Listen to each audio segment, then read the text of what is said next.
to order. Welcome to our council meeting for June 24th, 2025. In the interest of time, efficiency, and ensuring everyone who wishes to address the council is given an opportunity to do so, the following will apply to all comments made by the public. Each speaker will be permitted 3 minutes to address the council. Thank you for participating in your city government. Tonight's invocation will be given by Police Chaplain Kristen Ferris. Please rise and remain standing for the Pledge of Allegiance. Let us bow our heads or take a moment of reflection. Heavenly Father, we come before you with gratitude for this day and for the opportunity to serve the city of Clermont, our beautiful city by the lakes, rich in history and community spirit, our city of champions. We thank you for the trust placed in our leaders and ask for your wisdom and guidance as they make decisions that impact the lives of so many. Bless this city council with clarity of mind, compassion of judgment, and a spirit of unity. May their discussions be filled with respect, their intentions rooted in service, and their actions directed toward the common good. We pray for our residents that they may feel safe, heard, and supported, and we lift up those in need physically, emotionally, financially, and ask that this city continue to be a place of hope, opportunity, and kindness. And finally, we ask for strength and protection for all of our public servants, first responders, and those who work each day to keep Clermont thriving. May everything done here tonight honor your will and uplift our community. Amen. Amen.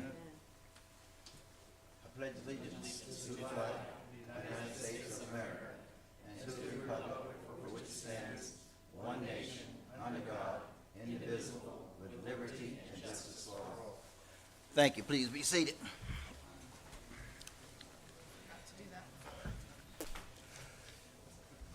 All right, next we have Paula Horsington presenting the Juneteenth art and essay participant.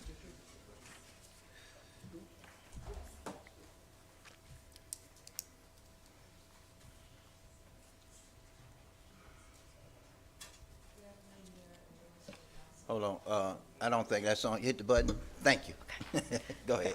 Thank you. Good afternoon, Mayor, members of the council. It gives me great honor to this afternoon to present to the members of the council and to the citizens of Clermont our students who were brave, bold, opinionated, and participated in the Juneteenth. This year we were able to sponsor with the school board, to where the school board sent notices out to all the schools from K through 12.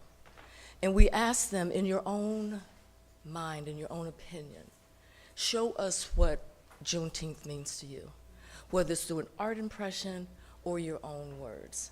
So this evening, we would like to present to you those that participated, our winners in each category. K through 5, we have Riley Blackshear. I'm not sure if they're all here yet. 9 through 12, Caden Wooding, those were our art participants.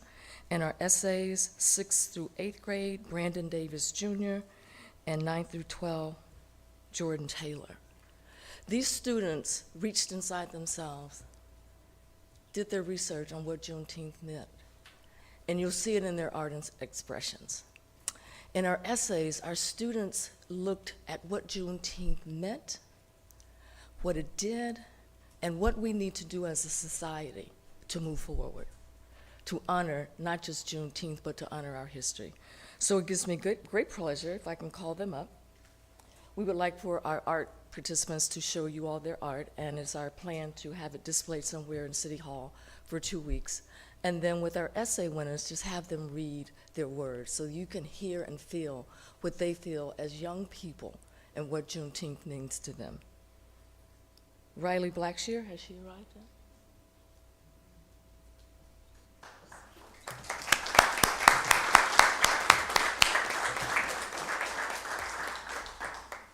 Caden Wooding.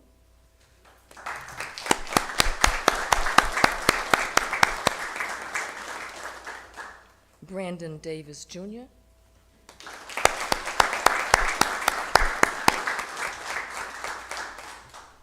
And Jordan Tyler.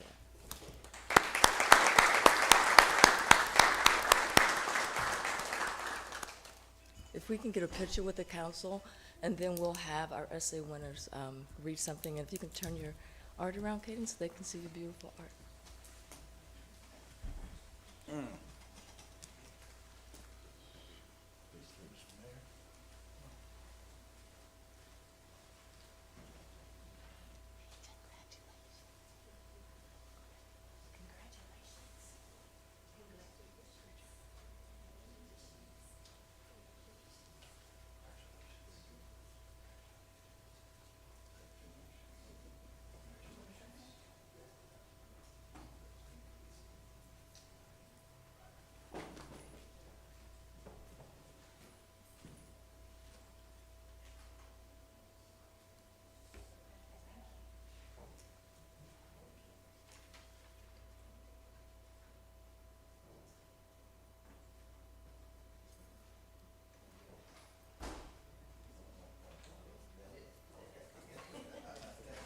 All right, thank you.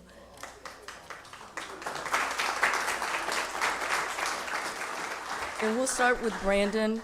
If you can come here, Brandon, and you want to read some of your essay, and then with Jordan.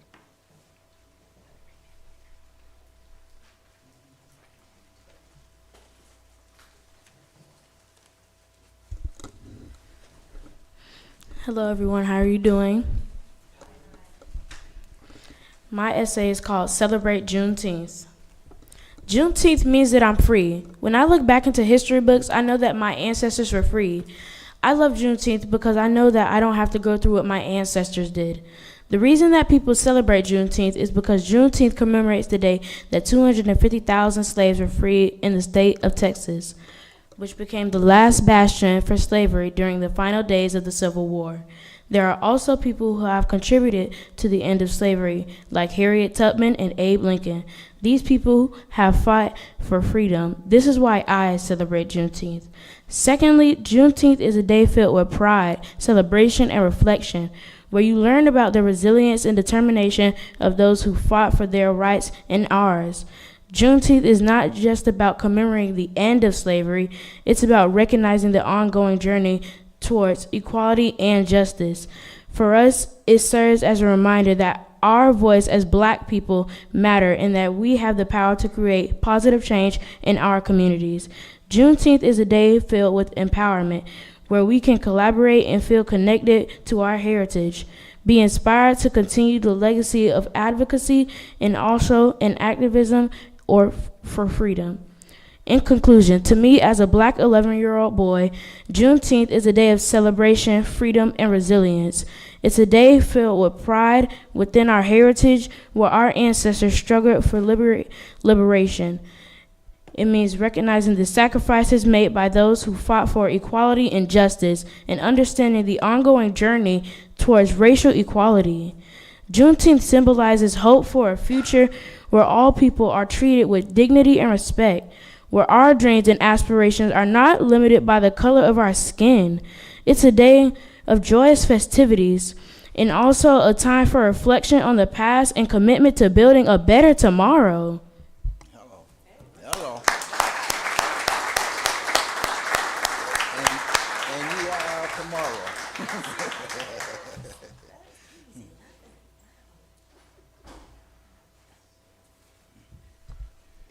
Good evening. My name is Jordan Tyler, and this is what Juneteenth means to me. Juneteenth is a significant day in African American history. Every year on June 19th, we celebrate a day that commemorates the end of slavery in the United States. Juneteenth marks the celebration of slaves that were released even after the Emancipation Proclamation. For many, this day is more than a historical event.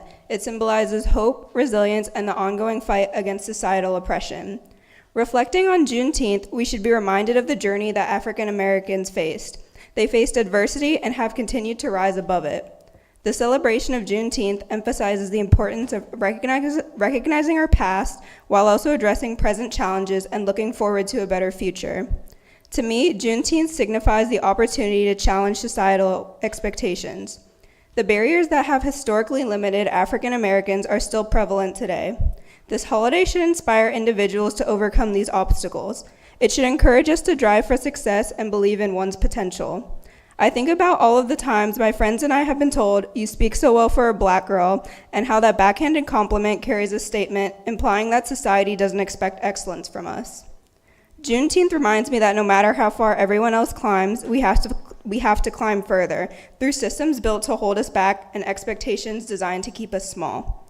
Juneteenth represents a powerful movement toward freedom and self-determination for African Americans. It is a reminder that while progress has been made, the journey is far from over. As we celebrate this day, we honor the struggles of those who have fought for freedom, while also committing ourselves to continue advocating for equality and justice. In a world still grappling with issues of race, Juneteenth shines a light on hope, resilience, and a promise of better tomorrow. Amen.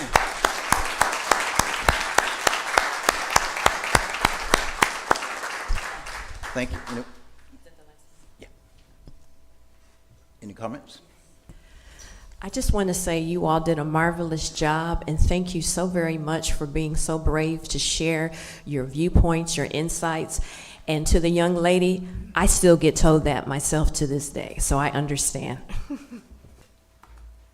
Anyone else? Comment? Yes, we were at the celebration on Sunday, correct? Saturday. Saturday. I lose track of time. And I was just very impressed by all the, especially the younger people in their artwork. It was phenomenal. It was, I can't imagine how proud the parents have to be of their children that they could have written these things. It was just a phenomenal event. Everything was great about it. I just want to thank you guys.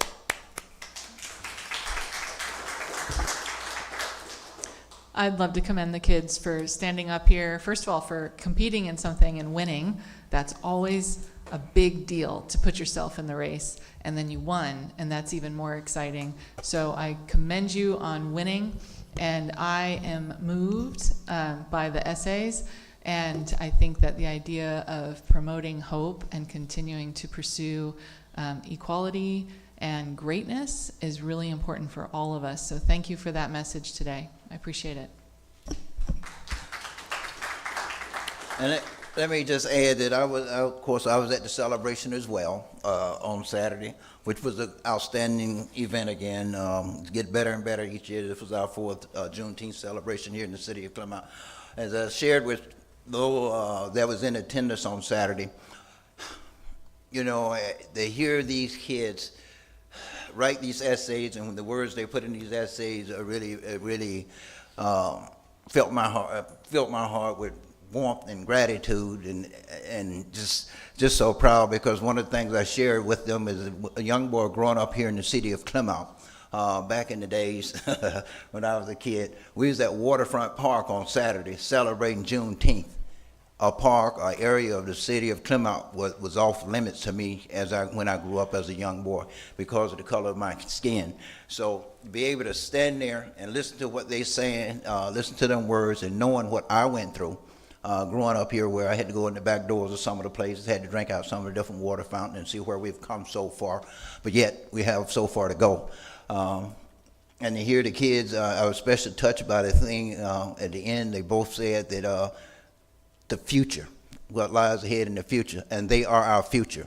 And that's one of the big things about Juneteenth, is educating our youth about where their heritage come from, so they can pick up that torch and carry, because they are torch bearers for the future.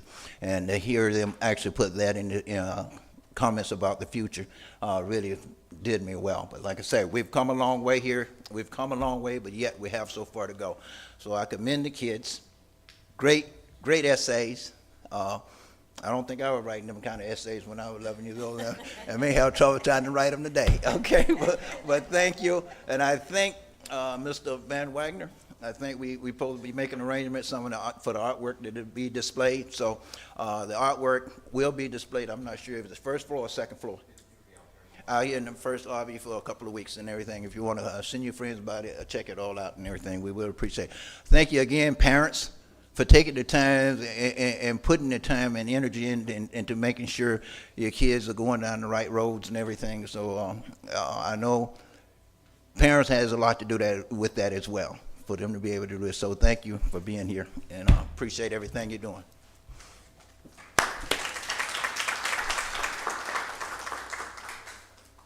All right, what do we have next? Public comment. Anyone who wishes to address the council, please come to the microphone and state your name and address. You will have 3 minutes. This portion of the meeting is only for items that are not on the agenda. In the interest of time, efficiency, and ensuring that everyone who wishes to address the council to give an opportunity to do so, each speaker will be permitted 3 minutes to address the council. To avoid disruption of the meeting, speakers should avoid inappropriate language, personal attacks, and derogatory statements, and direct comments to the city council. Everyone is requested to be respectful of each other, even when we disagree. Yes, ma'am. Charlene Harrison, 4th DeSoto Street, Clermont. And not only am I addressing the council, I do want to address these young people back here and something that Councilman Myers brought out. Well, first of all, you know, you're trying to stifle our freedom of speech in front of these kids, and they'll learn something tonight. I'm going to keep on you about changing that speech that you just did, because the Florida statute and the Constitution allows us, even if we want to say you're incompetent, you're whatever. No, we don't like it. But I'm going to say that. But I do want to address what Ms. Myers said in front of these young people. I jumped into the race when she ran the second time. You guys that are sitting back there of color, she's the Cinderella story. She beat everybody in what we call the stats that couldn't be. And there were people that said things exactly what Ms. Myers said. It is still going on today. As a white Caucasian woman, I am very still offended that I hear that, oh no, you know, let's move on, it isn't still going on. So I want the young people to hear that, and I'm very glad what they said here today. It's not finished.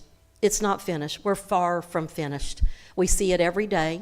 We see racism every day, and it's in little things, because I heard it with Ms. Myers. But you know what? All of you sitting back out there, look at her, because she pressed on. And when people saw her and saw who she was, it didn't matter. It did not matter. And I'm going to tell you, I've jumped in races for 20 years and helped with campaigns. She will always be the Cinderella story because she broke that mold. And to all of you, I've been a big civil rights person since I graduated in 1973. And don't forget the words of John Lewis. Sometimes we got to have a little good trouble, and I come in here doing that. And don't forget about MLK, you know, free at last, because my great-great-great-grandparents worked in the cotton fields in Alabama with the slaves. And I learned very early that we are all the same. And it's shameful that it took that long. So Juneteenth is a very, very important thing. So I hope that they will hear that message tonight. Sometime go reach out to Ms. Myers. I'm sure she'll be glad to sit down with you. But there's somebody that persevered right there that happened right now in this modern times. And it's very, very shameful, but I think we're making some strides. So, and I'm very proud of them for what they did. So y'all have a good night for that. Thank you. Yes, ma'am.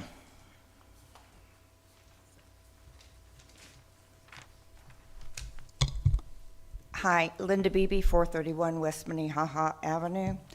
And I am going to read something on behalf of a Clermont resident by the name of Barbara Mayorel.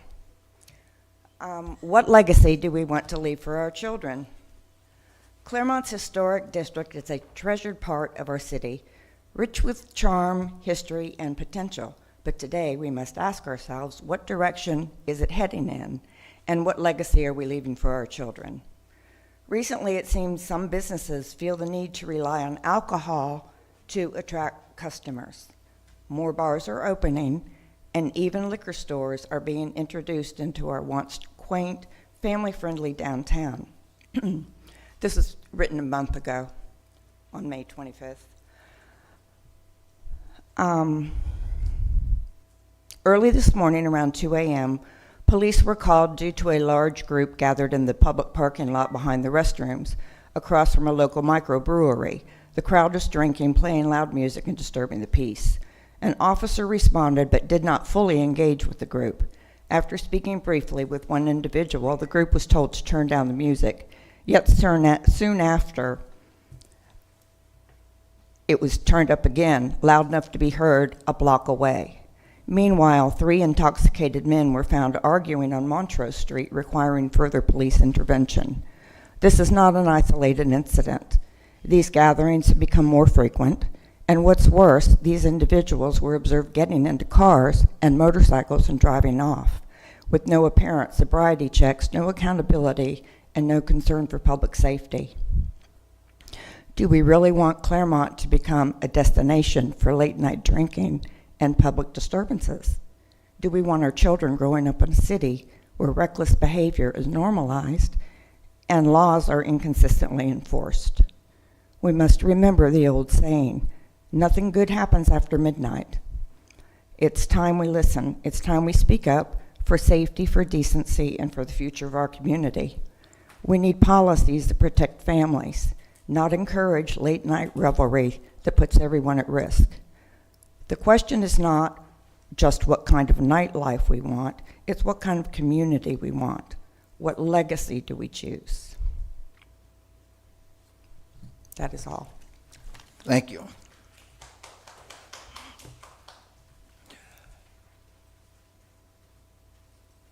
Yes, sir. Farmer Banks Helfrich, Clay Road District, South Lake County. Farm tip of the day. Watermelons are in the soil right now, and here are 3 hacks of when to pick watermelons and how to get the best watermelon. 1, when they're about a softball size, you can put cardboard underneath them. This keeps the pests away, kicks them off the ground a little bit. 2, you can rotate them every few days. This way it also keeps the pests away. And the third one is the vine that goes to the plant and the vine that goes to the fruit. At the opposite side of that, there is a curlicue. When the curlicue is brown, your watermelon is ready to be picked. Mayor, council, distinguished guests, in 2022, the Johns Hopkins University conducted a study to find the #1 cause of death in children ages 1 to 17. No, it is not drownings. It is not even car accidents or cancer. The #1 cause of death in children ages 1 to 17 in the United States in 2022 was firearms. So what do we do about it as a community, as a society, as a civilization? In 1965, Ralph Nader wrote a book, Unsafe at Any Speed. 2 years later, the seatbelt law was implemented into our federal law.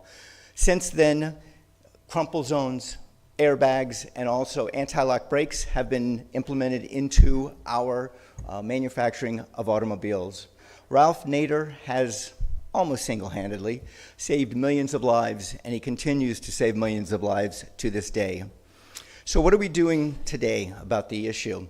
Roughly over 2,500 children die every year. That's equal to about 7 per day from firearms. The city of Groveland offers courses, the police department offers courses in firearm safety and awareness. These are free courses. A.W. Peterson and other gun shops offer classes also when you purchase a firearm. There is a nominal fee with that. Locks and vaults are very much in the limelight now, and people are utilizing those to increase safety. So I leave you with one question, and that is, who will be our generation's Ralph Nader? Because when you dig deep down into this issue, no parent who has ever lost a child to a firearm incident wants another parent to ever have to experience that themselves. I am Farmer Banks Helfrich. May you all be blessed. Thank you for allowing me to speak. Thank you, sir.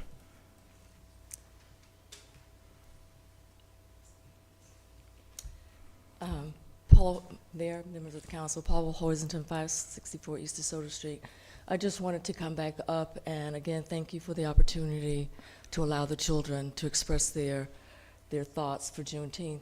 And also wanted to thank the councilman for coming and staying there and being engaged, Councilman Peterson and the mayor for being engaged in the event. When we broke for intermission and walking amongst the vendors, there were so many positive comments and people just saying thank you. Thank you for the opportunity for us to come together and enjoy this. Your recreation department, Brian, and his team, Corey and Heather, huge kudos to them for working with us. Thank you for allowing the Lincoln Park Alliance to partner with the city and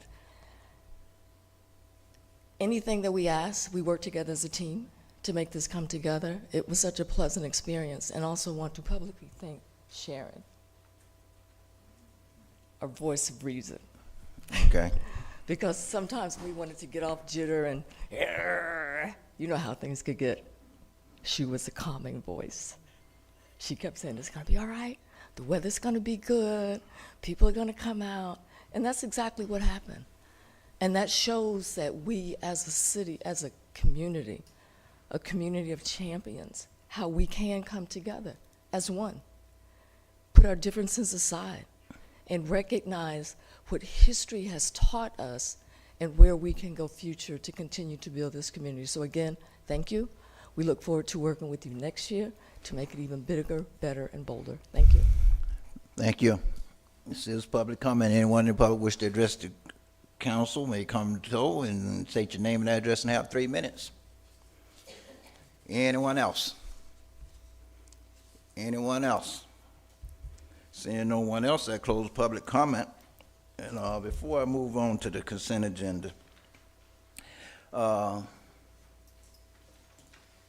Mr. Peterson, there was a request made for us down at the Juneteenth. You remember what that request was? What the people want us to do for them? Was it a jazz concert? Oh, yes. Okay.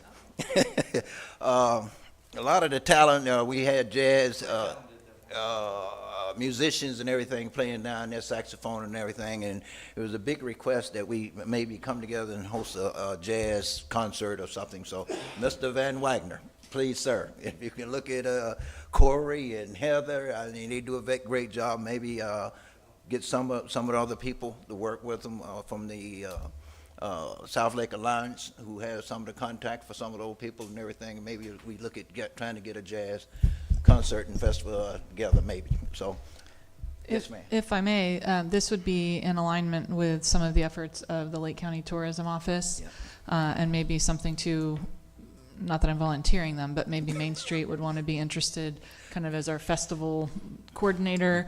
But if Brian Foreman would like to reach out to Ryan Ritchie to figure out maybe there's a national jazz event that he might want to bring in, there might be someone out there looking for a bid opportunity. So Ryan's a resource. Mr. Ritchie is a resource for that as well.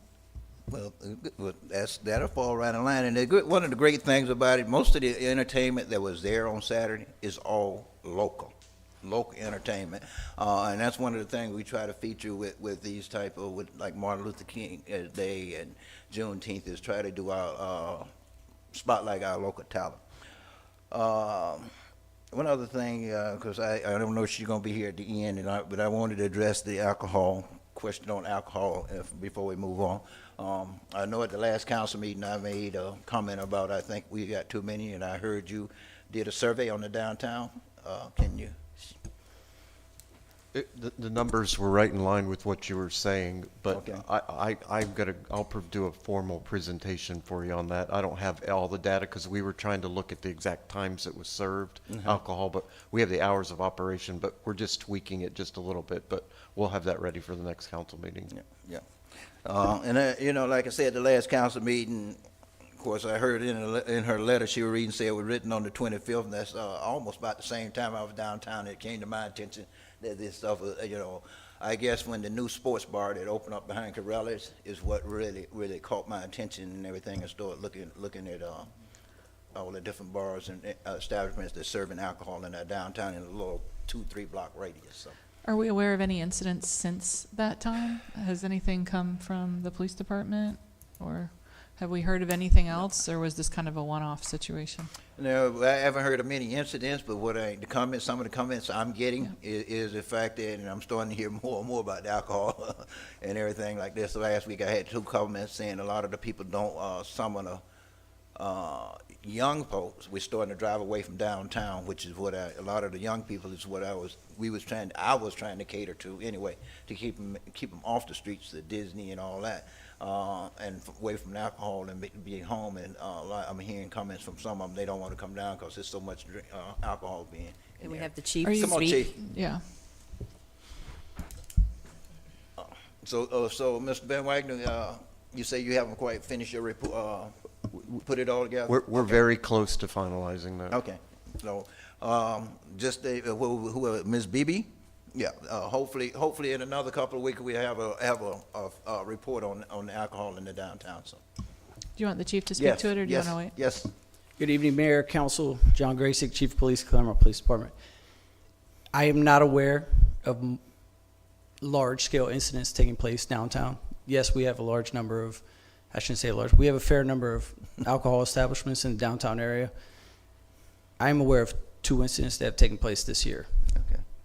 That is Would it. would you include that detail in the report, Mr. Van Wagner? If you could coordinate for the next meeting when you do the report on, and anything we should be aware of. Yes, ma'am. Obviously, large groups come together. I mean, we've had incidents with First Friday. There's always incidents, but what I'm interested in seeing is if we're seeing a change over time, the last several years, if year over year we're starting to see an increase, or are we being fairly consistent? I can provide that information. Okay. Thank you. I'm sorry, but I just wanted to try to address those couple of issues while I was here before we move on. And before we move on, is there any changes to the agenda, Mr. Van Wagner? Item number 3 has been pulled from the agenda, and it will return to the council at a later date. Item number 3 Yes, sir. from the consent agenda, the Neptune water meters? Mm-hmm. Okay. Yeah. We don't need a motion on that one, do we, Mr.? No, sir. Okay, all right. That's the only change? And item number 15, it's also been withdrawn. Okay. Withdrawn completely? So we don't need a motion on that. It's not being tabled, right? That's correct. Okay. All righty. That's it. We'll move on to the consent agenda. Motion to approve. Wait. Go ahead. Just a minute. The next portion of the meeting is the consent agenda, which contains items that have been determined to be routine, non-controversial. If anyone in the audience wishes to address a particular item on the consent agenda, now is the opportunity for you to do so. Additionally, if staff or members of the city council wish to speak on a consent item, they have the same opportunity. Consent items for the night is items 1 through 11, with the exception of item number 3, which has been pulled. Yes. Number 10. Any other? Any other item need to be pulled from the consent agenda? Hearing no other, I entertain a motion on items 1, 2, and 4 through 9, and 11. Okay. Motion to approve consent agenda items 1, 2, 4 through 9, and 11. Second. I have a motion and a second for approval of consent agenda items 1, 2, 4 through 9, and number 11. Any further question? Hearing none, all in favor, let it be known by saying aye. Aye. All opposed? And the chair votes aye as well. Motion passes 5-0. Item number 10, yes, ma'am. Charlene Harrison, 4th DeSoto Street. First of all, I got quite a few calls about this, people asking me to, and those of us that are not fans of what's going on up in Washington and Doge, and we know Trump and Elon Musk, and they're fired a lot of people. But this is probably going to be a Councilman Myers night, because I remember when Chandra got elected, and that first night they went after you when in your campaign you wanted to have the citizens, budget review committee. But yet that other guy that we had that was the city manager tried to hide $9 million and not tell us about it. So I couldn't help but not comment about that, because you should bring that back, Ms. Myers, because you were attacked horribly that night by Purvis and Pines and Gonzalez, and I think the mayor wasn't happy either. And there you were trying to do that. We should be doing that on our own. I'm not real happy about this Doge, because we've saw tens of thousands of people being lost their jobs, including in veterans and stuff. It's not good. I don't care if you guys are Republicans or who is. It's not good. I know we got to do this, but I did want to bring that up, and I think it's time that you bring that back, and we need to do that, because those of us that are citizens, we need to review that, because that was 4 of us, including Ms. Strange, that were 4 women that busted that and did that on our own, to your credit. You spent hours looking through that. And so I give credit to people when they are due credit, whether I'm not happy or not, and I'm not happy right now. But that being said, I hope you bring that back. It's terrible what was done to you that night. You made a promise in your campaign, and it was good. It was a good thing. So we can do that on our own besides this federal DOJ stuff. I guess we have to do it, and maybe you guys, whoever, somebody can explain this to the public tonight, because there are people that have questions with this, especially in light of what's going on in Washington, people that don't like what's happening. Thank you. Thank you. This is a public, anyone in the public wish to address this item may come to the microphone and state your name and address and have 3 minutes. Paula Hoisen from 564 East DeSoto Street. Mine is just really, I guess, questions. It's because when I read this in the paper and I sent it to some people, like, what does this mean? So on the agenda it says... I'm sorry, could you speak into the mic? I can hardly hear you. I'm sorry. Thank you. So I have questions too. When I read it in the paper, I just wondered, like, what does it mean to the city or any city, municipality in the state? And it says here on the agenda, consider cooperation with the Florida DOJ Task Force. So I guess my question is, do we have a choice to participate? Because this says consider. That means that you all can decide tonight or later to say that Clermont is not going to participate. And if we don't participate, what does that mean to us as a city?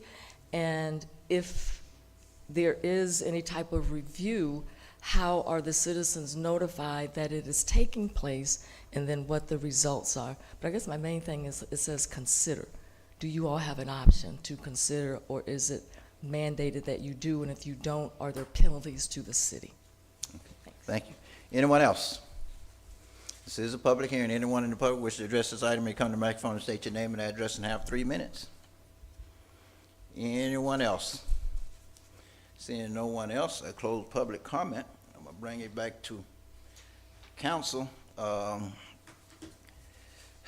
Mr. Van Wagner, can you explain exactly what's going on with this? It does say consider, well, Mr. Wall, one of you. If I can jump in, if I may, because I want to be accountable as the one who started this before anything happened that relates to the state. I think that the messaging could be that the state is compelling this, and I brought this up as something that I felt was good for the city to do. Those of you who know me know that the tracking of the budget and what's been happening in the spending is very important to me. It's been one of my primary concerns as a citizen and a cause for me to run for this seat. And so I brought this up understanding that my first meeting was with Scott Borer and our finance office. I am thrilled with the results that I have been receiving. In fact, we have today a budget update through May, and so we are continuously doing better in our financial reporting. Mr. Borer is launching on behalf of the city government staff a website that we'll all be able to see. Citizens, I'm thrilled to see it. Citizens will be able to see it right on our website, and so I'm very happy with the reporting that we're seeing. I did not, and when I presented this, I said, I'm nervous, I don't want to use the word Doge because my goal is not to bring national politics into Clermont. That is not my goal. My goal is to look at government efficiencies. And when I sat in the audience, what I saw was inefficiencies. And I saw problems with the processes that were in place. And that is what this audit is intended to review. Groveland had got ahead of us. They actually participated in this before we did.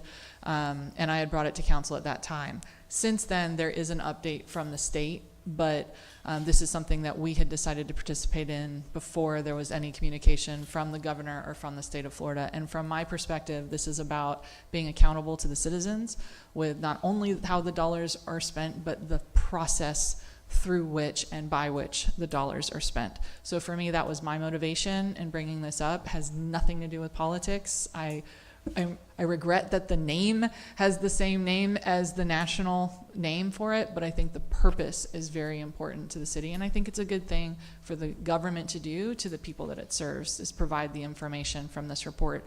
And I am going to echo Ms. Hoisington's question of what kind of reporting would we get if you have the answer to that when you provide the answer to what the state is now doing. But I did want to take accountability for that myself. So, Mayor, I think when the executive order from the governor first came out, I would have and I think I probably did say that I don't think that it is required. But several cities and counties did decide to comply, and the Florida legislature has actually passed something that can compel local governments to require the opening up to various documents that they want to see. And there are potential daily fines up to $100,000 if it's not complied with. So as a technical matter, I could tell you, you can tell them to pound sand, but there would be consequences for the city. So it'd be Yes. my advice to follow. Yes. You want to share with them, Mr. Van Wagner? I think he said it quite eloquently. And as I say, it is consequences on this, you know.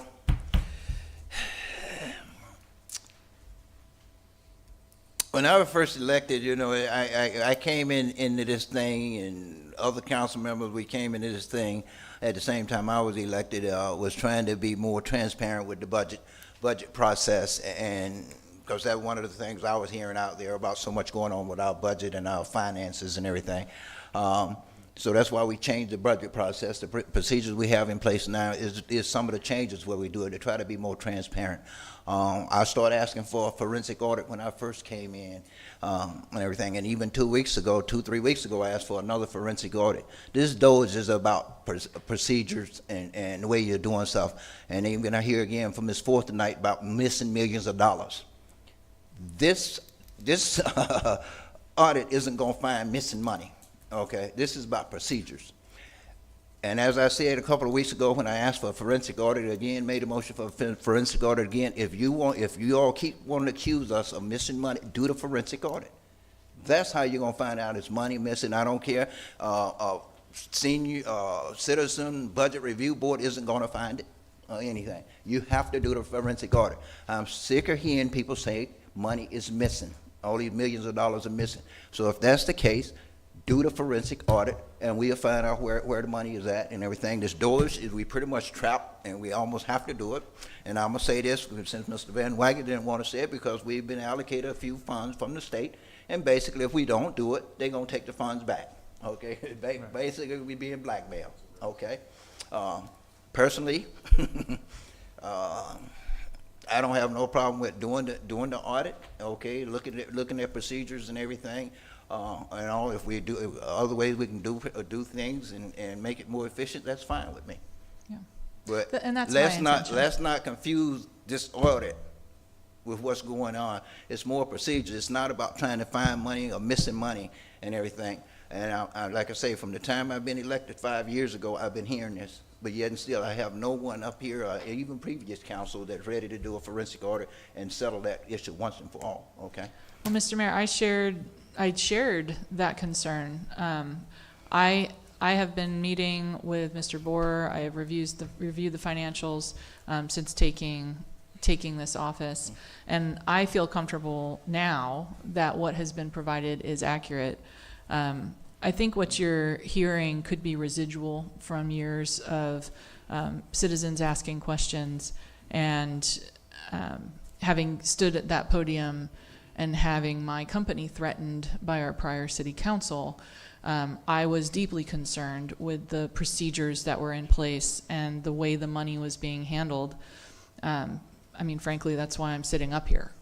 So I think a lot of those issues are now resolved, at least in my mind. I have no problem supporting a forensic audit. My understanding is the request was for 10 years. I think that's possibly, I would suggest if we want to do a forensic audit, maybe we do 18 months, 24 months, see if anything's revealed, then go deeper if we wish to do that. But I do agree with you. The government efficiency audit is really about the processes. And the fact is, for the folks who are listening, when I sat in the audience and I stood at the podium, you know, I was being told as a taxpayer that if we didn't raise the millage, we were going to go broke and we couldn't provide police and fire service. And the simple fact is that is not consistent with what the finances reveal. And that's why this audit is so important, because this is a process audit. Why were we being told that? Why was that the messaging? What were the core of that? I think the numbers are now, numbers are great because they're black and white.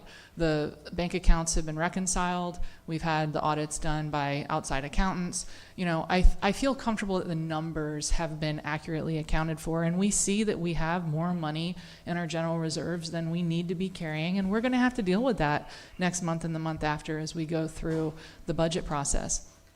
But the procedures that allowed that to happen, I think we still owe it to the citizens to go through that process. For me, it's not, that issue's not resolved for me. And being vulnerable in that by saying it to you, but sir, if you feel like we need a financial audit, my suggestion would be let's do it.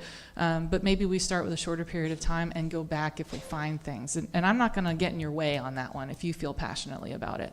But this one, I agree, it is a procedural audit. Well, I've been sitting up here for 5 years, and I was hearing anything about finances and everything long before I took the seat. So going back 18 months isn't going. Let's go back. I suggest 10 years so we can go back and hit them 5 years or so before I came up when I first started here. And I do know many a times I stood on that podium over there on that side and addressed the council about certain things and the way I was treated and what I was told, and then to see other things being handled. I didn't think it was fair, but okay, whether money was being mishandled or not, I don't know, but there was a general conception out there that that's what it was, and that's why when I first came in, I asked for this forensic audit. Okay. Well, you have my support And in that. I everything, think so that's I really think- important, and if that's something we want to, it might be, I imagine that's probably a significant sum. I think it's something we probably want to talk about in the budget process, but I'm happy to engage in that conversation with you, sir. Well, the thing is, you know, as Ms. Forth said right there, and I've been hearing it for 3-4 years now, that $9 million, $10 million is missing. Okay. Well, it's been found, thank goodness. See, well, there again, we're saying we found money, you know. Well, we now know it's in our general reserves. Yes. You know, Yes. and the issue was that the audits weren't being done. That's for those watching the audit. How did we find it? Well, the audits weren't being done. So we were using budgets, but we weren't using actual final numbers. And for example, specifically, the 2024 audit didn't come out until April, or excuse me, the 22 audit did not come out until April of 24. And when you're making budgetary decisions and you don't know that you had a surplus of $3 million 1 year, and now you raise the millage because you need to find $2 million. Now the next year you have $5 million, and that adds up to 8, and you can see how that adds up, and that's where you're hearing the number of $9 million. And so it's not so much that it was found as much as it's been accounted for. But I'm happy that it's been accounted for. I'm happy it's been accounted for, and you're right, we were missing audits or required audit that we would do starting in 2018, which a couple of years before I became mayor. They were missing. And of course, we had to work through that process, the last council, where that's why Mr. Scarborough is in the position he's in now, because we had to do some personnel changes and everything to try to get on top of this. And I granted, Mr. Scott has been doing a fantastic job and got us up to date. We I changed agree. software for accountability purpose. We even, when we put the money in the budget to try the same software, we got flack about that. You know, people, why you spending all this money? Hey, Yeah. it's a lot of things that were going on that I know the residents doesn't know, and everything behind the scene that we were trying to handle. And of course, a lot of them have been taken care of, and we are getting a better financial product, you know, and everything, and each quarter and everything than what we was getting before. So, and I owe that all to Scott. That was one of the better decisions we made when we decided to move him into the position. Yeah. Okay. That was a pleasant surprise.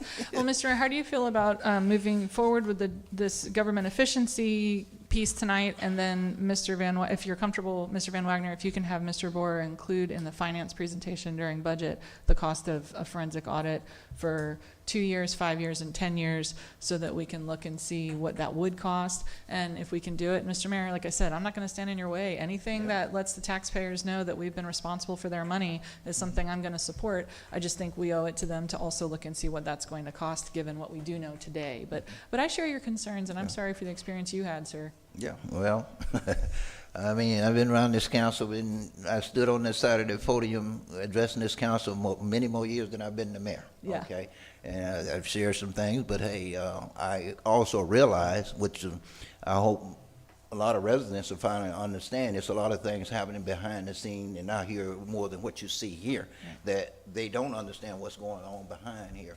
And that's why I like the Citizen Academy and wish more of them would go to the Citizen Academy so they'll get a better insight on some of the things that's going on behind what's happening, transpiring up here on this dais, okay? And how we come to our decisions sometimes. Okay? But I still, hey, I know we pretty much have to do this dose audit. I have no problem with it, even though I don't really agree with it. I think we've put some pretty good procedures in place in the last couple of years. And like I say, the biggest thing was changing accounting software and everything, which was a big help.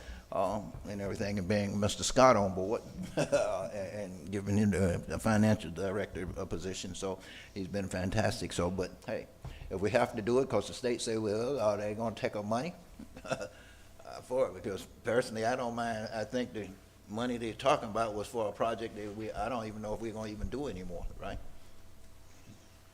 Stoney is wanting to move forward with that. You want to move forward with it? Okay, Yeah. well, then let's do the audit so we can keep our funding. So on that, I mean, it's just an audit, it's a process audit. At the end of the day, we still have home rule, and all they're going to do is make recommendations. I mean, I guess they could threaten us, but at the end, I just don't think it's a problem to have somebody else look at it and make some recommendations. And if they're good recommendations, and we, something we didn't see, then so be it. If it's something that, we disagree with, we still have home rule and we can still say no. So, I mean, I'm going to support it, and hopefully we'll just move this on. And you're absolutely right, and that it's a recommendation, having served on a lot of financial audits and inspection teams during my military career. We went in, we did investigating and looked at things, and we can only make recommendations. We couldn't force nobody to use any of them. So again, I have no problem with going ahead and moving forward with it, especially under the circumstances. But I still say we being blackmailed, and I don't care what they say. Okay. So I'll just make a motion to approve item number 10, Resolution 2025-17R, Department of Governmental Efficiency Team. I second. All right, we have a motion and a second for approval of item number 10, resolution number 2025-017R. Any further discussion? Hearing none, all in favor, let it be known by saying aye. Aye. All opposed? Chair vote aye as well. And how soon will this happen? I'm sorry. We'll start right away, and it'll be a 2-week process is recommended, so. Okay. All right, item number 12 for final consideration of ordinance number 2025-011. Yes, sir.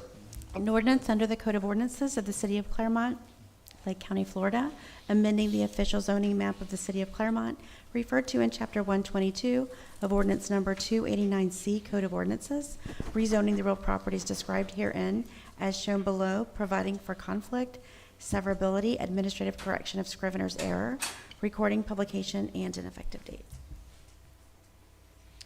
Good evening, Mayor, City Council member, and guests. Kurt Henschel, Planning and Development Services Director. The applicant, Tom Kovacs, is requesting a rezoning to the C2 General Commercial Zoning to remove the previously approved planned unit development, which was ordinance number 2019-47, which was for a distillery with a tasting room, restaurants, and a retail shop. The vacant 6-acre parcel, previously used as a steel fabrication site, is located at the northeast corner of State Road 50 and 12th Street, which is what's highlighted in front of you there. The property was zoned M1 Industrial to PUD in November of 2019 by City Council. As part of the PUD, the applicant requested 7 waivers to the Land Development Code in order to to allow for the development to be considered. The applicant is willing to remove these entitlements at this time and seeks to develop the property under the direction of permitted C2 general commercial uses, since the distillery is no longer a viable option for the developer. The applicant also purchased a small portion of the property, of the adjoining property at the southeast point that is now incorporated into this request. This small pie-shaped piece is currently zoned M1 Industrial, and the applicant wishes this piece to be rezoned C2 as well. Property does have a future land use of commercial, which aligns with the C2 general commercial zoning. The applicant, at the time of securing users for the site, will be required to go through a site review process and meet the land development code. If a variance is needed, or if a use is a conditional use, then the applicant will be required to seek council approval. Staff does recommend approval of ordinance 2025-11. And that's staff's report. Thank you. Thank you. Is the applicant present? Please, come forward.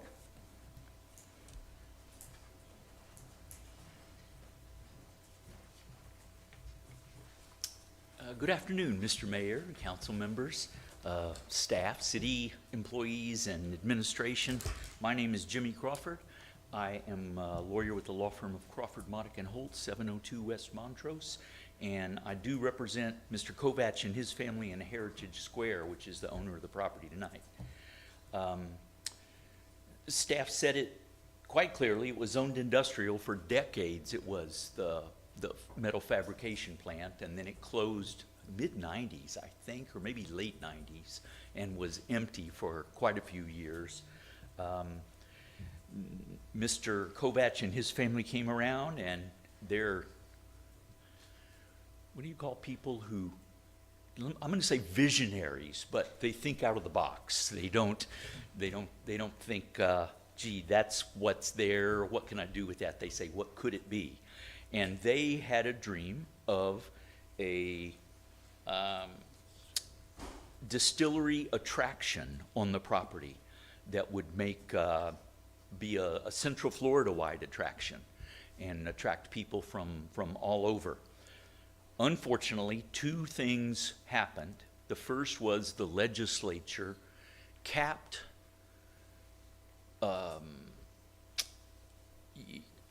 craft distilleries at 75,000 gallons was all they can do distill. That's, if you ask anybody in the industry, is an unfeasible number. You cannot make it work. Most states have 250,000 as their limit. The Florida legislature didn't. They capped it at 75,000, which pretty much put the kibosh on it. And that was the same month that COVID hit, March of 2020, in a big way. So the property sat through COVID, it sat through the supply chain and the economic disruptions that came after that. Now there's interest again, but the very restrictive zoning that says we can only develop substantially in accordance with that concept plan has prevented anyone from coming forward with a commercial project or a mixed-use project for the property. So we are here requesting straight C2 zoning, which is what the zoning that is across the street from us for the shopping center has, and is stripped up and down Highway 50 and Highway 27. In fact, it's called Highway Commercial in general parlance.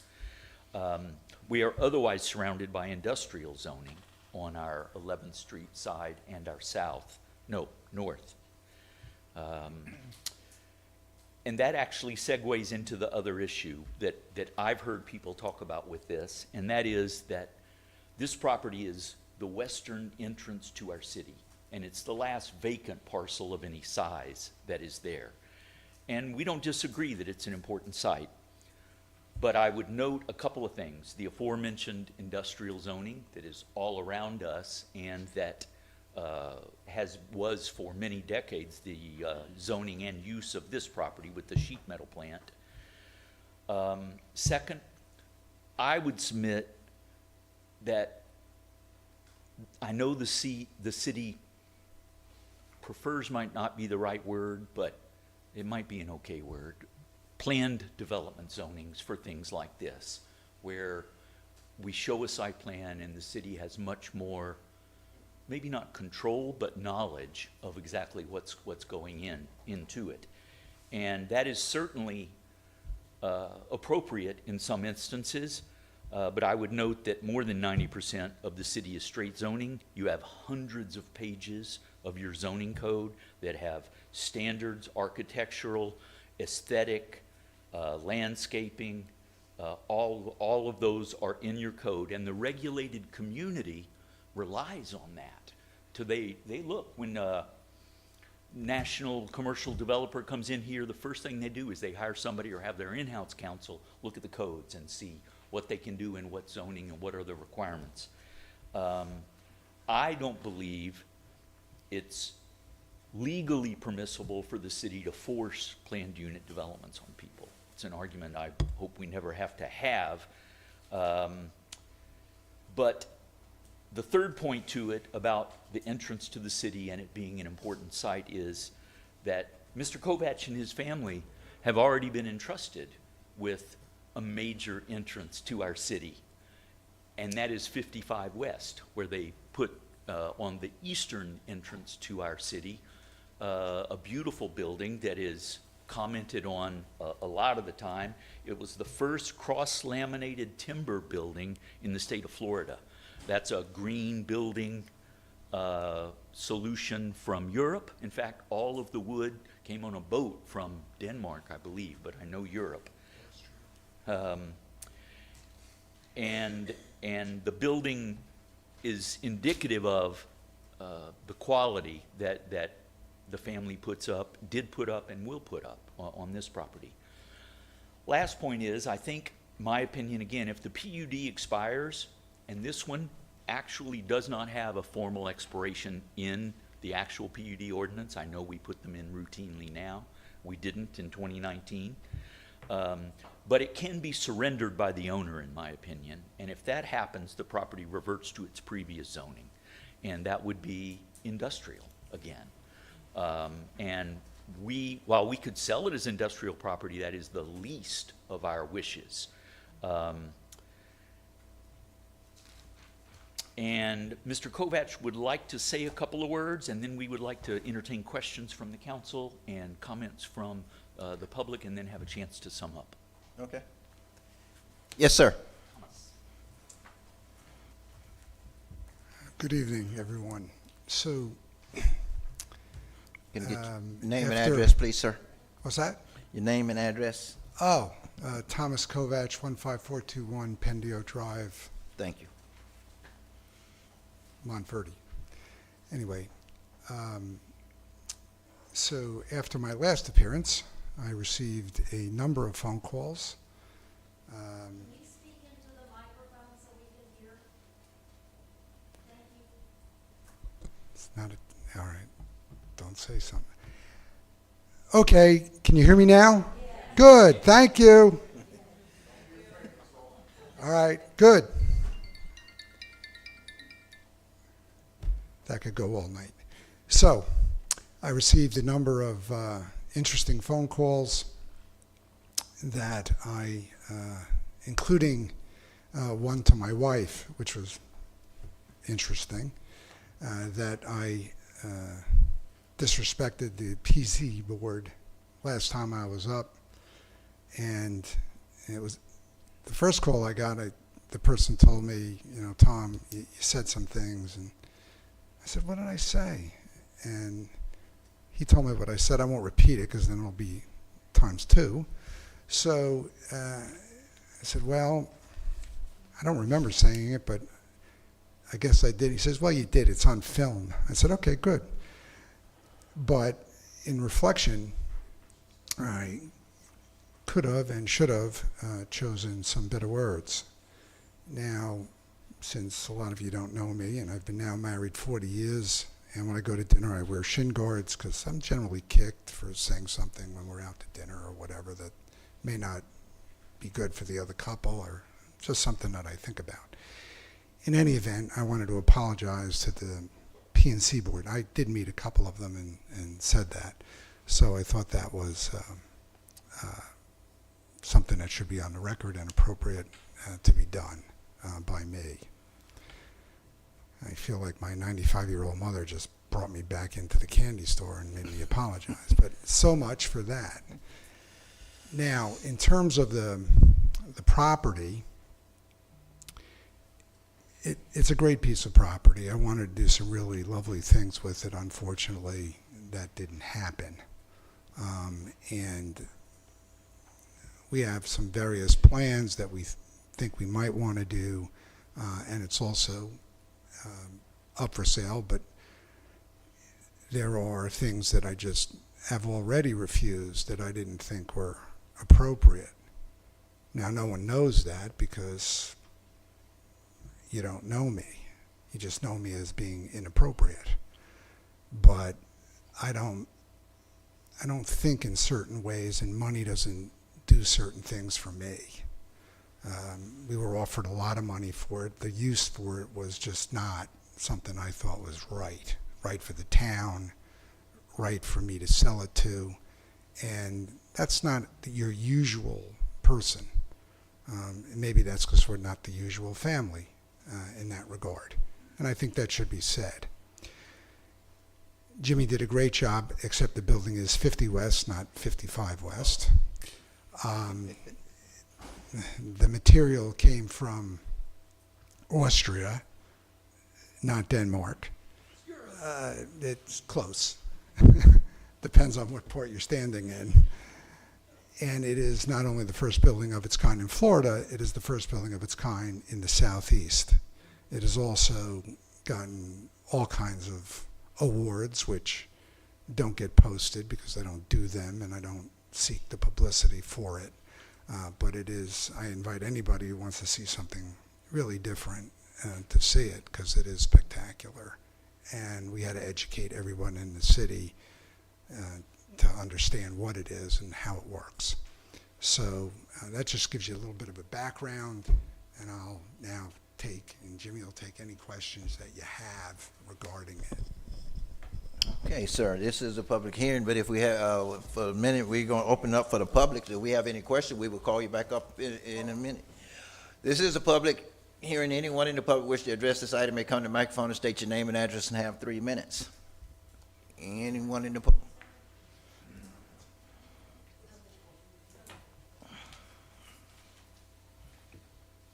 Yes, sir. Good evening, everyone. John Tadona, 3611 Briar Run Drive. As is becoming a custom, I have some handouts for you. 3 of the many arguments against the 12th Street and State 50 Road property were the absence of any proposed site plan, no traffic study, and the existing side street traffic photos provided by a community advocate. No room for cars to pass, cars driving at each other, or cars parked on the grass. The transportation element of Clermont's comp plan clearly states applications for future land use amendments to more intensive designations shall be accompanied by a traffic impact study, what was conveniently forgotten. Goal 1 of Clermont's future land use element states, ensure that the character, magnitude, and location of all land uses provide a system for orderly growth and development that achieves a balanced, natural, physical, and economic environment and enhances the quality of all residents. I've said this before, there should be an immediate 12-month moratorium on all projects, so we could use that time to update our comp plan, update design standards, use traffic studies where necessary, and initiate mobility fees. There are so many others who are doing this already to promote smart growth. Yes, every developer's argument is going to be that all these fees will be passed on to new homeowners. Can we at least consider that with the above mentioned changes in place, our city council and city staff would have some negotiating options with developers in the various design stages and pursue a smart, profitable, safe, and balanced Clermont? As an aside, recent studies show that Florida is ranked in the top 5 states that have too many houses sitting empty already.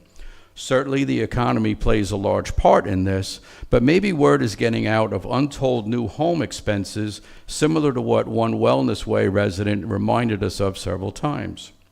A report from Florida Fish and Wildlife alerts us to the deforestation of Florida by 2060. Another Florida Tax Watch from Florida Tax Watch shows a potential water shortage by 2040, not to mention the safety concern of not being able to evacuate in the event of a hurricane. It's time to negotiate with developers. In closing, rumor has it that our historic West Gateway may be represented by a Wawa. Why not use the space for something more form-based where development focuses on compatible designs of buildings? No doubt an incredible, walkable, well-matched, community-minded building can be designed. We can now have a wow on our West Gateway, not a Wawa. Downtown Clermont is a priority, and its history should be protected. Let's put some thought into this and not make the same mistake we did from the West Gateway like we did on our East Gateway, where if you're not paying attention, the signage basically says, "Welcome to Dick's."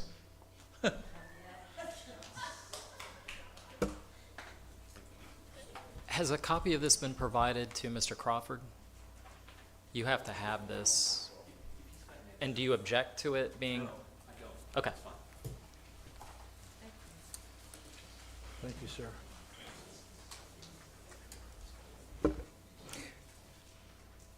Anyone else?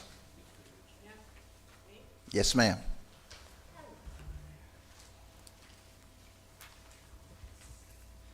Good evening. My name is Christina Kurtz Clark. I live at 13221 Rainbow Lane in Clermont. I have been a South Lake resident for over 3 decades, and I was actually the original real estate commercial agent who sold this property when it was industrial to Bob Wade, who then sold it to the owners now.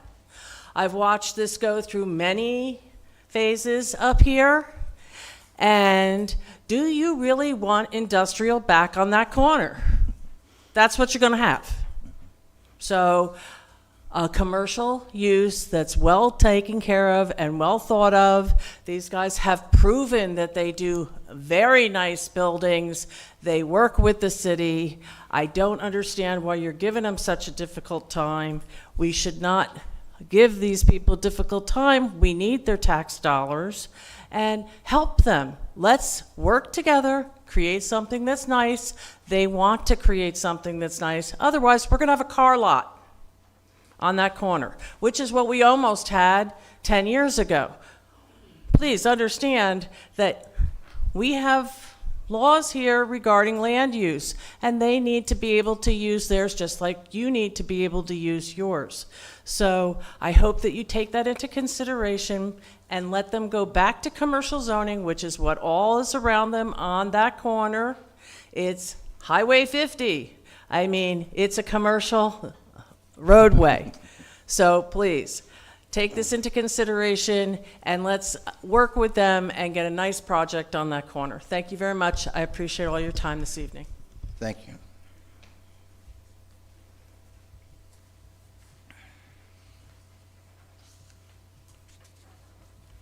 Good evening, City Council. Vincent Nemick, Regency Hills. I'm here to speak for myself and myself only.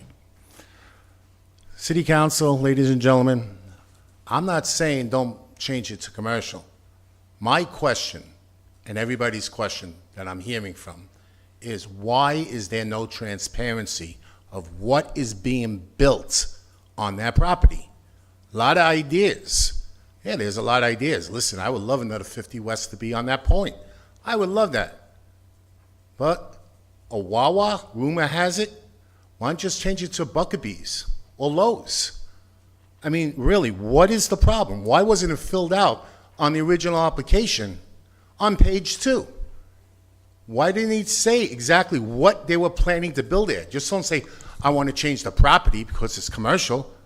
And I don't want to hear the excuses by saying from the council, well, it was done before. No, when it was done and came across certain officials, the applicant stated he was not going to build on the property. He had other intentions, and he put that in writing. So that is my question. It's not going against not changing to commercial. I just would like to know what you're building on the West Gate, okay? Because if it's a 50 West, God bless you. You got my support. If it's a Buc-ee's or a Wawa, that's a bad intersection. Thank you for your time. Thank you. Anyone else? Charlene Harrison, 4th DeSoto.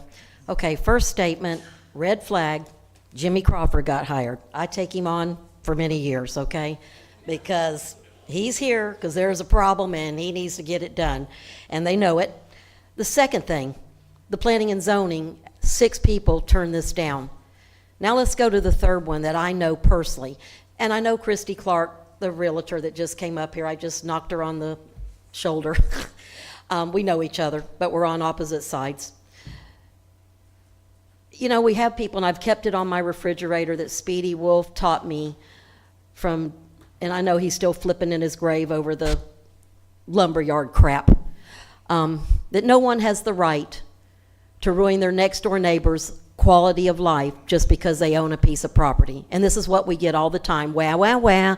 I own the property and I get to do what I do. Sometimes Jimmy Crawford comes in here and then we're going to sue. So we hear that too. And he has the right to say that. And the developers, they're not here for our quality of life. Let's face it. That's not their job. I've said it before. It's not illegal. It's not unethical. I have my mindset about what it is. But theirs is to put the most intense on that property for the most money, and they sing all the way to the bank because that's what their job is. That's just reality. Now, the reason why I'm here, because I am for the neighborhood there that starts over there at Juniata where you are, Todd, and goes all the way over to Mineola Avenue. We've now got the lumberyard coming. We've now got another project on Montrose Street that says coming soon. We've got the big Catholic church. We've got the ball field. And I'm going to address this about this thing about the industrial. And Jimmy Crawford can listen to this. I've lived there 31 years, Jimmy, and to your applicant. And all we heard with that was ping, ping at night. It sounded really cool, like it was a bell. 6 employees came there. Nobody ever impacted anything, but you can bet your bottom dollar they're going to try to come out on DeSoto because they're going to get up on 12th Street, and there is no big commercial. It's a big, big lie and fallacy up on 50. There's only that design kitchen place, which is quiet, maybe 3 cars there. There's a dentist a little bit further. Across the street's a mower, and then there's the vet. There's no big commercial there, none.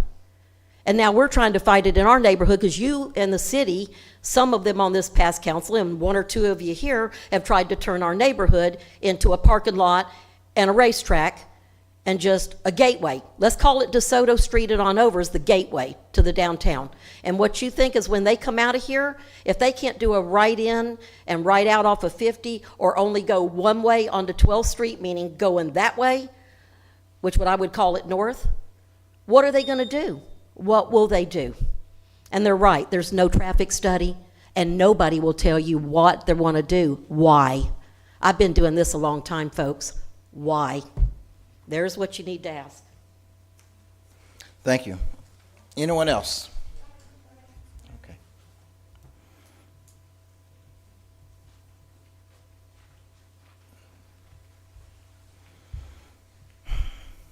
My name is Rebecca Ryan, and I live at 1071 Chestnut Street. And Chestnut Street is getting very, very busy, and I'm concerned about what you're going to put on that corner. And whatever overflow doesn't, land on 50 and DeSoto Street, Chestnut Street is already very busy.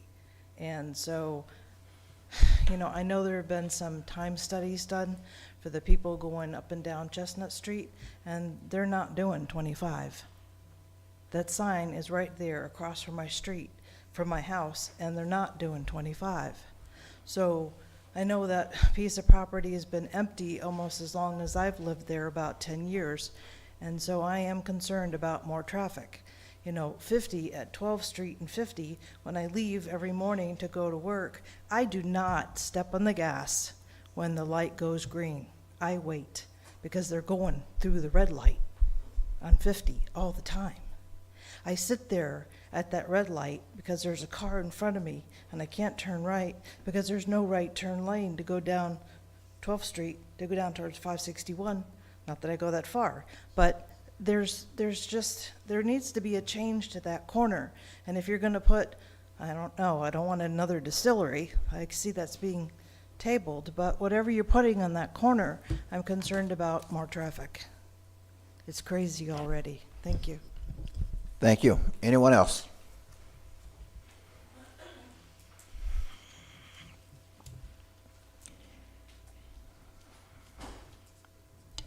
Good evening, Jenny May, 4062 Greystone Drive. I know I've emailed, I guess, all the council people. I don't know if you've received them because it's been blank copy. But first of all, I wanted to tell Tom I did run into you and I did accept your apology. And I wanted to say that that the issue here with me, and I'm only talking about me as a planning and zoning commissioner, the only reason why, and I have no issues of it being a commercial site, the only issue is that I believe in the process.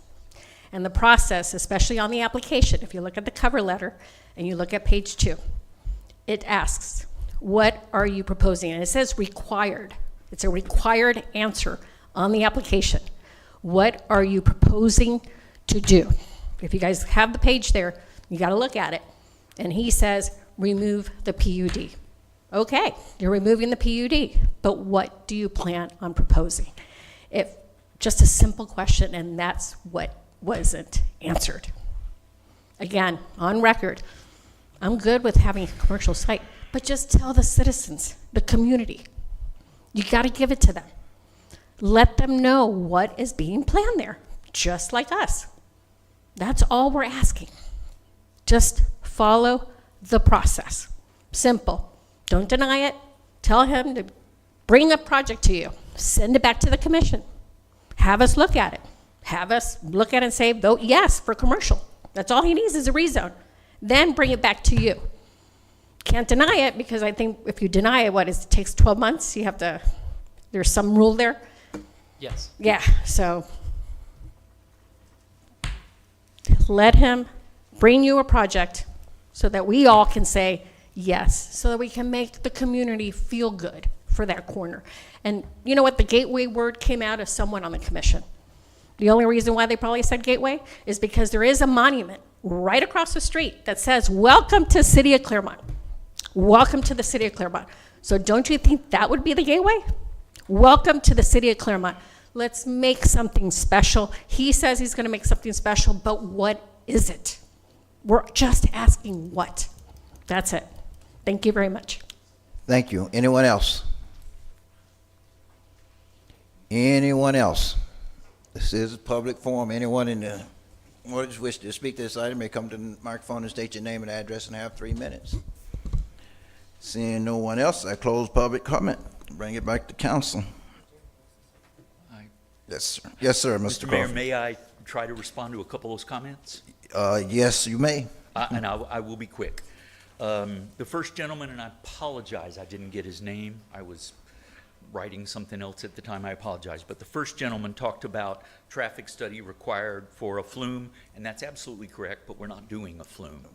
The LDRs say that a traffic study is required for us at site plan approval, and it is required, and we do have to do it. I would gently remind council that the state has pretty much preempted your ability to deny based on traffic. But we still have both the city, 12th Street's a county road, right? County, yes. Yeah, so we have county and state to deal with on driveway permits and entrances.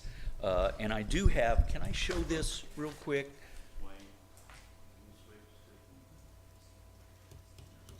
Okay, I'm sorry.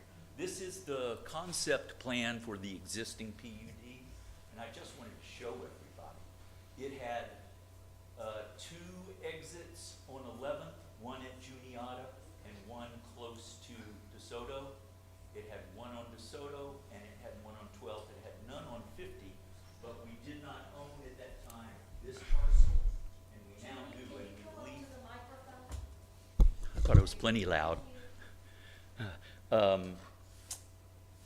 So we believe we may be able to get a ride in and or a ride out at that location, but that's up to the state of Florida, not either us or y'all.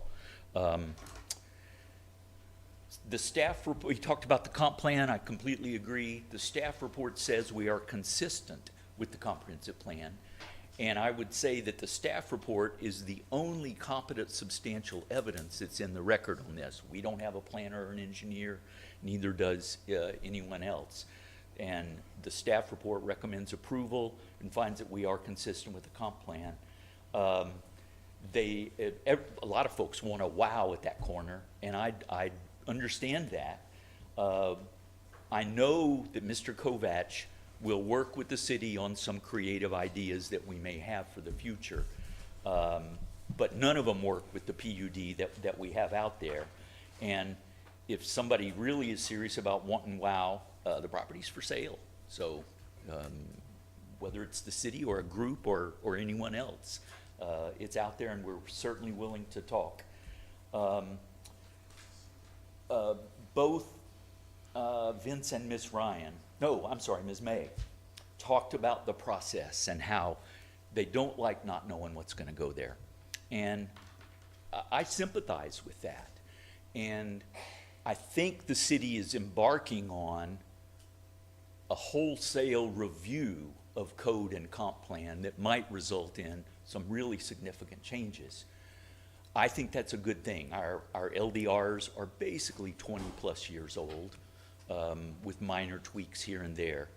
And the way the business of commercial, and commercial includes residential subdivisions, works is you cannot know. Everybody says they want to know what we're doing. We don't know. We don't have a contract. We don't have a signed LOI. We've been sent multiple proposals and not signed a single one. So we leave it, it's a blank C2 because number one, we think the code allows that, and number two, we don't know. When we do know, it will be under contract and it has to go. It's a cart before the horse argument that we've talked about. The city has to have a code and a comp plan that it can trust. It has to say these requirements, if you comply with these, you're good to go. That's what my regulated community wants.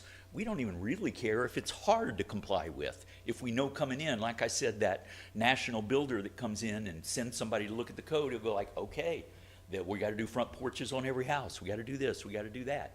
That's okay if we know it going in the front end. But this planning, every project at staff and at the podium here doing this is terrible for everybody. It doesn't work. Trust your code. If you can't trust your code, let's get a new one. Speedy Wolf, I knew Speedy really well for a long, long time, and he is turning over in his grave at Lumberyard, but it's because he didn't get paid. That's why. I believe that answers those problems as best I can. Many of the issues are site plan issues that we will be there to do if and when we get a user and come back before you, and we're more than willing to talk to the city and work with the city, but we got to have commercially reasonable zoning before we can even start marketing it correctly. With that, we'd be happy to try to answer any questions that you may have. Okay, Mr. Crawford, if we have any other question, we will gladly call upon you, but at this time on, I bring you back. Can Mr. Kovac say one more thing? Sure. I'm sorry.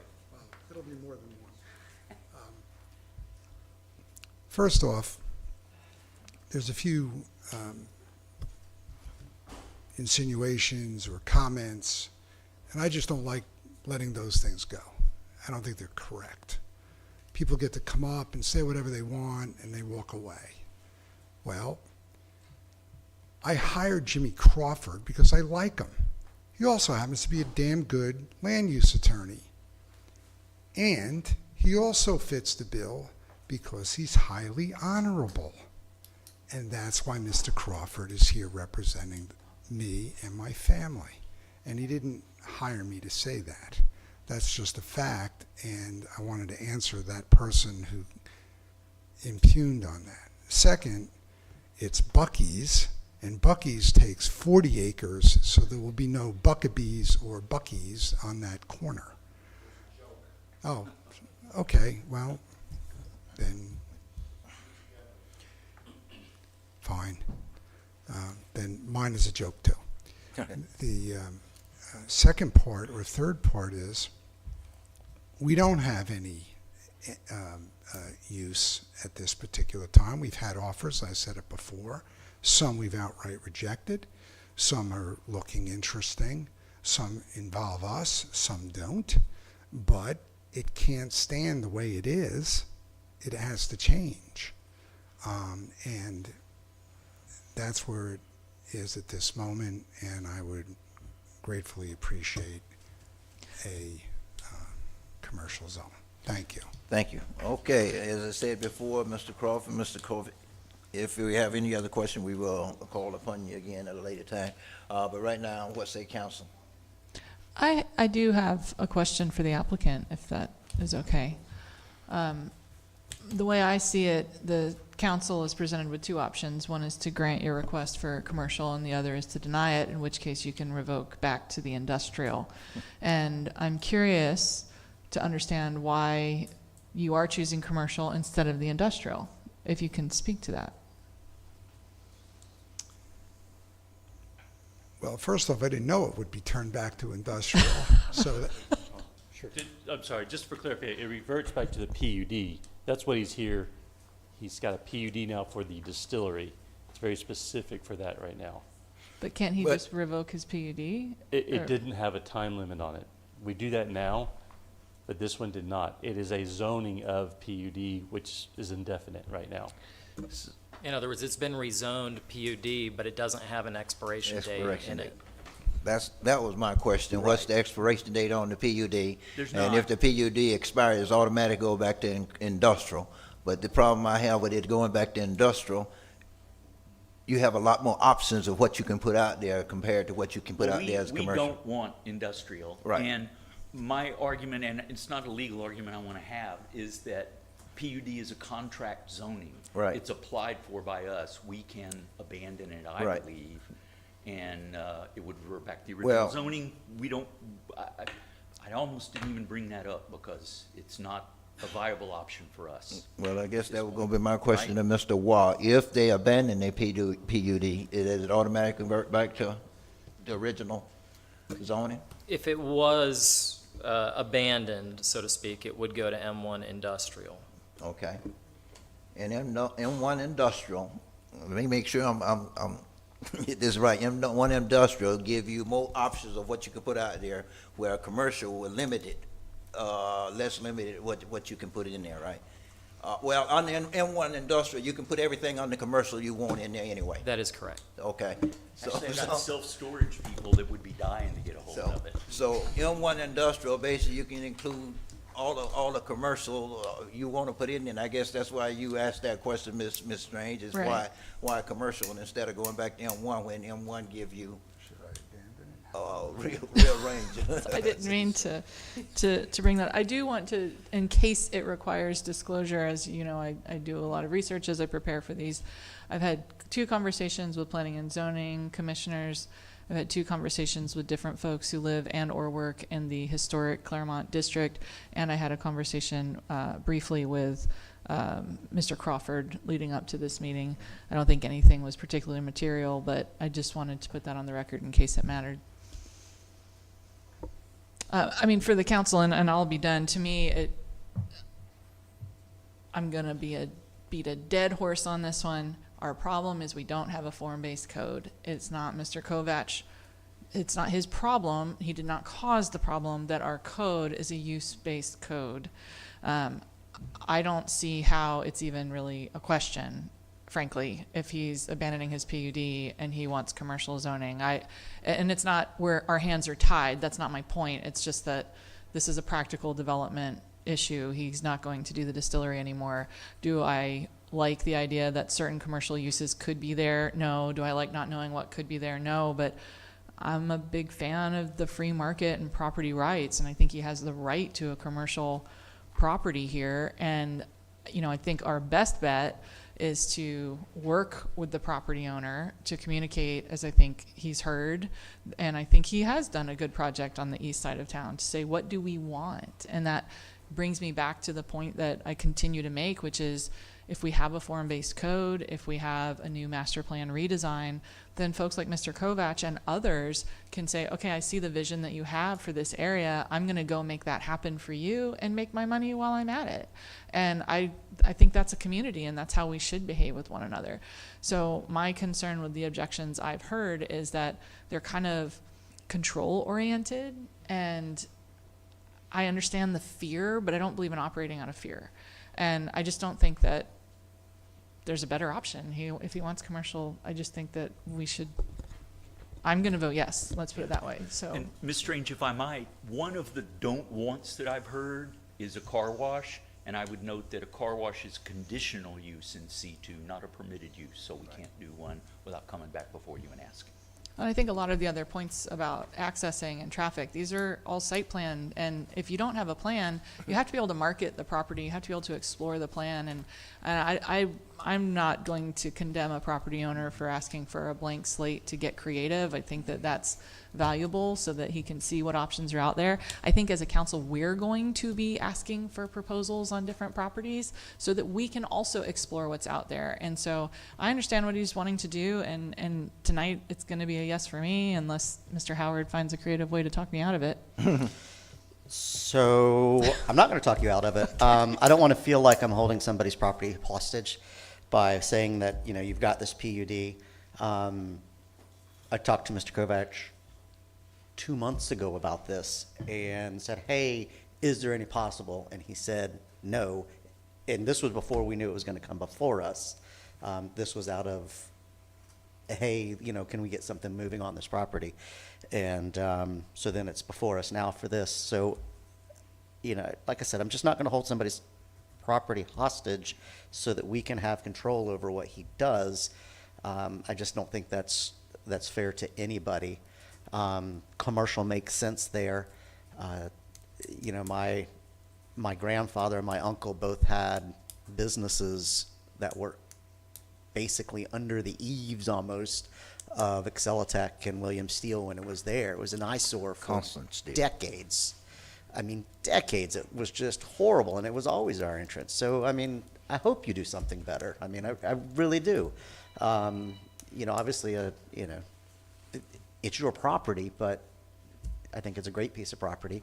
And which reverts back to getting a new comp plan, which we've already done.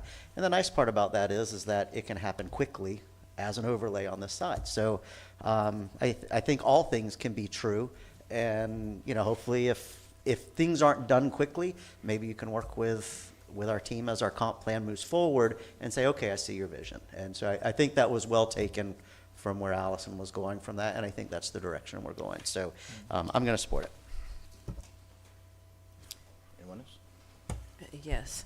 When you do find what you want to do with it, will you share that with us? Because I know there's certain laws, if it's over a certain square footage, you have to come back before us. But if it's not in that, would you come back to council and share with us what it is you want to do with it? We're certainly not going to hide or not do that. Once it has the C2 zoning, it goes through the site plan approval, which doesn't come before you guys, but we're happy to come before you and say, hey, here's what we're planning, here's a little drawing of it, we'd love comments, and yeah, we're happy to do that. Yes. Okay. I'll say this, I think it's gonna have to come back before us because knowing the topography of that piece of the property over there, you're gonna probably ask for some variances. Whatever you put out there. And Councilmember Myers is exactly right, that if a property this size, the idea of getting out without a conditional use permit under your code is slim to none. Right. Okay. So probably it will be back before you, Okay. but we'll commit to, even if we just go to straight site plan, we'll come back before you and show you. Okay, I can get behind it then. So it's my understanding, I think the mayor had said that if you abandon the PUD, then it automatically reverts back to M1? And M1 is, you could do anything with M1, Well, is that? it's heavy industrial, it's the heaviest zoning in the city. Yeah. Okay. Like M1? M1. Is there- But I mean, you have more option on the M1 than you does It's the only than on the industrial zone, commercial. I'll right. say that. If I'm not mistaken, right? Is that right, Kirk? He has more options on the M1 than he does commercial? That's correct, yes. That's true because you can do anything from C2 in an M1. M1, right. Right. You can do anything commercial in M1. So he kind of like cutting off his hand a little bit by going back to commercial somewhat. Right. So he's limited in himself. So, and I remember 60 years ago when it was Consular Steel on that corner. So it's been industrial in that year. Even when I was a kid, you know, I knew neighbors and everything that you worked in that steel factory. And let me tell you, we didn't have the traffic in Clermont at the time, but it used to be a lot of trucks running in and out of Consular Steel some 50, 60 years ago on that same intersection and everything down there. And I guess that's I've been around here too long, all my life. So, but yeah, so it's always been there. And of course, the homes, I am concerned with the homes around there, but I also realize the homes moved in after that property went during the time it was still Consular Steel and industrial. So, but I'm quite sure anything they put out there is gonna probably have to come back before us, okay? Because I just don't see anything going out there without having asked for some variances and everything, with that piece of property. I move to approve item and number let me- 12. Before I go any further, I think you addressed it a little bit earlier, Mr. Crawford. Mr. Wire, I really want you to answer this because I heard too many comments tonight, 2 or 3 different comments about traffic study. If we don't know what's going out there, how can you do a traffic study? Okay, first of all, and understand the other thing, and I want people to understand this, so I want you to say that we cannot deny approval on a piece of property or project because of traffic, okay? And I hear everybody talk about traffic, and I personally, I don't like the formula they use for traffic studies because I have never seen one yet to come back saying, with a negative traffic study. Well, you can put 500 apartments on that corner and the traffic study gonna say it won't be any impact, okay? And I think that's one of the code, rules that need to be changed countrywide, nationwide, okay? Because I have yet to sit here and saw one negative traffic study. You're not saying traffic studies are pseudoscience. Just as an academic Well. matter, theoretically, a party in opposition could go get their own traffic study, and it'll say what they. I mean, I'm not saying, but to your point, Mayor, I'll read. I like to do this for the entire City Council's benefit. What your review criteria are for rezoning amendments, rezonings. It's whether it's justified by changed or changing conditions, whether adequate sites already exist for the proposed district uses, whether specific requirements of this land development code are adequate to ensure compatibility with adjoining properties as required by the comp plan. And that's in section 101-284, subsection 3. So traffic is not in there.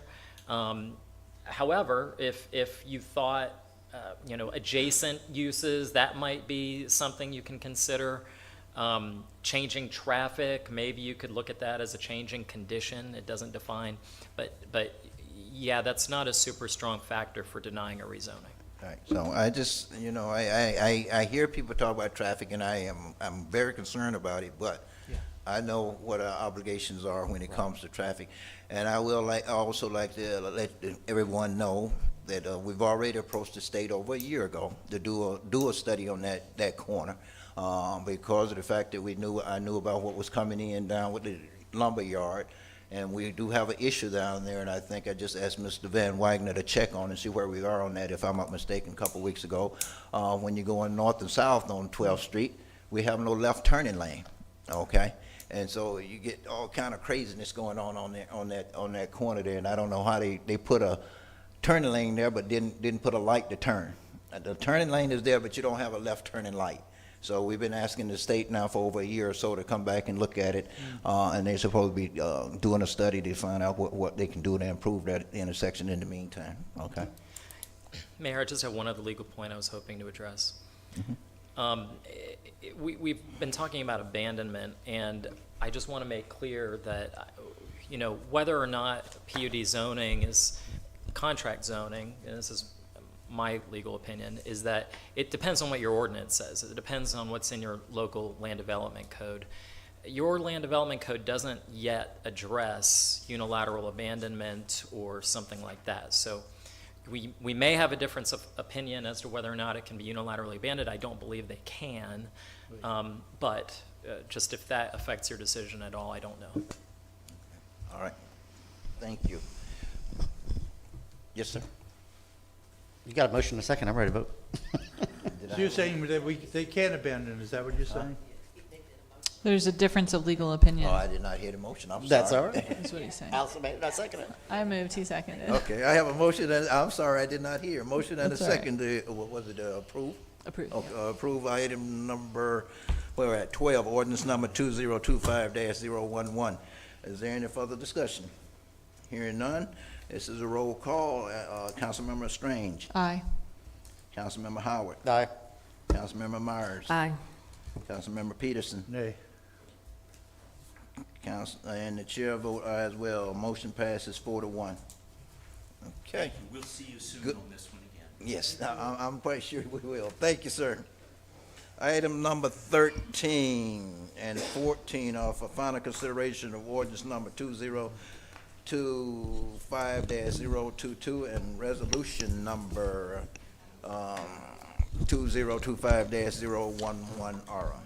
Ordinance 2025-022, an ordinance of the City of Clermont, Lake County, Florida, adopting the small-scale comprehensive plan amendment for the City of Clermont, Florida, pursuant to the Local Government Comprehensive Planning Act, Chapter 163, Part 2, Florida statutes, setting forth the authority for adoption of the small-scale comprehensive plan amendment, setting forth the purpose and intent of the small-scale comprehensive plan amendment, providing for the adoption of the small-scale comprehensive plan amendment, establishing the legal status of the small-scale comprehensive plan amendment, providing for conflict, severability, administrative correction of scrivener's error, publication and an effective date, Resolution 2025-011R, a resolution of the City Council of the City of Clermont, Lake County, Florida, granting a conditional use permit to allow for a professional office use in the R3 Residential Professional Zoning District, along with the following special conditions to be included in the conditional use permit: a reduction in required parking spaces from 8 parking spaces to 5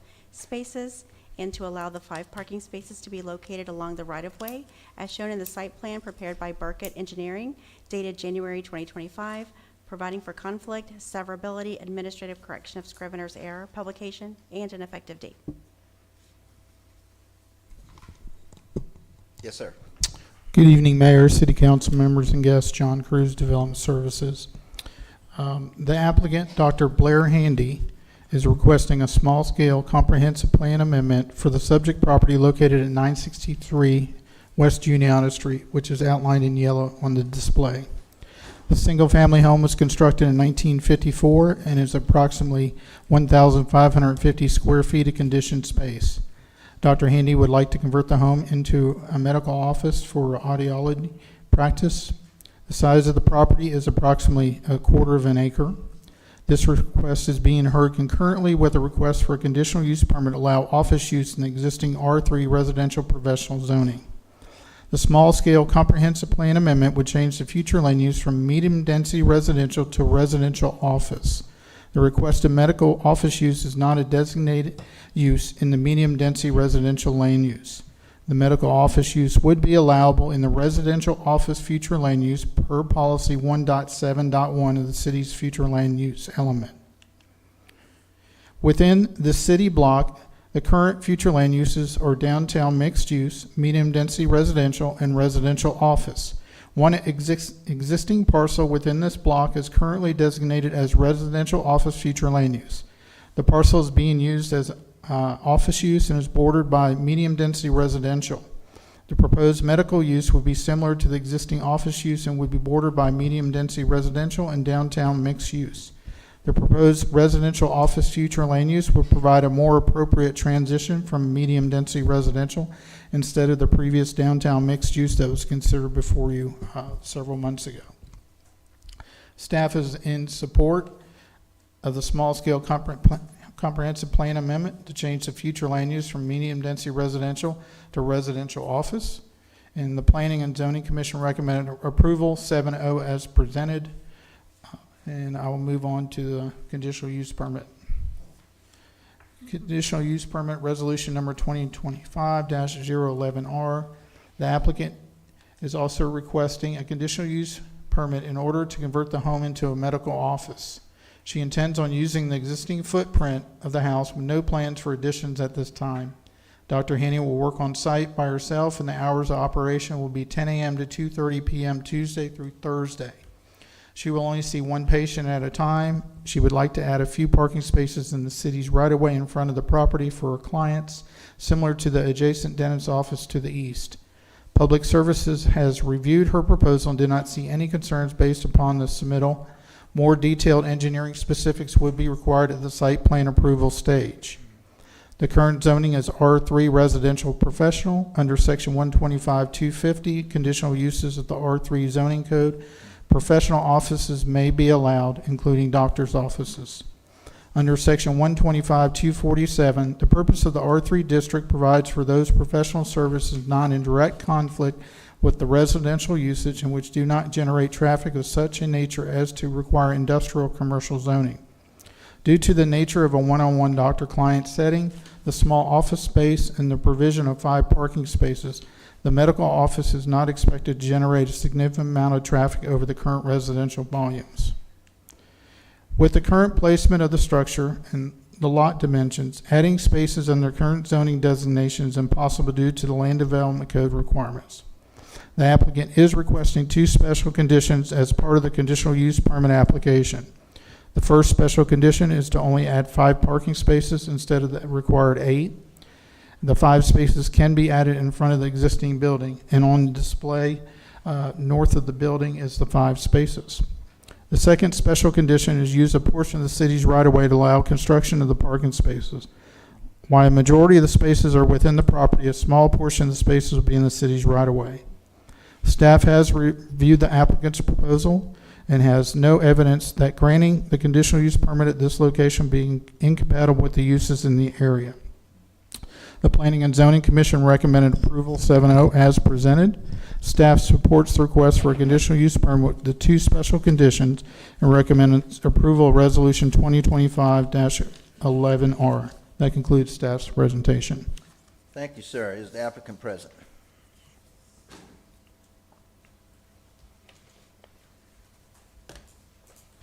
Good evening. Thank you, Mr. Mayor, council members. Yes. Robert Walker, for the record, Robert Walker with Burkett Engineering, 105 East Robinson Street in Orlando.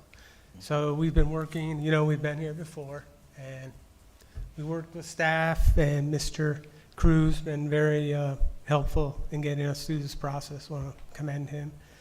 We just hope that, we can get a positive approval tonight for the ordinance and the resolution. We've read the staff report. We're in agreement with it. We're just here to answer any questions. Thank you. Okay. Thank you, sir. If we have any question, we will call upon you a little bit later. But right now, this is a public hearing. Anyone in the public wish to address this item may come to the microphone and state your name and address and have 3 minutes.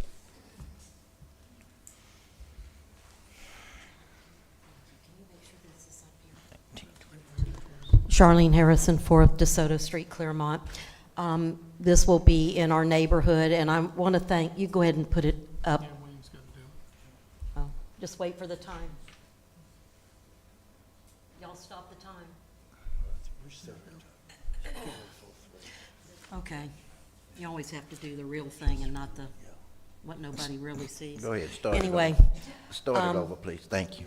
This is in our little R3 neighborhood, and the applicant can hear. They will end up being our neighbor, and you can see that's right off of West Avenue. It's a little short piece. It's not some long 10th Street. There's only 2 more houses on one side and only 4 on the other. This has always been R3, residential office professional. And what's happened is, and I don't know what their mindset is, but people want to go buy something to turn their business, and then they're trying to pick our houses off one by one and turn them into CBD. I call it gentrification. That's not a black and white thing. That's what I call it. Trying to just shove these houses out. And here's what I say. If you can't afford something on the highway and you want to do something like this, then you're going to go R3. I mean, there was some wisdom here before. I know we're now back. I thank John Cruz. I called him. We had a lively conversation, real lively. But it's not right to come into our neighborhood and want to turn us into CBD. I mean, CBD is intensive. Commercial business district. This is a little neighborhood with cute houses and stuff, and everybody is trying to change all of this downtown and get a hold of all our houses from there to West DeSoto to 10th Street, over to Montrose to Mineola, all the way to the lumberyard, and that's why I call it gentrification. They're trying it little by little by little. So if people want to come do this, they need to play by the rules. Now, I don't know how 5 places are going to go there for parking. There is no on-street and there's no right-of-way. It's a little tiny 2-lane street that only 2 cars can be there, and their door handles are going to touch if you try to go down there together, side by side. So I don't know where they're going to do it, but I suggested to John that, you put one in the front yard that's already there. I know the people that used to live there because that was my son's friend from kindergarten till he graduated, and we're losing people because of this crap. We truly are. These are residents. We're not businesses. And so if they're going to do it, and if it's only one person coming, you may want to release that restriction, and they only have to put one more place, and they can just pave the whole front yard, I guess. You know, I don't know what else to say. I don't know why the fire department said, and John can maybe explain that to you, why they couldn't drive around the back, because I've seen it, and I've seen it a million times. They were our friends. And so I don't know what that's about. But again, you try to shove 2 tons of fertilizer in a 1-ton truck. And so there you go. So at this point, I'm concerned about that parking over there because it sets a precedent again, and I'll be talking later on tonight about some stuff. But there's the reality there. Teeny tiny little street. So we just need to get it right, and the applicant, I don't know, again, I said I don't know their mindset. They may not have known this, but this is what's happening. Nobody wants to pay high dollar up on the highway, so they try to grab these houses. Thank you. Thank you. This is a public hearing. Anyone in the public wish to address this item may come to the microphone, state your name and address, and have 3 minutes. Anyone in the public wish to address this item may come to the microphone and state your name and address, and have 3 minutes. Seeing no one, I close public comment. Bring it back to council. What say council? Mr. Mayor, if I can ask our attorney for review criteria for this? So are we just talking first about the rezoning, the comp plan amendment first?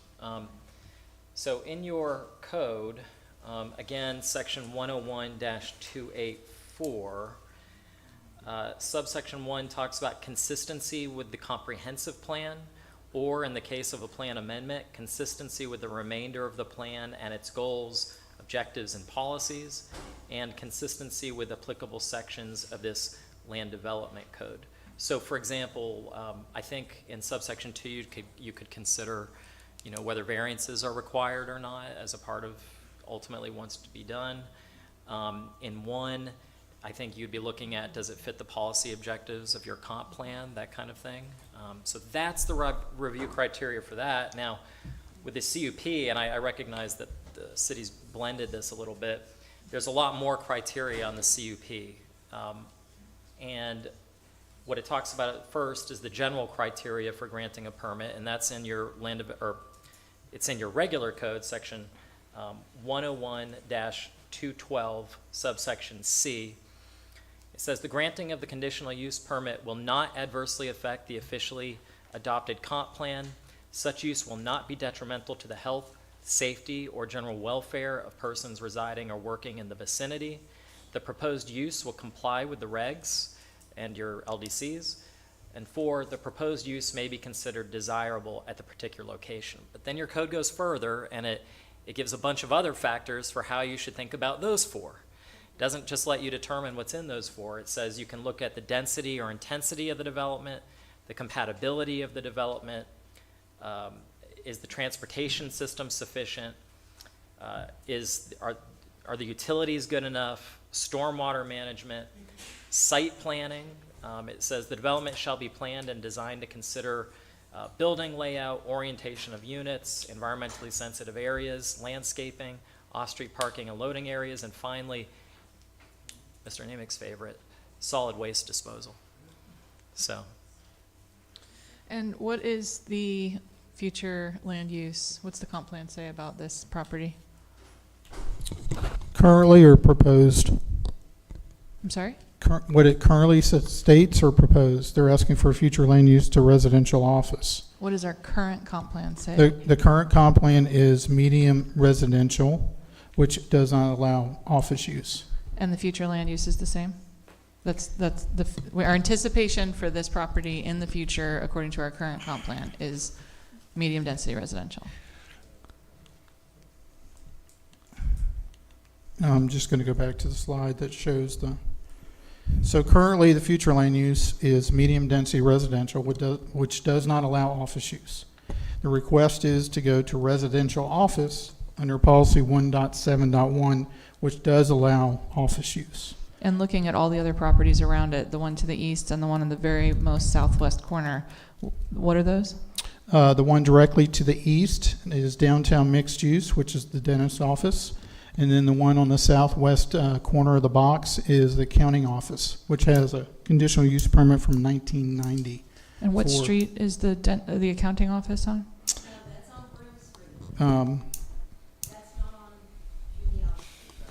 Yes, the street would be,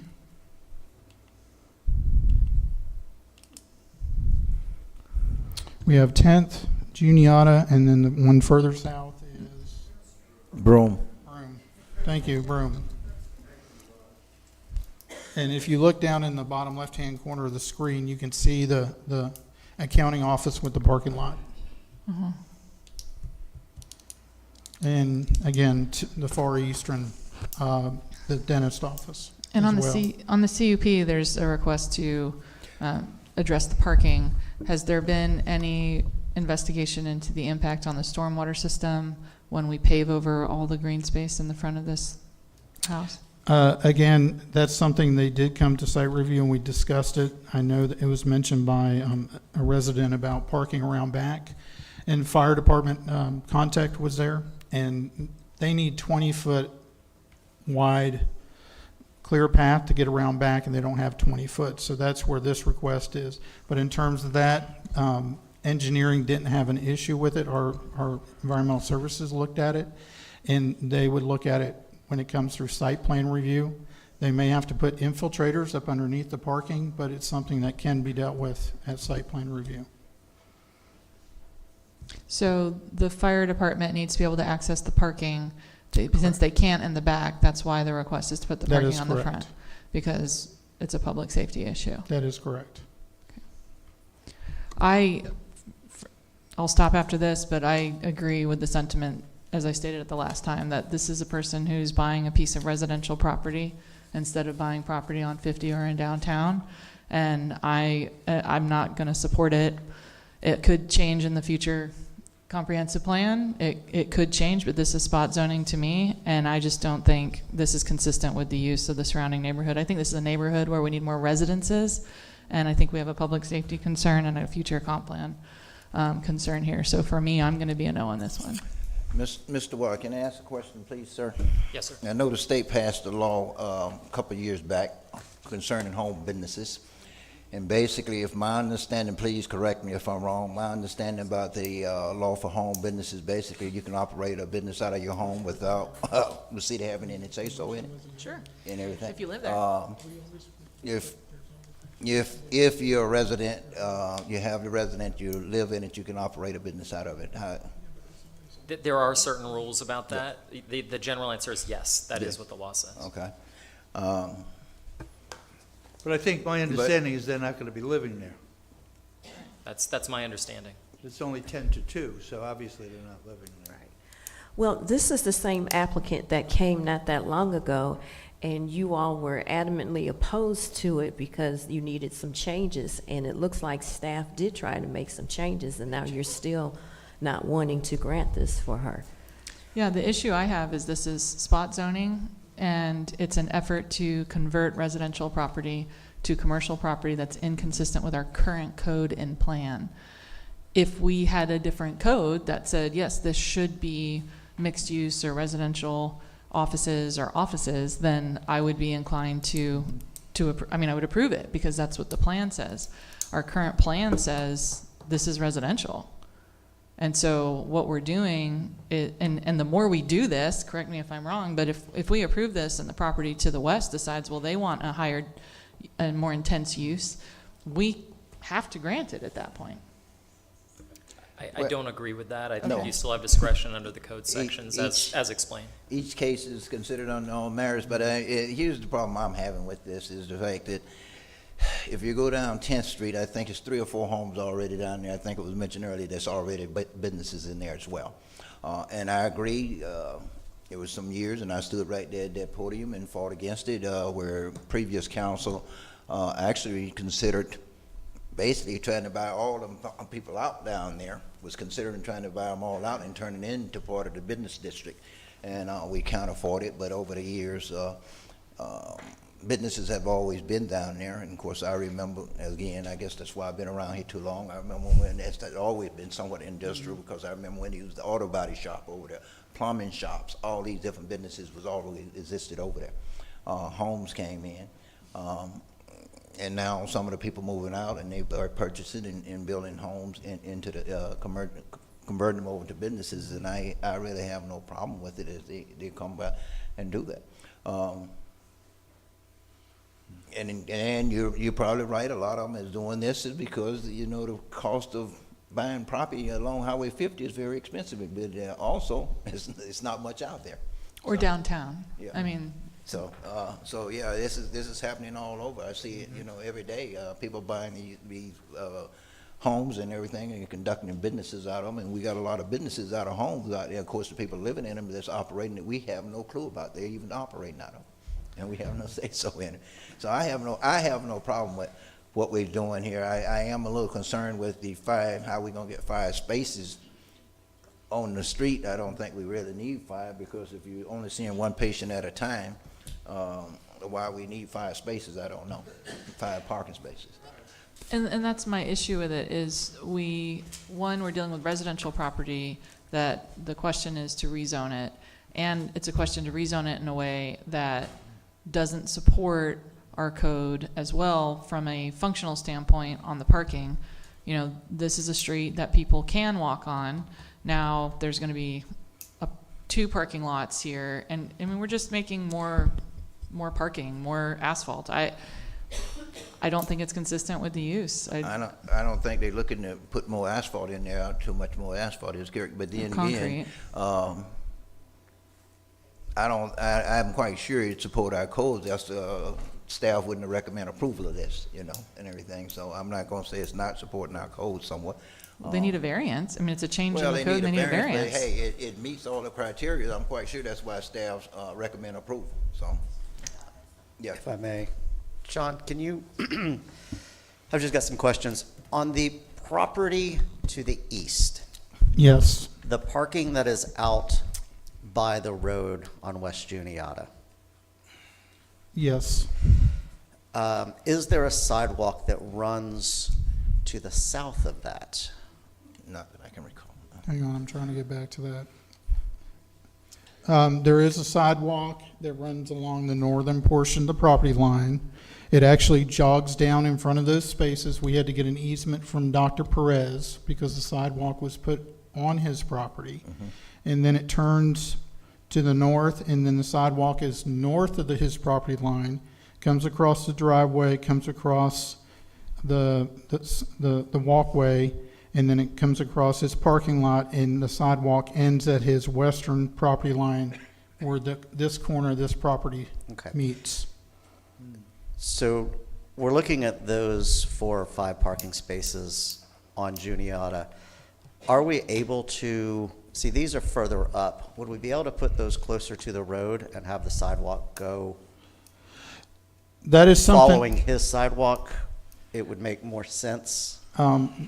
They do have a sidewalk shown on here, but again, it is behind the spaces. If you look at it, it bumps behind the spaces, and then it comes back down to the property line. So that's what I'm something the asking. engineer could possibly discuss. I'm not an engineer, so I can't design this. So that would reduce, it would reduce the amount of impervious, and it would reduce the conflict between cars and pedestrians. And it would also make that sidewalk a little longer, which, you know, then we'd only have 2 houses. You know, I'm one who, I hate sidewalks that go nowhere. And so if we can, if we can make a good site plan where this will work, and if it doesn't conflict, if there's no right-of-ways, if there's no underground, whatever, I can support this, but I'd like to see some change on the CUP to where it makes a little more sense and follows what's next door, then it makes sense for me. I believe Ms. Strange's comments on spot zoning are on point, but I also know that we need to have a new comp plan and all of those pieces and parts. So I agree with you, but I also don't necessarily think that we stop doing what we're doing, because I can't say even if we had a new comp plan, I'm not saying that I wouldn't think that it should be here. So I'm going to support it if they can get to, Well, if they can kind of copy what has already been done and reduce the amount of impervious, then Well, and I'm then a too, little you more don't have people comfortable. driving across the sidewalk to get to their parking. Well, the thing is, that sidewalk, isn't it lining up with the sidewalk from the dentist? Is that why? No, it's jutting north. Yeah, well, no, the dentist office with the sidewalk. Right, if you look to. Where they have it running, it's in line with the other sidewalk. It's not. If you look to the east, you can see that they're jogging it a little bit north. Yeah, he's it showing it jogs on the towards pen. the Yeah. street. yeah. Okay. So we could fit the parking spots in there. And we just thought it was less intrusive for the pedestrians to have the parking up in the front, and it was closer to the building for the patients. We can certainly eliminate a couple of parking spots. I don't think there's going to be an impervious problem. We're doing a 10-2 certification with FDEP. We don't need a water management district permit.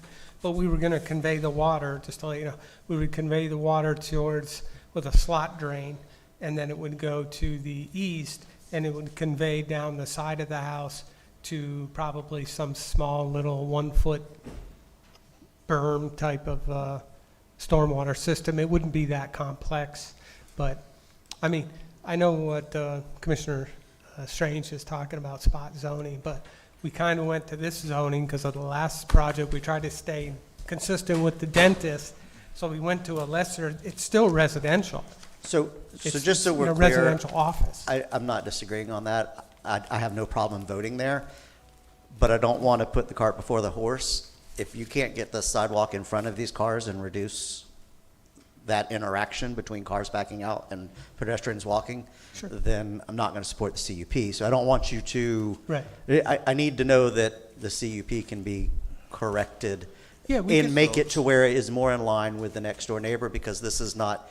I mean, when we're doing this, when we start talking about comp plans, when we're talking about what we want it to look like, we want it to all be uniform, and I want, you know, if I'm going to approve it, I need it to be uniform with the one next door. Because if somebody else comes in and says, hey, I want this, then we need to be able to say, here's what we've done, and we're mimicking that. So, So, Mr. Howard, are you asking to table this until they can work on redeveloping the site plan, or what?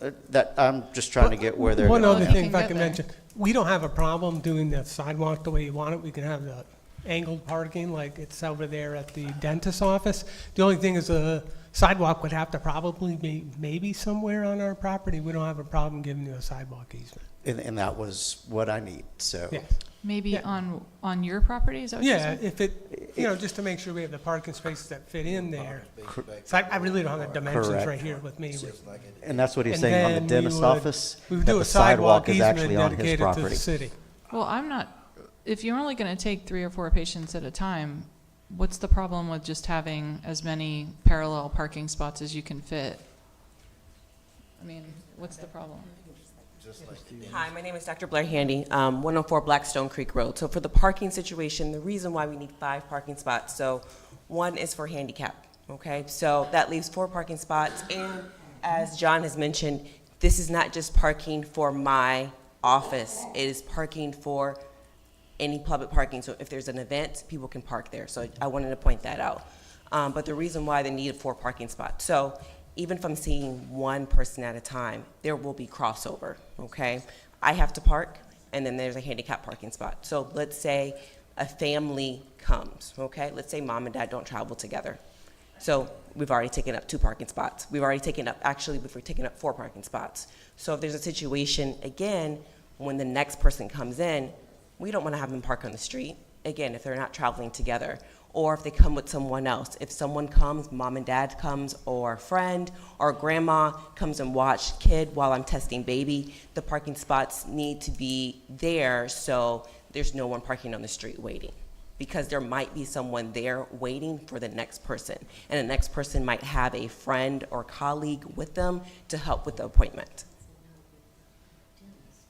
Yeah, I mean, if you need that much parking, I'm just not going to get to yes. So that's kind of where I don't want to see a concrete jungle on this street. And we already have it to the east. I'm not going to make it worse. I mean, Mr. Howard's pretty creative. I mean, he got me there. If the sidewalk's in line with the rest of the parking, or the other sidewalk, and you can park on the street, whether it's on an angle or parallel, I'm not gonna have the issue. It seems like handicap, you're walking straight into the building. Does there have to be a special handicap spot? Yeah, so there needs to be an Yes. ADA parking spot there. And if you're having mom and babies, so I test a lot of babies, that's why the parking is needed. I don't know. I thought we heard that we didn't have to have ADA downtown because of some road. It's the it's Parallel the use. parking on the street. On the slope. So why don't we do And- on-street parking, so we have the same issue?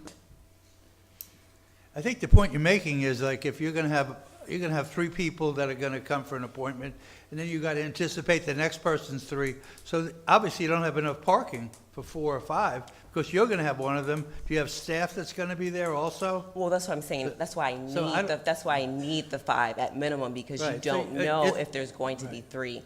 And that's why I'm saying Yeah, that. I think I I'm need in the agreement minimum with of Ms. Strange. 5. I'm gonna have to deny it for that. Yeah, I mean, I think it's just a matter of buying property that meets your needs, because I don't think this one meets your needs.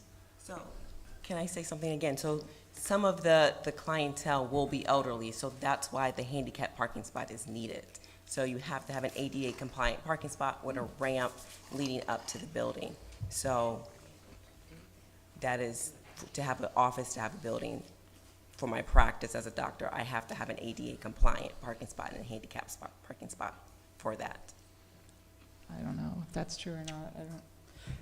I believe it is. I'm because just I think- interested in the No, design when I here. practiced, we always had one too. Well, So. again, I'm just looking at the design. I mean, I'm just one vote, but I'm not gonna make this whole street a bunch of parking spots. That's not, I don't wanna do that to downtown. I mean, again, if the comp plan comes out and experts in design and architecture say this is beautiful and how it should be, then I'll be on board. But right now, this is a residential piece of property, and there's an awful lot of changes that need to be made. But again, I'm just Right. one vote, so. Okay, I'd let's like just to see make a where it motion goes. to deny this ordinance then, ordinance 2025-22. I'll second it. Could y'all indulge me a It- minute that- with somebody did I have not a say, motion. not against Hold on. them, We got a that motion. maybe I I have- could clarify? Um, I don't know. I have a motion and a second on the floor for denial. Is this just the ordinance, 2025-022? 22. Okay, just for the ordinance, right? Is there any further discussion? I just need to 100% verify that if I vote for this on this part, that we're going to get the sidewalk and the parking correct. I'm hearing no. That's the only And reason I'm that's saying no. no. And if I can't get that, then I'm not going to put this under that. Well, So let him answer. I need to be sure I that just John need to is know exactly what satisfied. type of parking you're talking, like it is I now. need you to match. Just move it to the back. No, I need you to. Dentist office. I need you to match the dentist office, which is the existing dentist office, and then that sidewalk's probably going to have to come through your yard, which means you're going to have to give up some property. That's cool. Can- That's not a problem. Yeah, go ahead. Can I just jump in here? I think that's more of a CUP thing. We're just talking about, I know where you're going. I know that it's contingent. I just don't but want, because they're tied together, I don't want to make a promise to them and then jam her up on a piece of property. I mean, because that's what would happen, but I understand. That's why I asked, did you want to table it? I- And everything until they can work with engineer to see if it's going to work. But we do have a motion and a second on it for denial of ordinance number 2025-022. All in favor, let it be known, well, I'm sorry. Mr. Mayor, my issue relates to the parking. I'm not, if she can use it as an office, I mean, I guess they were combined together, so I'm looking at the whole thing. But, I mean, for this to be a residential office, I'm not sure I care. It's just the proposal for the parking is my real issue. Yes. And Would Bill? y'all let me indulge you to tell you what it really is on that parking, where maybe you can help her? As I said, I'm not against them, it was the CBD, but y'all are not seeing the real picture, because you're not seeing a real picture of what's going on there. Can I help you with the parking before you make It's a up to you, decision? Mr. Mayor. Well, I'm not trying to railroad. Go ahead. I just hate it that the truth is not coming out. I feel like I'm missing something, Chandra. Can you, what Well, are you? I want to hear what she has to say, because I really want this doctor to be here. I Yes. want us to support her. I feel like we turned her down last time. Now she's here, and now you're turning her down again. Planning and zoning already agreed to it or whatnot. And so I want to indulge Ms. Forth. maybe she had something else to make more sense to the rest of y'all. Well, the concern seemed to be the parking, and I totally agree with Mr. Howard here. If we can kind of like mimic what's over there and keep everything consistent with what's over there at the dentist office, I can support that. And I So- really want to support this whichever way, and if it's the parking that's really an issue, let's see, can't we work on something? Yeah. The rezoning is going to be a eliminate the roll parking. call, right? The What's that? rezoning is going to be a roll call, right? Yes, well, yeah, this ordinance, yes. So, Bill, I'm going to, I'm telling you, we're going to get stuck on the variance. I mean, I don't necessarily mind the rezoning to the residential office, but the variance is going to be a problem for me. Yeah. I can tell y'all about the parking, and Todd's right, if you want to So, hear. so just save that until, we need to get through the first one. I think that's where Mr. Waugh is having his heartburn right now. He is How did like, you know? y'all stop. Yeah. Trying to get through the ordinance, and then Okay. we can do the resolution. Okay? Now, what were you saying, Ms. Strange? Yeah, I mean, if we, I guess I'm looking for you all, I'm not convinced, and I'm feeling like the audience disagrees, I'm feeling like you all disagree, and I feel like I must be missing something, because Because they're not telling the real picture. You aren't missing anything. So, Ms. Forth, what is the real picture? Well, because I've lived there 31 years, and here's what I have the oppose, and maybe on the council, make them put a real picture of the house up. You guys can't see the real picture of the house. That's an architectural drawing, right? So here's what's happened. It's a little two-lane street. If there's two cars there, there's nowhere to put on-street parking. Not angled, not parallel. What the dentist did that you didn't show, he went into his property to make parking. He didn't park on the street of 10th Street. He went into it. And there's a sidewalk to nowhere. Now, the only thing she could do, and we've seen it in some of them in our area, is that they're gonna have to take off a good part of the front yard, because my neighbor and friend did that. She had a little accounting business there for a while, and she parked all the way up to the house in the driveway that used to be the garage and turned it into an office, legally, okay? And so there is no place to put parking there. And I'm still a little bit concerned, or baffled, why there's plenty of space between the dentist and there. I've been through that too. We've actually drove a truck through there to help them when the tree went down, and my husband helped cut it up. So for one car to just drive around, which we have some in the R3, you can actually do that and go park behind the building. I could probably show you 15 of them here in town. So, but what you need to understand, and I hope y'all will do that in the future for people like them, because I talked to John and I thought it was resolved. R3 wasn't a problem as long as it's not CBD, but there is no place to put the parking. Because you'll block all the neighbors up if it's on street, so either let her cut into the front yard and have her ADA and whatever else, or see if there's some way there's a variance and talk to the fire department. Maybe they don't mind it being tabled, but I feel bad for them because there's no real picture there. You can't see the real picture. Make the staff bring you a photograph of that house. Or if you haven't driven by, go look at it. Yeah, I've driven by it. Okay. I'm sorry? I've driven by it. Okay, all right. Yeah, and so, yeah, because Thank- you guys can't see it. Thank you. How could you ever make a good decision for them? Will that idea be feasible? We couldn't. I do have a motion and a second on the floor. Okay, for denial of ordinance number 2025-022. Is there any further discussion? Hearing none, it is a roll call. All right, Councilmember Strange, Aye. Councilmember Howard, nay. Councilmember Myers, Nay. Councilmember Peterson, Aye. and the chair vote nay as well. Okay. Motion fails 3-1, Motion 3-2. Motion to approve item number 13, ordinance number 2025-022, final for 963 West Juniata Street. What was the motion? Second, okay. Second. Second, okay, I'm sorry. Motion to approve. The same ordinance? Yeah. Yes. Okay. Motion for approval on ordinance number 2025-022. Is there any further, and a second, is there any further discussion? Hearing none, Councilmember Strange, Nay. Councilmember Howard, Aye. Councilmember Myers, Aye. Councilmember Peterson, Nay. And the chair vote aye as well. Motion passes 3-2. So on changing the ordinance. Now, let's deal with the second part of this, which is the resolution. 2025-011R.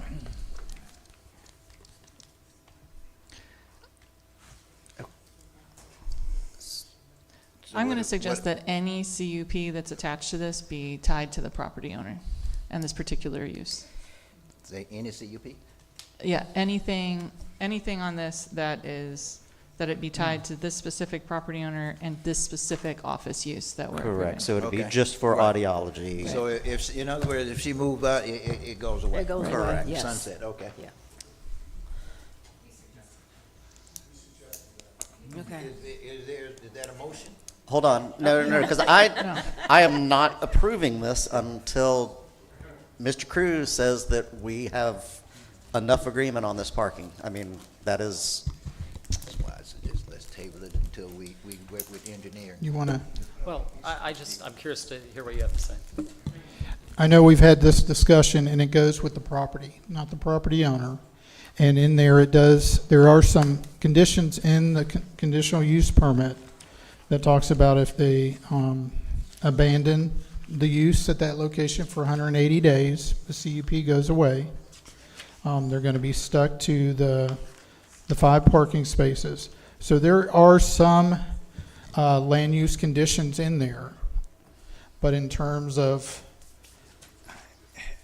we can't say audiology office, we can just say professional office. Okay.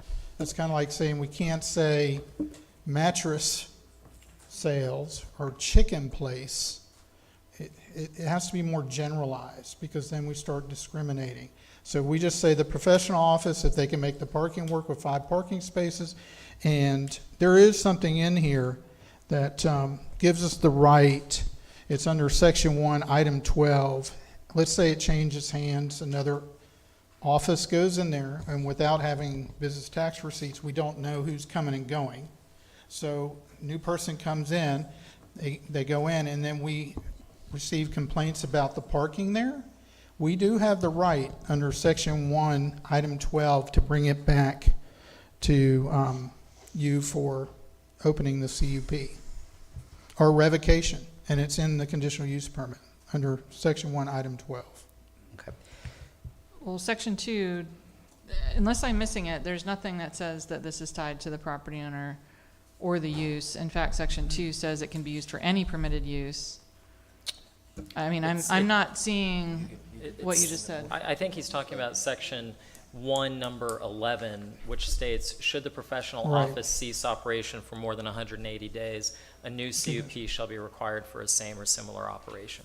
And But I'm I suggesting. think Ms. Strange is concerned if she moves out completely and Right. everything, which means, more than 180 days, it go away, but. It goes away. but if After she 180 move out days, it goes instantly, away. Well, we have to wait 180 days, but if she decides to move, can If you want to change it to 90, revoked? 30, I want to tie it to the property owner. Yeah.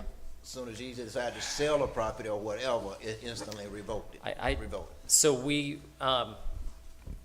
this was creatively brought up by a member of the P&Z board, and my advice was, yes, this is theoretically possible as a condition, but it's not something that is common, and it's something that could be challenged. I don't know how it ends up, to be honest, so that's that.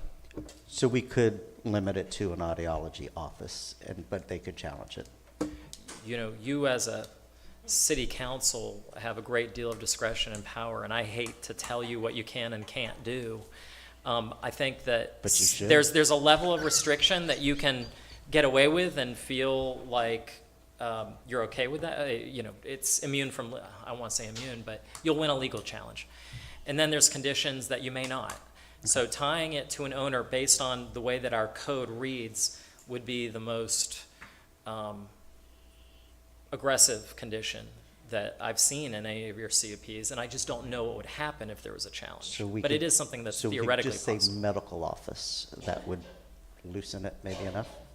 I mean, I think that would pass a challenge. Okay. Parking. Where are we at with parking, John, or Mr. Cruz?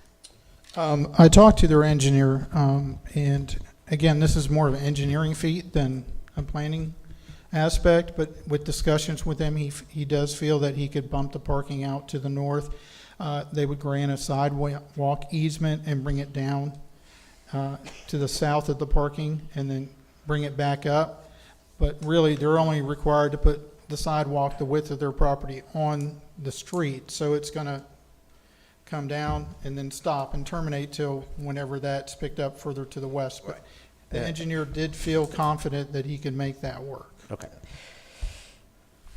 Anybody else before I make a motion? Well, hold on, there's a resolution here. So section 1, paragraph 10 says this permit shall become null and void if substantial work is not begun within 2 years of the date of issuance of the CUP. 111 says, should the professional office cease for 180 days? We talked about 90 days. Section 2.1 refers to professional offices. I mean, if we're saying medical, then I think it should say medical offices throughout rather than professional offices. Section 2.5 says the site may be used for any permitted use in the R3 residential professional zoning district. I guess that's okay because it's not a CUP. Is that part's okay? You're talking about number 5 in section 2? Section 2.5? Yeah, the reason why that's okay is that you wouldn't need a COP. You wouldn't need a COP Correct. for that, okay. So I think section 110 should either be shortened or stricken. I don't know what substantial work needs to be begun. Probably the parking spaces. The parking spaces, yeah. Yeah, it would be the parking spaces. So, how because- soon do we want her to get this done? How long are we willing to let it go without operating as a medical office? And do we want to limit it to medical offices? Well, I think it's already set up for 2 years, right? They have to begin within 2 years? It does say in 2 years, but you got to remember they have 180 days to, once they file the CUP, they have to get this thing going. Right.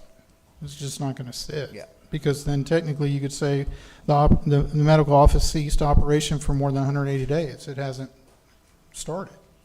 So the 2-year clause is general conditions we put in the CUPs, and we've discussed that before. CUP good, it has to be completed within 2 years, but the 180 days of non-activity also kick in. Now, that's after the CUP is complete, right? After completion.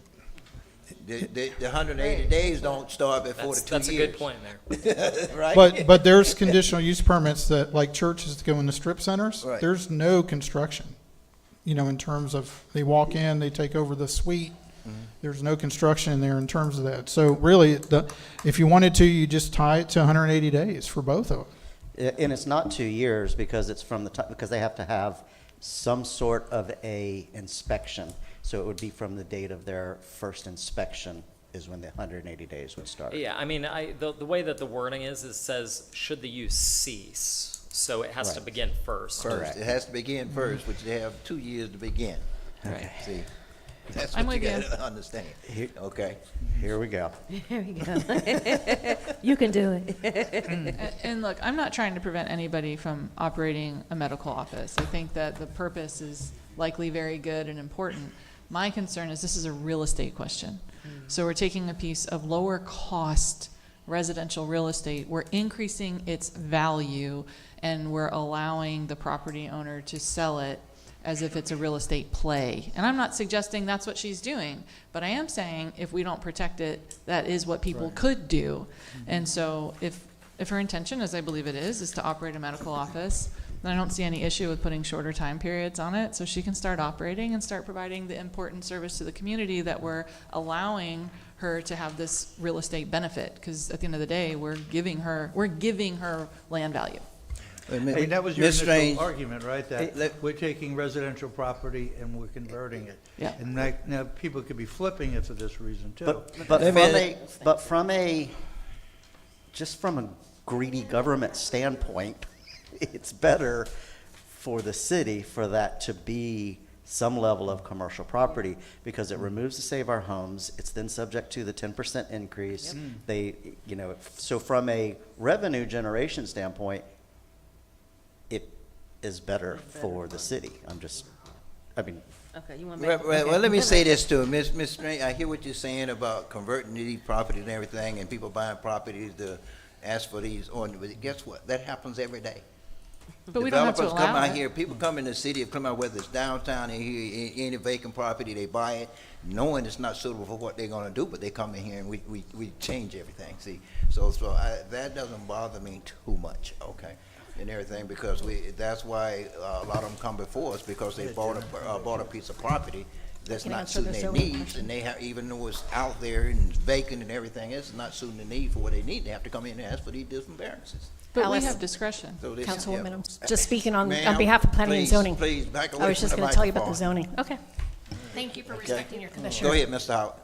Thank you for I'm going to make a motion to approve item number 14, resolution number 2025-011R 963 West Juniata CUP with the provisions that it be limited to a medical office and that the street parking be moved north with the sidewalk to the south, mirroring what was done at the dentist office next door. A second. And restricting the 180 days on the 110 has 2 years. You want to restrict that to 180 days? No, because it'll start as soon as she gets her first inspection. So that 180 starts as soon as she gets her inspection. It doesn't start at 2 years.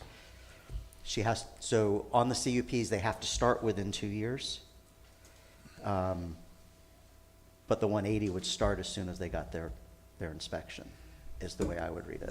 He's kind of looking at me like, maybe not. The 180 doesn't really start until the project's complete and she actually move in and conduct business, and if she should happen to shut down her business, stop doing business, 180 days, She has 2 years. it disappears, okay?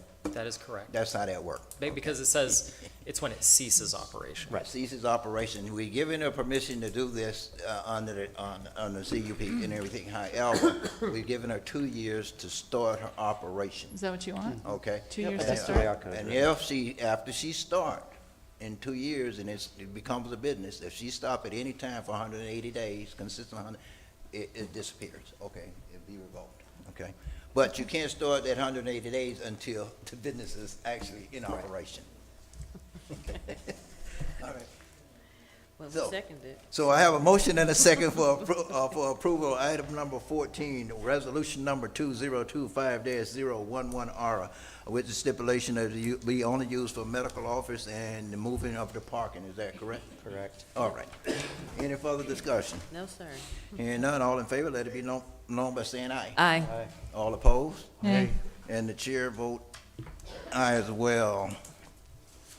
And I have a 4 to 1. I think I heard one nay, right? Okay, one nay, 4 to No, 1. I thought there were Two two. nays. There were two. Oh, 3 to 2, I guess. I heard both of them at the same time. 3 to 2. But the motion passes 3 to 2. Okay, good luck, ma'am. And let's please work on the parking. Item number 15 was taken care of earlier. Kirk, I'm gonna put it on me this time. I need a break. Okay. I'm That was sorry. table number 15. Table number 15 has been tabled, so let's take, please, Withdrawn, let's take a taken 10-minute out. break. 8 is, what is it? Wow, it's 8 o'clock. 8:07, let's be back at 8, well, let's say 8:15. Okay, is that all right? Yeah. Ooh, I'm hot. Can we adjust that thermostat over there? I'm hot. What did I say, 8, what did I say, 8:15? Okay. I know Kurt going to the bathroom. I'll buy a house there, and I'll make it an office, I'll make it a... Now I can turn around, no, I bought a house for 200,000, now it's for 500,000. And people that live there don't, that's... And then people are gonna be parking in the dentist. Yeah, but I think she, yeah. Do you know her? Yeah. Yeah. 5 spots are not enough.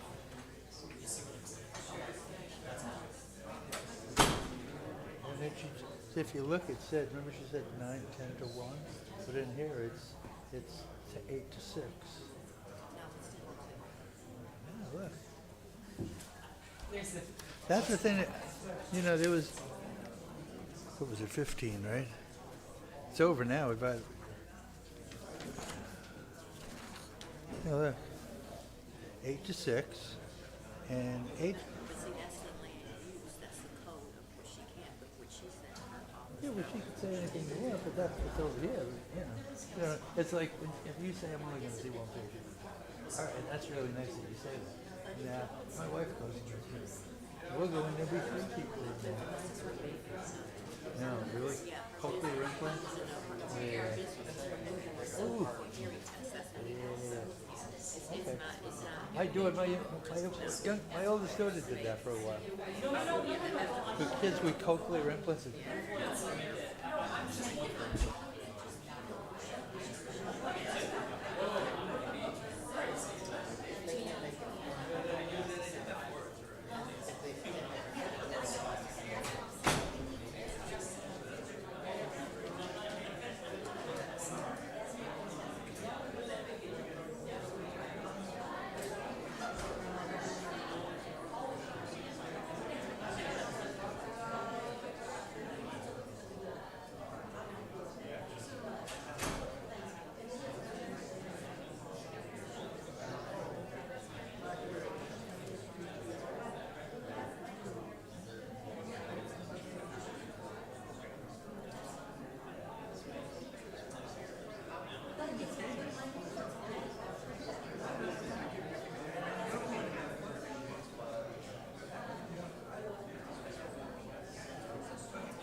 Yeah, well, I would prefer her parking in the back than on the front, because it's not there. Yeah. Yeah. All right, if I can get everyone to go back to, go ahead and take their seats, we'll get started here in a minute.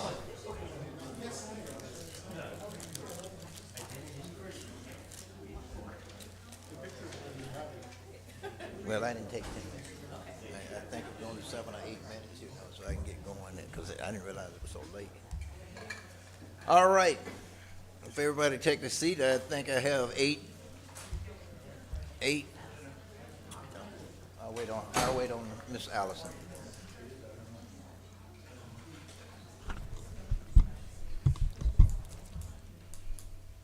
She have 30 seconds.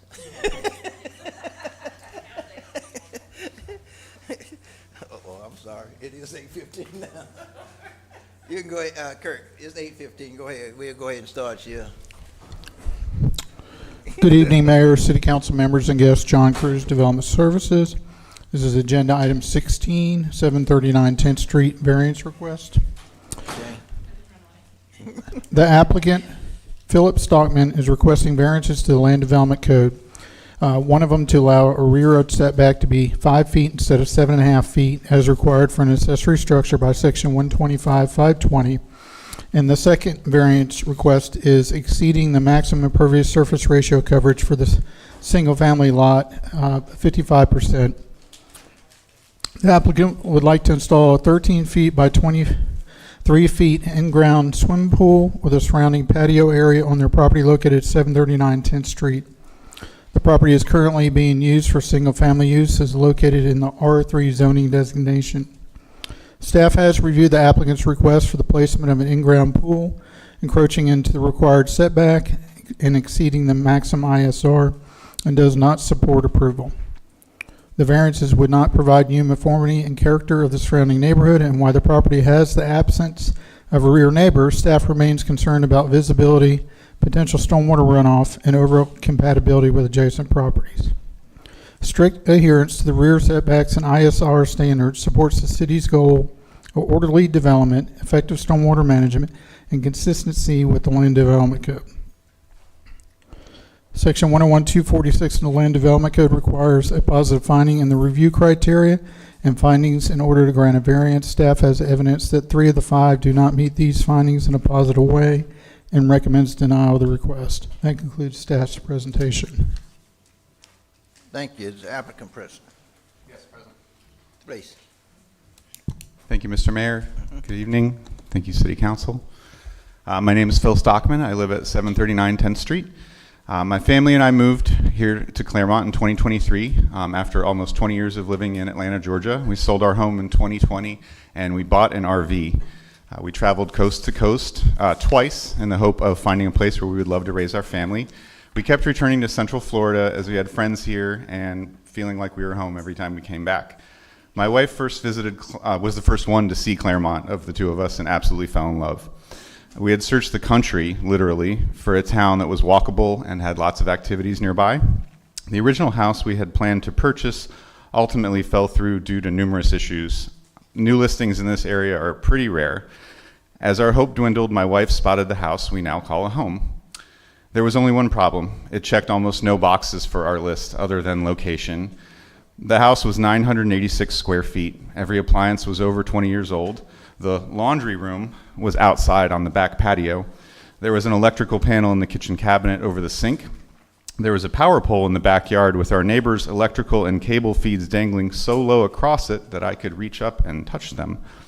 This was not an ideal property as is for our family, but the price was right and left money in our account to improve the lot.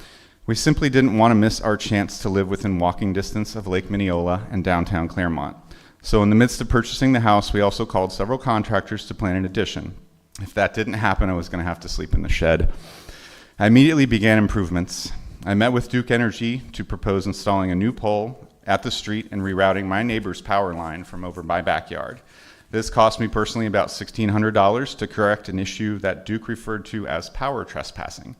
The house addition expanded our home to a 4-bedroom, 3-bathroom with a pantry, laundry room, and a living room.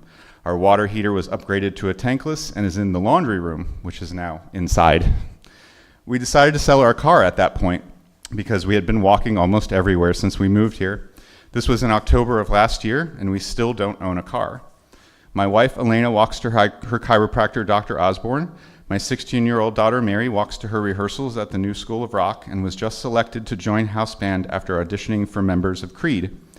I frequently walk or bike with my 8-year-old son, Nick, to Waterfront Park and Victory Point, not to mention Hiawatha Park and West Beach Playground.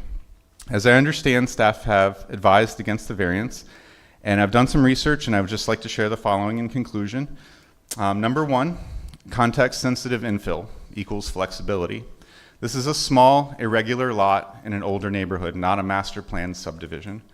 Most downtown lots weren't designed for modern zoning standards. They were designed for use, not for formulas. Requiring suburban scale rear setbacks on a 10th acre lot limits the homeowner's ability to use their own yard meaningfully. Pools are no longer just luxury amenities. They're becoming small scale, climate appropriate backyard features for families, especially in Florida. Number two, small growth equals maximizing existing lots. Allowing reasonable variances helps people make better use of what already exists without the need for more land, more sprawl, or major construction. A 2.5 foot reduction in rear setback doesn't increase lot coverage or impervious area in a way that materially affects neighbors or infrastructure. It does allow a family to live more fully on their small footprint rather than needing to move or demolish to achieve usable outdoor space. Number three, and there's only 5, so we're almost done. Respecting constraints of existing easements. When utility easements already limit what can be built, setback flexibility becomes even more critical. The Duke Energy easement further reduces usable space, not by choice, but by necessity. A modest variance helps the homeowner work around those constraints safely while still staying within legal and buildable bounds. Number 4, rear setback reductions are low impact. A rear yard pool has little to no visual or functional impact on neighbors or street character. The structure is low to the ground, quiet, and screened. Unlike a second story or garage addition, it doesn't shade or crowd adjacent properties. It will not increase density, occupancy, or traffic. And number 5, strong towns values equals incremental investment. A family adding a pool is making a long-term place-based investment in downtown Clermont. They're not flipping or speculating. They're making their modest home more livable. Small-scale incremental investments by residents are exactly the kind of development Strong Towns encourages, rather than relying only on big developers. In older, small neighborhoods like ours, one-size-fits-all zoning code doesn't always reflect the character or constraints of the place.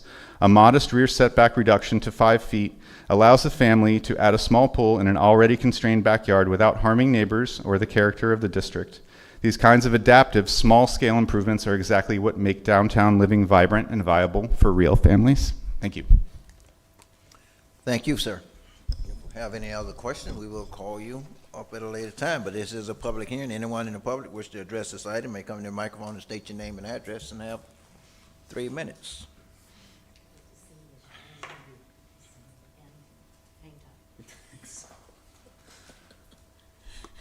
Charlene Harrison, 4th DeSoto Street, Clermont. Make sure, John, y'all get this picture up here. You saw what happened earlier tonight just before him. This is our neighbor on 10th Street, the little piece between DeSoto and Montrose that held visits, every party downtown, every event, every whatever.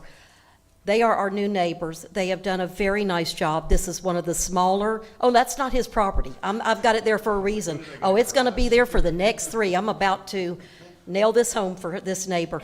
They are quiet, they're very nice. I went over to see their addition. They've got a very small place. I knew the lady that actually went to our church there for a long time. It's a 0 lot line. And then you saw what happened just earlier on the other side of me in our neighborhood, and you're gonna try to shove in parking that isn't there, can't be there. I don't know how that's gonna work. We'll see what happens. But the reason why I brought that, I swore up and down the night that this council, that last one, approved that. That's down on Minnehaha. And then there's another one over on Lakeshore. After Lakeshore did it, I didn't get to get that one today. There's the one on Minnehaha. That's a residential, next to a residential, that this council in this city allowed that big monstrosity. There's one even bigger. I told you that night, I told the city, you set precedent. Now this poor guy just wants to do a pool back there. If he does his fencing and stuff, that the daycare behind him, which is the big one across from me, that's Magic Moments TOO, I don't think any one of the other neighbors, I've been down there about other stuff, nobody minds. But how in the world you going to tell this guy no when he has now improved his property, added it on? I would have never bought that house and stayed there. No way would I've done it. It was too little. But I talked to them. Their heart was good. They loved the little downtown, and that's what I'm trying to tell y'all tonight, like I'm fighting hard, besides the one that was just before us. It's gentrification. People are trying to push us out. Buy the houses out, turn them into offices, turn them into businesses, then y'all are trying to change it into CBD. Now this guy, he just wants a pool. I don't know if it's the right size pool, I don't know what they want, but they did a real nice addition. And they've got a livable house in historic district that they're gonna live the dream that I've tried to live, and it's now seeping away from us. And I hope they haven't made a mistake. I'm trying to lift everybody up in the neighborhood because it's been so bad with a lot of stuff going around. They're out there showing walkability. Look at them. I mean, first time I met him, living in a motorhome. Well, I'm thinking this house might be a castle after you've done that. But there's a lot of people that do that transition. So I'm telling you, there's no way you can turn this down. I don't know why the staff did it when you've approved 2 of those in a residential neighborhood next to people's houses. Look at this, people. That's commercial. Now, my point, I'm going to stay over here because I'm going for the next 2. Thank you. Valerie Shewitt, 931 West Montrose Street, just up here as a neighbor, giving a neighbor's perspective and just letting you know I have no issue with this. But beyond that, I don't think I need to hunch over, do I? Can you guys hear me? Okay. You know, obviously I think this is the oldest neighborhood in Clermont, so it wasn't really master planned with modern functionality in mind, and this lot is very irregular. I have been there. I hope to be there and go for a swim sometime in the future. So I think variances help in neighborhoods like this when we're helping families make things a little more functional and useful. I will attest to it is funky back there with some of the power lines. Our neighbors directly to the west of us, more towards Phil and Elena, they have had issues in the back with the power lines back there. Obviously they did. I don't quite understand all the details or remember, but I know there's been times with the trees back there where the city's like, no, it's a Duke thing, and then Duke's like, no, it's a city thing, or no, it's a property owner.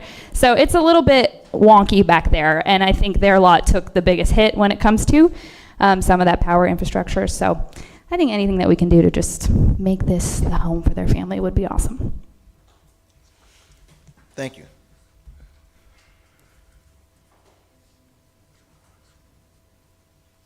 Good evening, Council. Vincent Nemick, Regency Hills.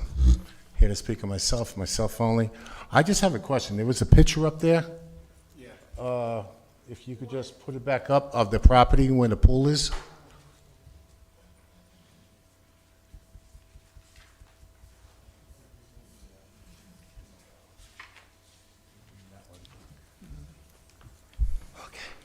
Okay. My question is, that's the shed. I'm sorry, I have to point over here. This is a shed, correct? Correct. Is that on the property line? It is adhering to the rear setbacks for a secondary structure that is under 150 square feet and under 9 feet high. Okay, thank you for answering my question, sir. So pretty much, it's not the question of putting a pool in.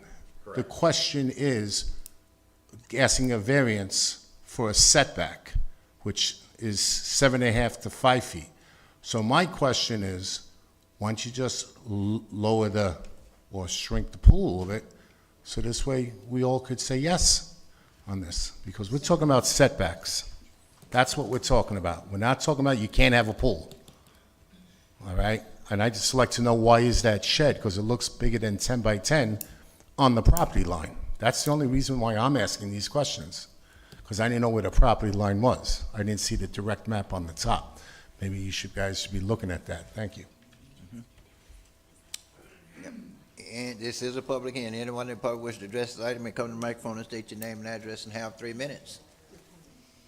Anyone else? Seeing no one else, I close public comment. Bring it back to council. What say council? I see that there's a daycare right next door to that, and is there like fencing requirement because of the swimming pool? you know, for the danger for children to possibly enter, et cetera? Well, that's one of my concerns right there. I see it's just a chain link fence there, and I'm not sure if it's any fencing around the other, but. Mr. Peterson, that would be part of the building permit application. That's one of the things they look at, of what kind of safety features would be installed for the pool. And again, that's handled through our building department, so I can't speak a lot about that, but that would be something they would have to identify.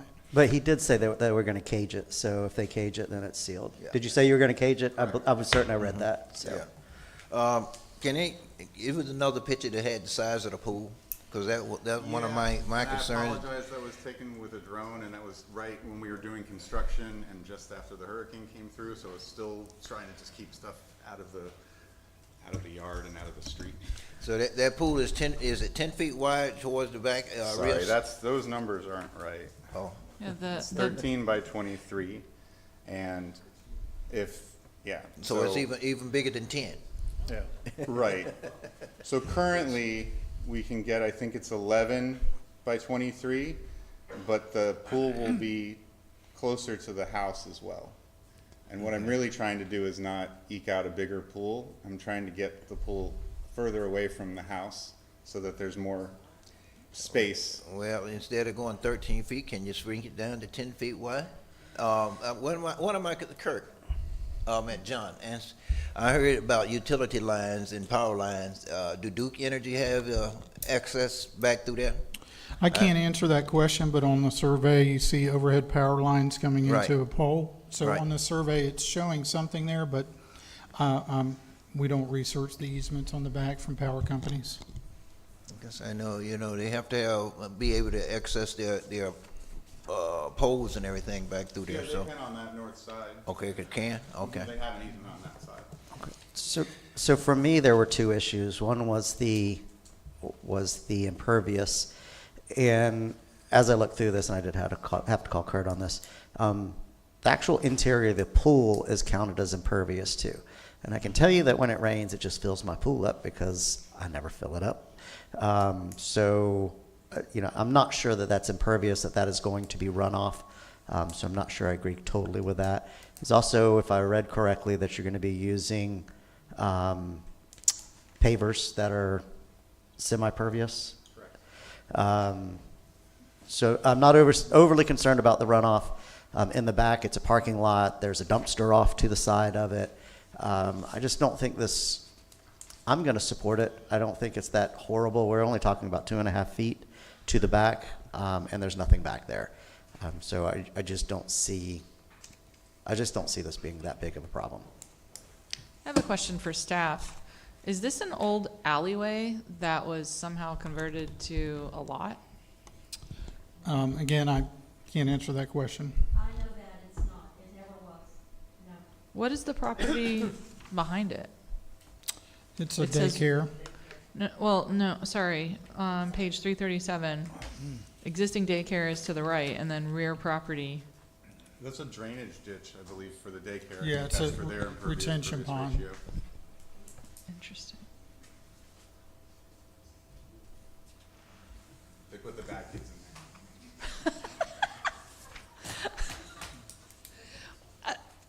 I'm mostly curious because I think the walkability, that's really important to me. You definitely used a lot of words that got me thinking, because I didn't come into this thinking I would approve this. So I'm going to commend you, regardless of how I vote, just so you know.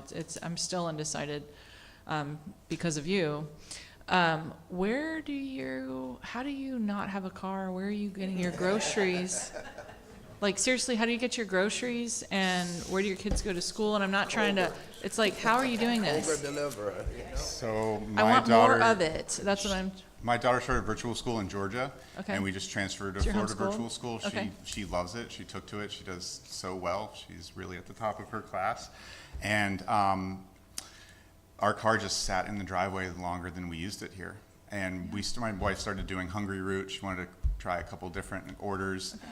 We've gotten stuff from Costco now that it's in town. We just get a Costco delivery like once a month. cheaper And than now that having we a have car. a pantry and we don't have to store stuff outside, we can kind of keep it in the house, so that's convenient. And then it was kind of a joke. We're like, let's let's sell this car, get out of the driveway. It's more maintenance than it's worth, car insurance, everything. And then my wife was like, why don't you get some e-bikes? Because I know you always wanted to do that. So that's how I get around town. Winn-Dixie's pretty easy. I haven't gone to Walmart on it. That's a little farther than I think I'd want to go. Bringing stuff back, I got a flat tire one day, so that's something I'm gonna have to plan for. But other than that, you know, we'd Uber to Disney.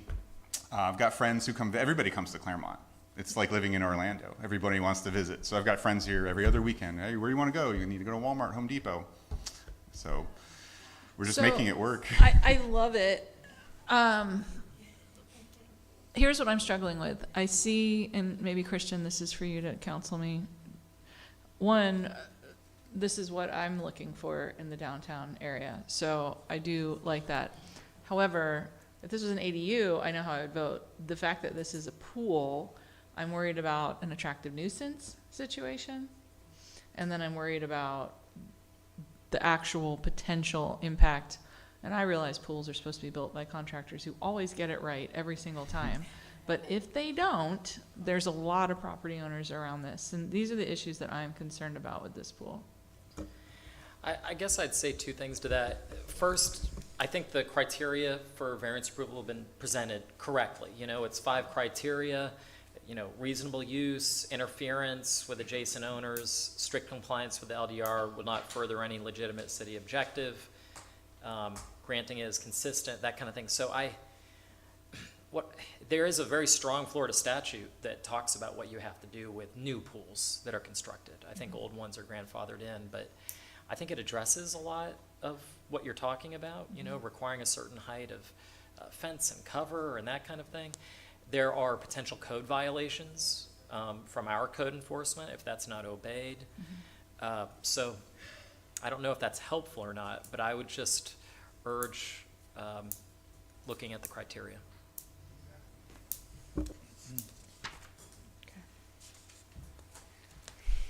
On the 13-foot wide pool, do that include the enclosure? You said they're going to be enclosed, right? Yes, The pool. the 13 feet is the water. The water. So then you, So well, I'm how sorry, far not out the, is the it all enclosure depends gonna on where go? you're starting from, sorry. So the lip is the beginning of the 13 feet, the coping, and then you have, I think it's a foot, and then the water starts. I think the pool is actually going to be 12 by 22, if I'm not mistaken. It's a half a foot. I'm going off of the survey, so. So to the, you took the picture down. There we go. Okay, because I'm seeing if pool Right, itself no, I'm 13. sorry, that is the dimensions of the water inside the pool, 23 and 13, but. Okay, so the blue line is the enclosure? Yeah, the blue line is Okay. the enclosure, so it's 5 feet to the enclosure, then you got the enclosure, then you got the coping, then you have the water. Okay, so the actual water is only like 12 feet or so. It's 13, correct, but it's further away than 5 feet from the fence. The water starts more like 6 feet away from the Well, setback. I'm curious where the water started and where the enclosure end, because if this was the total width of the pool and the enclosure, we have like no side in there. And if it's gonna extend over into the other 5 feet, if you put the enclosure in, is what I was looking at. So that's why I was concerned with, if you're saying the blue is the enclosure, okay, and that's 5 feet? A little closer than I would like to see it, but, well. I'm going to make a motion. Motion to approve item number 16, variance request, 739 10th Street. Second. Okay, have a motion and a second for approval of item number 16, 739 10th Street variance request. Any further discussion? Hearing none, all in favor, let it be known by saying aye. Aye. All opposed? Chair vote aye as well, motion passes 5-1. Good luck, sir. 5-0, I'm sorry. Ooh, I'm getting tired. Item number 17, variance request, 1070 Chestnut Street. Excuse me. The applicant for this variance, Edward Capella, no, sorry for butchering, Capellano, sorry, is requesting a variance to the Land Development Code to to allow for a front yard setback to be less than the 25-foot minimum setback requirement in the R2 medium-density residential zoning district under section 125-195. The applicant is proposing to construct a 26-foot wide by 10-foot deep covered porch, which would result in a front yard setback of approximately 14.7 feet. Single-family home is located at 1070 Chestnut Street and is located under the medium-density R2 zoning. So what you have in front of you there, the red is the outline of the parcel, and on the right-hand side, which is the red highlight, represents the 10 by 26-foot covered porch that does extend out into the 25-foot setback. Staff has reviewed the property data and confirmed that the home was constructed in 1974. Staff understands that the proposed addition may enhance the property value and provide additional covered outdoor space for the property owners. The applicant has provided photos of surrounding homes with similar porch styles. Further research indicates that no variances were granted for the front yard setbacks. This could be a result of the homes being constructed in the 70s prior to the adoption of the current 25-foot front yard setback that's currently exists. Staff has reviewed the applicant's request, and because the porch would encroach more than 10 feet into the required setback, staff does not support the approval of the variance. Section 101-246 of the Land Development Code requires a positive finding in the review criteria and findings in order to grant a variance. Staff has evidence that 2 of the 5 criteria do not meet these findings in a positive way and does recommend denial of the variance request. That's staff's report. Kurt, I just wanted to add that what your code section says, I believe, is that it requires a positive on all 5 for us to grant. Just yes. FYI.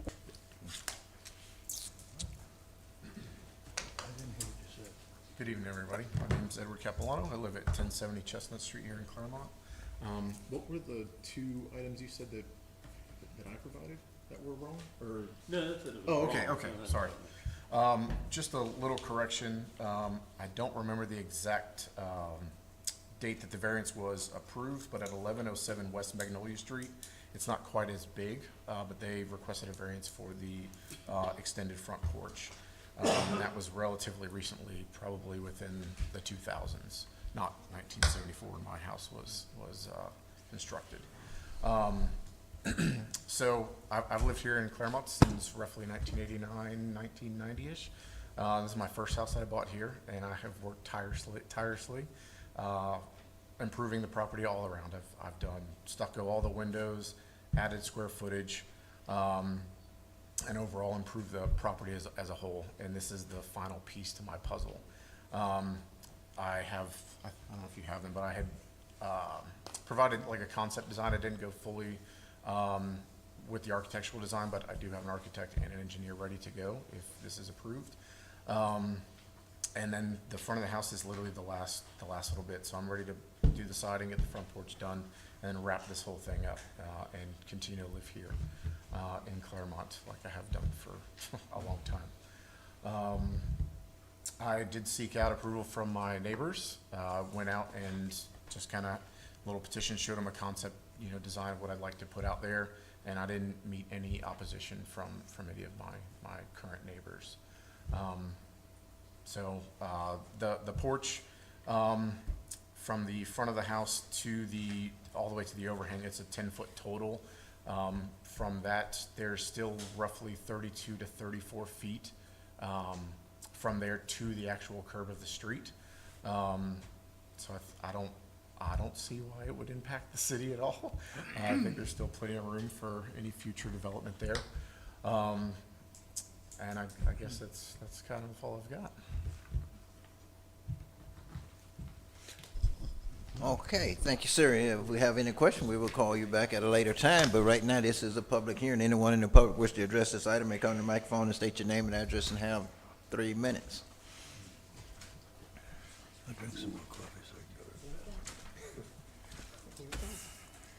Can y'all put that up again?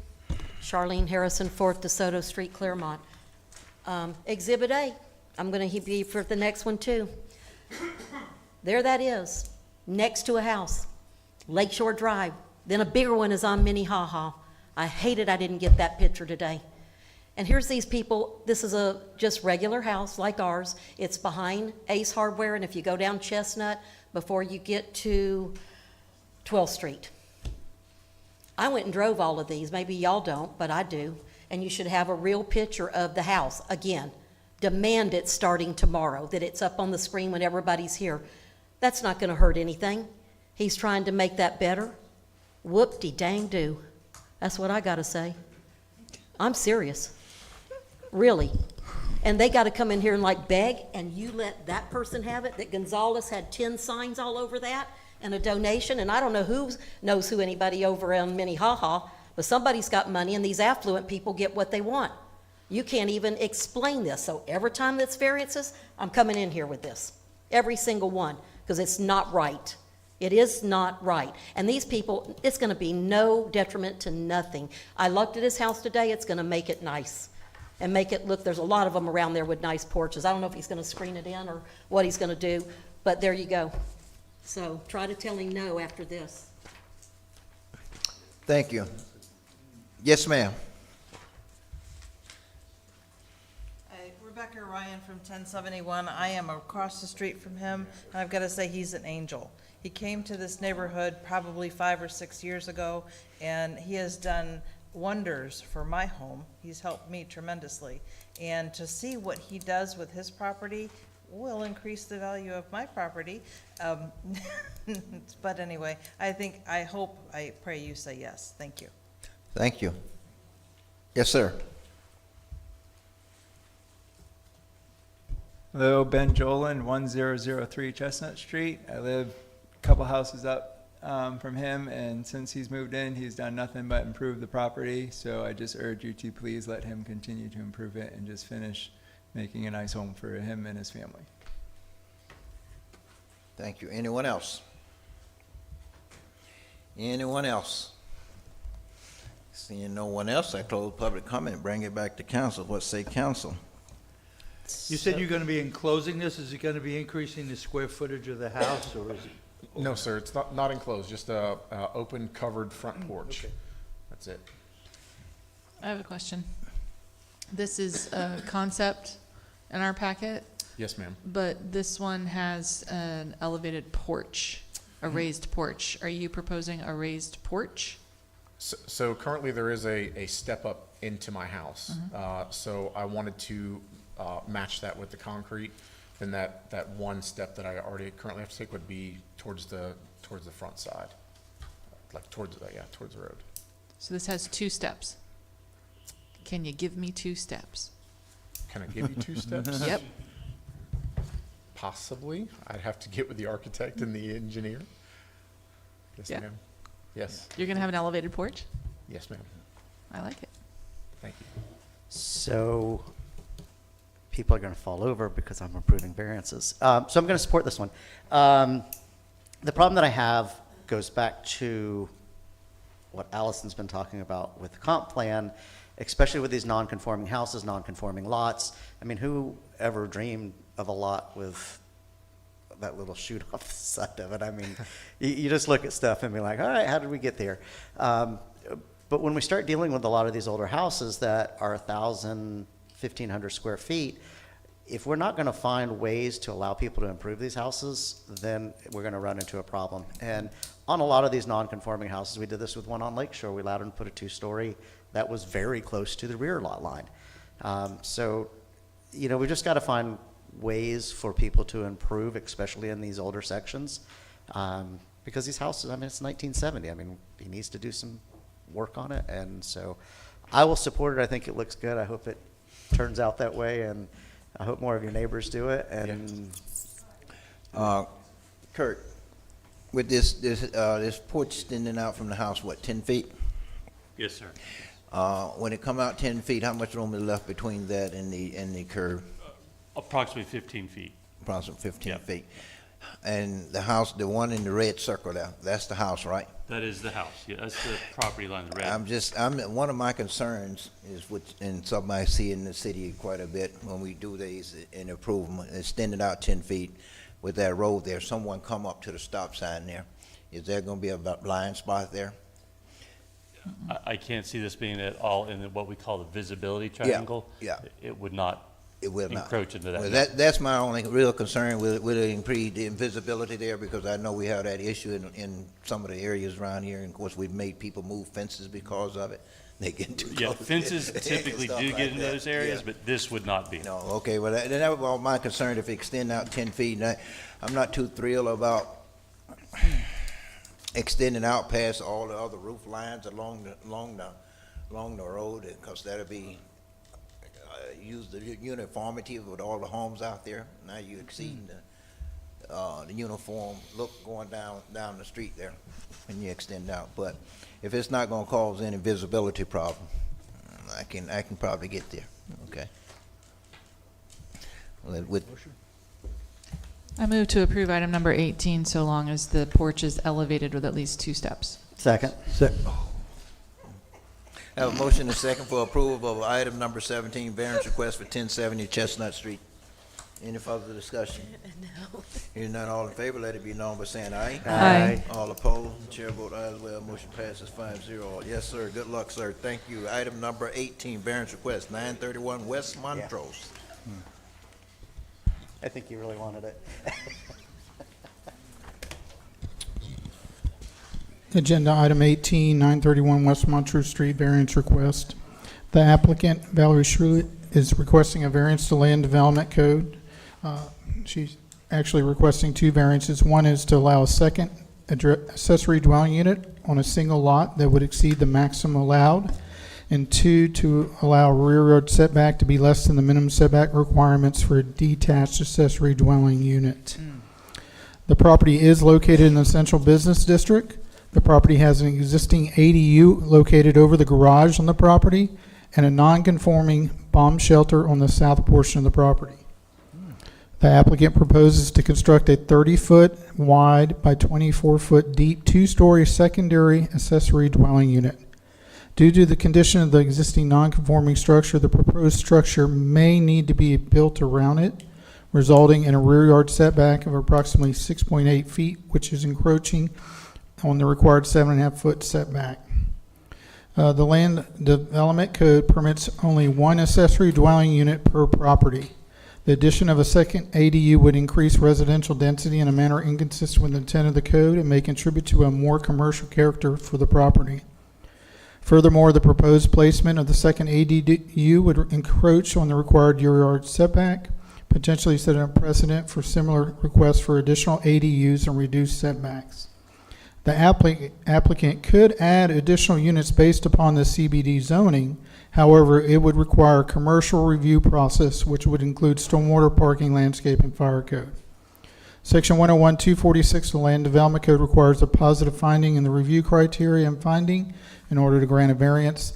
Staff has evidence that 3 of the 5 criteria do not meet these findings in a positive way and therefore recommends denial of the request. That includes staff's presentation.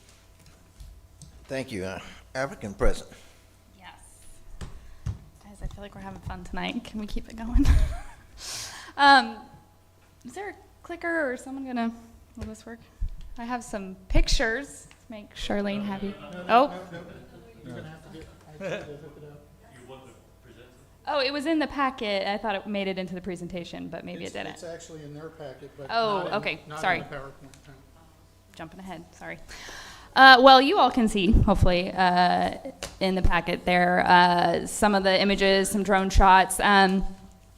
We have an abnormally, I think, large lot for this area. And the way that things are set, everything is on the east side of the lot. Like the property line on that literally touches the roof line on our side porch. So it leaves the whole west side of the lot wide open. But we do have this big, ugly, unusable bomb shelter. And it's sitting in a prime spot for something like a pool or an ADU. And it's not usable. For those of you that don't know, Cold War era bomb shelters, it's about 2 to 3 feet thick walls, cinder block, reinforced with rebar, and then cement poured through. And you can barely stand in it if you're 6 feet tall. So there's not a ton we can do there. We're not even sure it's worth demoing to build the ADU. One quote I got was upwards of $25,000 because apparently bomb shelters are hard to demo, as they should be. And so that's why the variance for the setback, because if we have to build on top of the bomb shelter is not quite at the appropriate setback. And so we feel like this is a way for us to add value on our property, and we can either wrap the cost of the demo into an ADU, or we can wrap the bomb shelter into an ADU, and that's what we're trying to do. So we live on site. It's going to remain residential, not commercial by any means. We plan to live there for decades. Lord willing, and so we wouldn't do something that we felt compromises our quality of life, our ability to have, raise kids there someday. We have to think through all that as well, because this impacts us more than anybody, actually. So 700 square foot-ish unit. Like they said, we already have an ADU that's about that size. We've had midterm tenants and short-term tenants in there for 3 years with no issue. Small units like this attract couples and individuals. We have ample parking. We do have support from our neighbors. I think most of you probably got an email today from one of our neighbors, our direct neighbor, that supports this.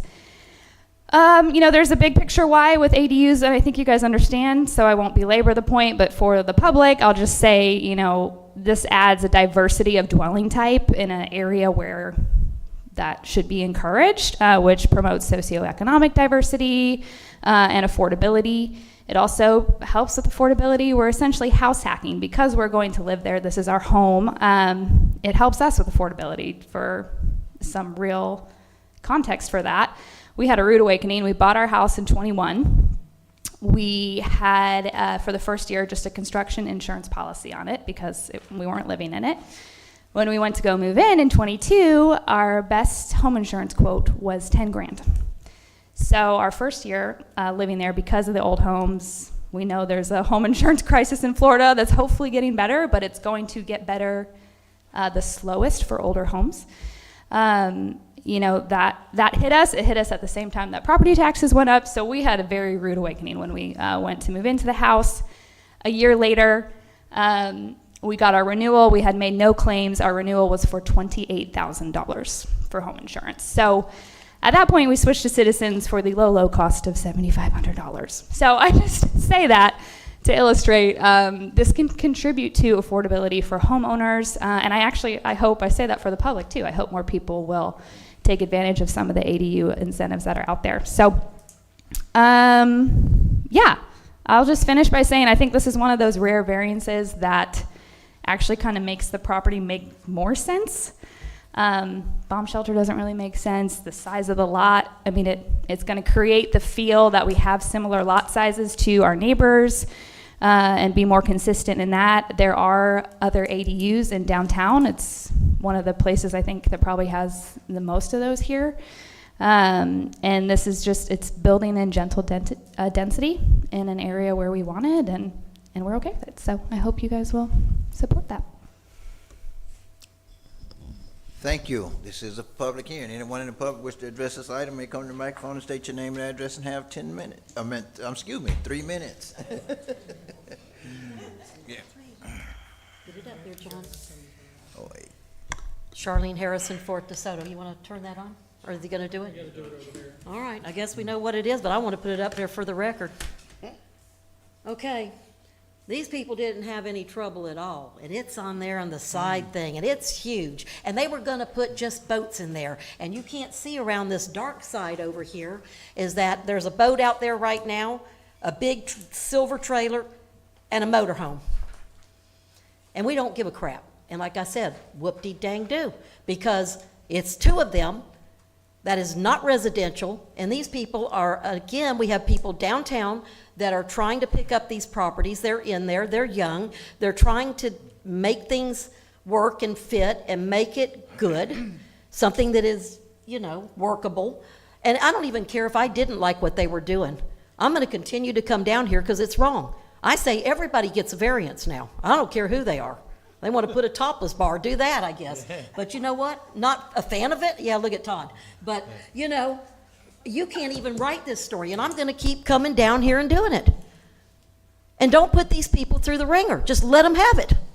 Because somebody let these people have it, and they should have never had it. They could have never fit there, and they didn't pass anything at the city. Any of those 5 points. So there you go. Good luck. Thank you. Anyone else? Anyone else? Seeing no one else, I close public comment. Bring it back to council. What say council? So this is a weird one. Because of we approved something similar as far as numbers go. I think we approved 6 at the Mulberry Inn accessory, but they weren't necessarily dwellings. They were office, whatever. Was it 8?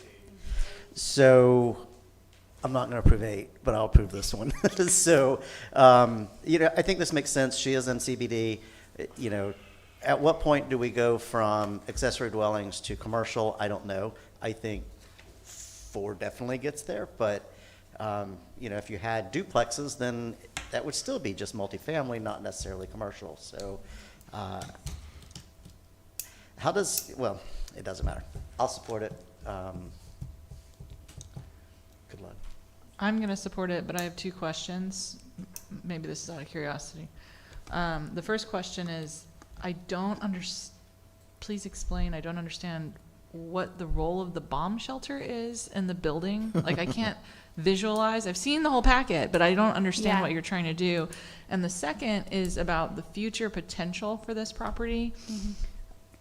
I would like to preserve the potential in the future for it to be split in half without the creation of a flag lot. So with what you've given us, assuming the code changes at some point down the road and we have, you know, either 0 lot lines or 5-foot setbacks or 3-foot setbacks, whatever it is, you could split this in half and have 2 different lots. If you build any sort of overlapping, now we're creating a flag lot, and that would not be good. So those are my 2 kind of comments, and I don't know if I can address that in the variance request to make sure we don't overlap the buildings. So basically, you would need the building to stay on, if it's a 100-foot wide lot, you need it to stay on that 50 feet. I think to the west.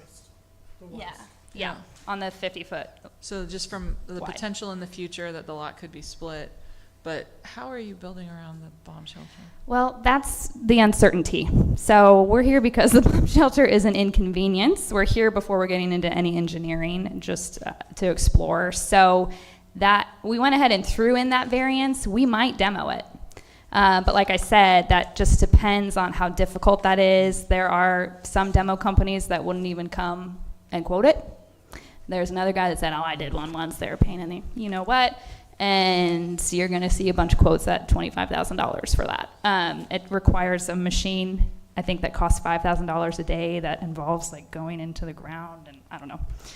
Are you talking about wrapping the building around it? So we would, it's a yes, we would facade? find a way, and we have had a bunch of contractors come out and just kind of brainstorm with us a possibility. There is potential for building around it, so we'd probably build next to it, incorporate it, wrap it in facade. We'd probably make access with the door that is there, and then we build on top. So, you know, obviously until we get into engineering, we don't know for sure, but most contractors are pretty confident that we could build on top of that thing and it would pass the test. So that is the role it plays. Yeah. Can we address, Christian, the potential to split it in the future? This looks ripe for a lot split one day to me. I understand what you're saying, but I guess what are you asking me? Like, I mean, it does look ripe for a lot split, but can we write that into the variance that you can't build overlapping? like over a certain square footage from the setback or from the property line, From the for existing example. homes. Yeah, I think you can make that a condition. So let me make sure I understand that. Do we need to have then, if it's 100 feet wide, 50 feet wide, you know, 2 lots, let's say, that are 50 feet wide, do we need to then also make sure that the footprint of this ADU has a setback from the 50-foot line? That's what if you ever had to split it, that's what you would want to do.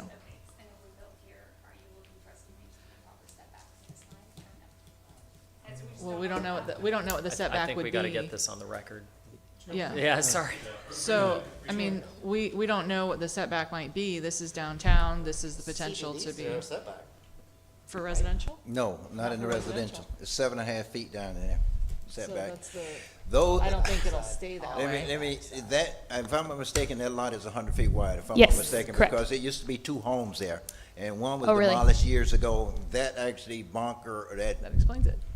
bum shelter used to belong to another home, and the 2 properties was joined. Because it was an inn at one point too. Was, Yeah, because if you look at it, it's kind of like, it doesn't sit right on the 50-foot line, it's off of the line because it was blown, and I guess years ago, it was another home there as well. And I just So, yeah, anticipate you that at some can split the point, property, but I think ordinance downtown, it has to be 50 feet wide with a 7.5 feet setback on the side setback. yeah. Okay? I'm just concerned you don't cross the 50. Okay, I just won't cross the 50. We can get a variance down the road if we need to. Yeah. So, but yeah, well, I'm missing something because I was under the impression the bomb shelter was gonna go away completely, when this was first briefed to me, it was going Oh, away. really? Yeah, okay. It might. That'd be great. And the reason, because I know the history that it used to be 2 pieces of property, that's why I didn't have no problem with you. Well, when I was told about, hey, get rid of the bomb shelter and you put an ADU on that, because to me, it's kind of like 2 different separate pieces of property, because our ordinance say you can only have one on a piece of property. Okay, because I do know it was, used to be 2 separate properties, and it was combined years ago. That makes sense. Yeah. Okay. I You can see can it. support another ADU on it, but I thought the bomb shelter was going away. Now you're telling me it may still be. Well, that just depends. If it's $25,000 to demolish, I mean, that's a huge percentage of the overall cost of what the ADU would be to build. So in that case, it could make more sense to build around it. I don't know. That is the uncertainty. So I don't know what the pros and cons of your mind are of building around it versus demoing. But we're going to try to go with what It might is like become the cost pantry. feasible. And it might become the pantry, is what she's saying. Or the mother-in-law suite. well, I don't think I would wander in there. Y'all are welcome to stop by and peek your head in, but it's pretty scary in there. We store nothing in there. It used to be quite a few residents around here in Clermont that had bomb shelters in it, believe it or not, people. It might be the wrong time to be getting rid of a bomb shelter, but we're going to go with it. Fallout shelter, whatever you want to call it. I think they used to call them fallout shelters back in the day, okay. But that was I was under the impression that was going away, and I had no problem with it because I was looking at it as being 2 separate pieces of property because of the width and everything. But if you can guarantee me you're getting rid of that bomb shelter, I have no problem supporting it. I can guarantee getting rid of it by either hiding it or demoing it. I'd like to make a motion to accept this variance request for number 18 at 931 West Montrose Street. I second. I have a motion and a second for approval of item number 18, variance request at 931 West Montrose Street. Any other discussion? Hearing none, all in favor, let it be known by saying aye. Aye. All opposed? Chair vote aye as well. Motion passes 5-0. Thank you. Item number 19, lumberyard, row house paving, okay.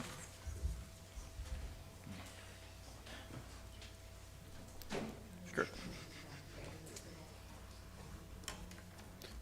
Go ahead now. Yeah, thank you.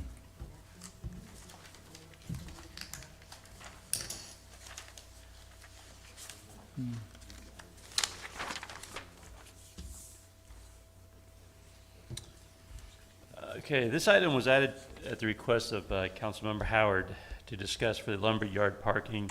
Staff has been requested to provide the status of the lumberyard row house parking lot, which is the area, this is city-owned, by the way, right here, this yellow box here. This is what we call the parking lot for the city as part of the lumberyard community benefit agreement. The city-owned lot is scheduled to be paved parking lot as part of the community benefit agreement for the lumberyard. And this is what it would look like, a site plan. That yellow box essentially is planned to be a paved parking lot. As part of that community benefit agreement, the value of the paving is $325,000. With that Mr. Howard, that's teeing it up. If you have anything else I could bring for you, let me know. So as you look at this, it's not only the paving that we're going to lose. So right now, the lot is much larger. You can see all of the water retention that they're going to add to that. So that's additional land that we're going to lose, and it's substantial. We already have a parking lot that's been there for 20 years, 30 years plus. It's worked well. It is pervious, and it works well for the rowers and for the sailboat regatta, because when the rowers come in, they're bringing in 50-foot trailers that they need to spin around. If we go and do this, they're not going to be bringing in their big trailers here. They're not going to be able to do that with regatta. I think this gives us more flexibility when we leave that lot as is. And I just have, I can't get behind giving away this amount of land and going into this design. It just doesn't make sense for me, especially when we know that the lumberyard behind is 85% impervious. There's no place for their dogs or cats or kids or anything else. And so, there's no reason for us to follow their path. I think their path is horrendous, and I think this design is horrendous, and I just can't support it as a city council member. I've made the statement before, so I'm happy to hear what you guys have to say. But I have an historical question. Hold on, excuse me. Let me open it up to the public first, please, ma'am. Yeah. If that's okay. This is a public hearing. Anyone in the public wish to address this item may come to the microphone and state your name and address and have 3 minutes.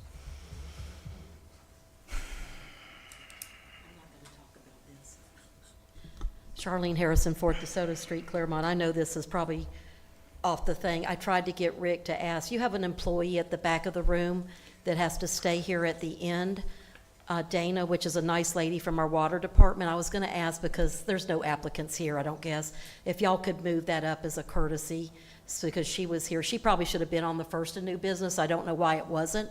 And, we've got an employee that's been here all day. I know Kurt and them are here because that's what they do. But she's there with the water people, and I hope that y'all, I know this is very unusual, but I'd hope that y'all would maybe side table this a minute and bring that other thing up, whatever it is. Well, Ms. But that's it. I've never asked anything like that before. But You're right, Ms. Forth, and I would love to get them out of here. And I questioned myself when I first saw the agenda why they all the way to the back. But however, I think there is some other people that's in here that's interested in this item as well. That's been here all night. So now we just started. I think we'll go ahead and continue and try to close it out, please. Yes, ma'am. Valerie Shewitt, 1 West Montrose Street. Maybe I'm oversimplifying this in my head, but I just don't understand what the community benefit is to paving more waterfront. I don't want to see it. I don't think it's necessary. This is not like an overcrowded parking lot. People come and go. I see people out there with their dogs. It was wildly unpopular to, pave that other spot. I understand that there were some things that made that feel really necessary, but that was not a popular move. So to continue to do that, I don't think there's a community benefit to this. So I would love to see this just stay a field.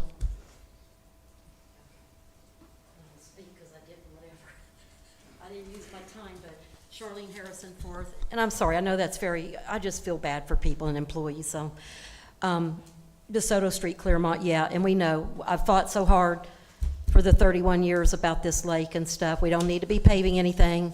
It's not bothering anything. We need to jackhammer the thing up. It's down by the salt shack, their free parking lot down there. I'm going to live to see that if I ever take another breath in my body. I'm going to live to see that if I got to get 3 people, my own self up here. But we need to just leave it alone. We need to protect that lake at all costs, Thank you. Thank you. Anyone else?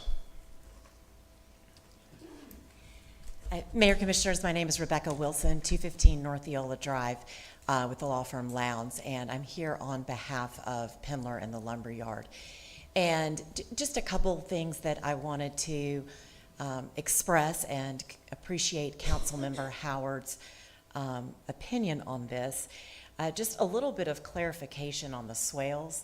So it's not a wet stormwater pond. Those are swales. There's currently a swale and an outfall feature on the property that is handling that little bit of impervious area that already appears to have some kind of asphalt on it. And so what is included in those swales is stormwater retention, not just for the proposed parking area, but also, and we have our engineers, two of our engineers from Kimley Horn here with us, but I wanted to make sure I got this correct. But that is also handling 1.8 acres of existing impervious and new impervious area runoff from existing 12th Street that we're being required to repave, new 12th Street turn lane that we were required to build, existing Carroll Street, and that's being improved, and the new sidewalks requested by the county and the city. So about 90% of the stormwater treatment in those swales is coming from the public infrastructure that we were asked to build. There's about 10% that is coming from a portion of one of the roofs that's catching that then goes into the right-of-way, kind of commingles the water with city and county water, and then it comes to that. Those swales are going to be about 2 to 3 feet wet during a storm, and then just like the one that's there now, they're supposed to dry out after the storm.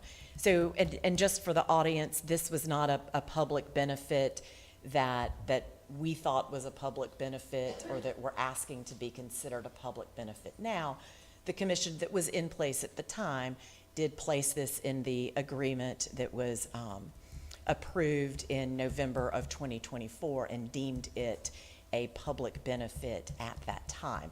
So if simply the request or the statement is that the commission no longer wants the actual paving of this, you know, that may be fine, but we are intending to continue with the development consistent with the site permits that we received from the city, consistent with the county right-of-way agreement. Mayor, if I can just have consistent with the county right-of-way permits that have been issued, and also consistent with the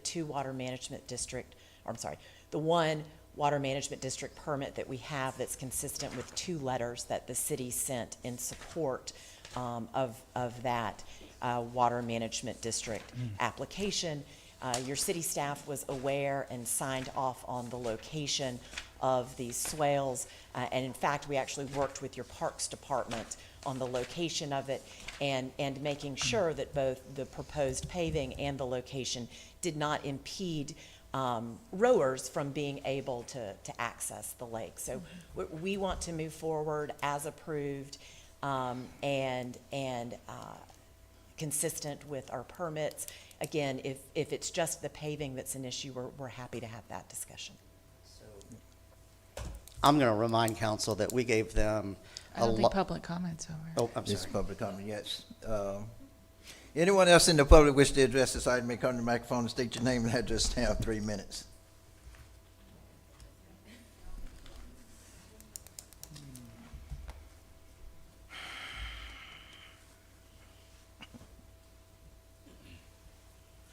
My name is Barbara Mayorel, and I live on Montrose Street. I just really wanted to get clarification. So this is the area next to the boathouse, correct? Yes. Yeah. And so this is City of Clermont property? Yes. And so it sounds like it's already a done deal. I could be wrong. They're going to pave it for the apartments, correct? No. Do we need more parking on the lakefront? I mean, is this what we want to do with our lake? I don't get what it. it is, right now, it is a parking lot for the boathouse right now and everything. Yeah, I understand that. And It's also a place where kids can roll around and play and do all sorts of stuff in the grass. it's no grass there. Well, I beg to differ, but that's all Well, right. it's not grass there. It's kind of like a limestone or something in there right now. And Well, let me go ahead and close. Let me go finish up public comment, and I'll get back and answer your question, ma'am. Okay? Right, so I'm going to continue, if that's what you just said. Yeah. I can continue, Yes. correct? Okay, so I just, I'm wondering what is in it for the city if we have lakefront property and all we're doing is making parking lots with it. I understand with the boats, the regattas and all of that, it doesn't make sense. Because they're not out there every day. Okay.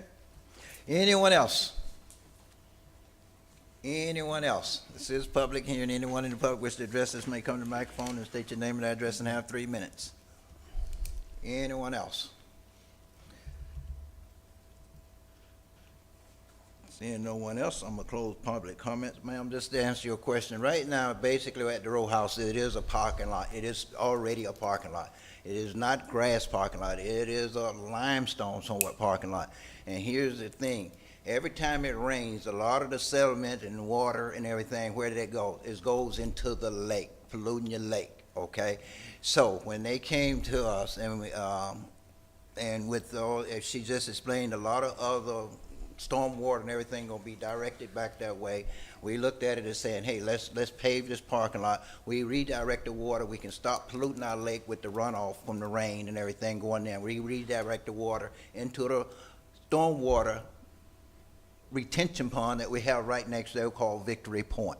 That's what it was designed for, and that's what this is all about. Now, it's not going to impede on the boathouse. Anyway, I think the boathouse, one of my the boathouse came to me, I heard one of the concerns was that about we putting curves and everything in there. For me, I just wanted a flat parking lot, redirect the water so we can stop having all this runoff from oil and everything else dripping into the parking lot. Rain carries it all into the lake. So let's capture it, move it back into the wastewater retention pond where it need to be. It's not going to mess with the boaters, the campers, and everything if it's just a flat paved parking lot with the retention ponds as it's designed, because they'll still be able to park and maneuver in that parking lot. It's not, this area is not grass. It's limestone right now. And when it rains, it runs into the lake. So it's our chance to try to help clean up our lake and keep from polluting our lake, and it doesn't cost the city nothing because the developers are paying for it. We hear all the time about make it developers, give back, give back. And that's one of the things we've been, well, since I've been on this council and some of the others on this council, start trying to make help ask developers to do. Along with this, like I say, this is a $300,000 project. Okay, the city doesn't have to do that. We will probably eventually have to end up doing if we want to protect our lake. Mr. Mayor, why do you believe that there's runoff into the lake? Well, it does. If you go down there and watch the rain, watch when it rains, see where the water runs. It has nowhere else to go but towards the lake. A lot of it goes into the lake, okay? But there's a huge swale in between Exactly. the parking lot Yes, and the lake. there is. And moreover, you'll recall, folks in the audience and at the dais, this used to be the boat ramp. This used to be paved, and there used to be a boat ramp here. And in 2019, I'm curious for staff to provide an explanation. There was a boat ramp here. This was the original boat ramp. It was right next to the boathouse. In 2019, I was president of the Lake County Rowing Association. On behalf of the Lake County Rowing Association and the local Dragon Boat Club and the local Sailing Club, I went to our then staff and said, will you please leave the existing roundabout that's there and the ramp, because both of those other organizations actually need the ramp, and we would like to keep the existing roundabout, or whatever you call it. And I was told by staff in no uncertain terms it was better to have a grass parking lot, that we were going to pay to demolish it, and then the city was going to pay to maintain it. And that was in my capacity as president of Lake County Rowing. So I'm curious what happened in 2020, that the determination was that we should take out the existing roundabout. And I'm curious why 3 years later, the decision was made that we need more swales on property that for 40 years was a roundabout with a boat ramp that got along just fine until the lumberyard project was approved. And it seems to me that the decision was made that we were going to use public land for the benefit of a private project that has zero impervious space, and we are now converting that public land into runoff swales for a private development project. And my questions are, what happened there? What procedures were followed to give away the use of this public land? What procedures were followed to amend the CUP in November of 2024, coincidentally 2 days after an election, where we have people who are saying that they're going to address development? Where is the firehouse property? Where is the lift station? Where is the sidewalk? I have a lot of questions about this, because this to me seems like we are now committing public lakefront real estate for the benefit of a private project. And I don't see how that was ever gone through public notice, opportunity for proposal. I share your concerns, I think, if I understand them, Mr. Howard. And we've talked about this being a place for wakeboarding, we've talked about it being a place for sailing, and now we're gonna make it the same parking lot that it used to be, except for some reason, we need more swales than we needed when it was a parking lot and a boat ramp. In addition to that, the other problem that we have is that we gave them a large amount of access to Victory Point as well. So when she says this is because it's 12th Street or this or that or the other, we're draining a ton of their property into our Victory Point. So we can start talking about who's benefiting and who's doing what.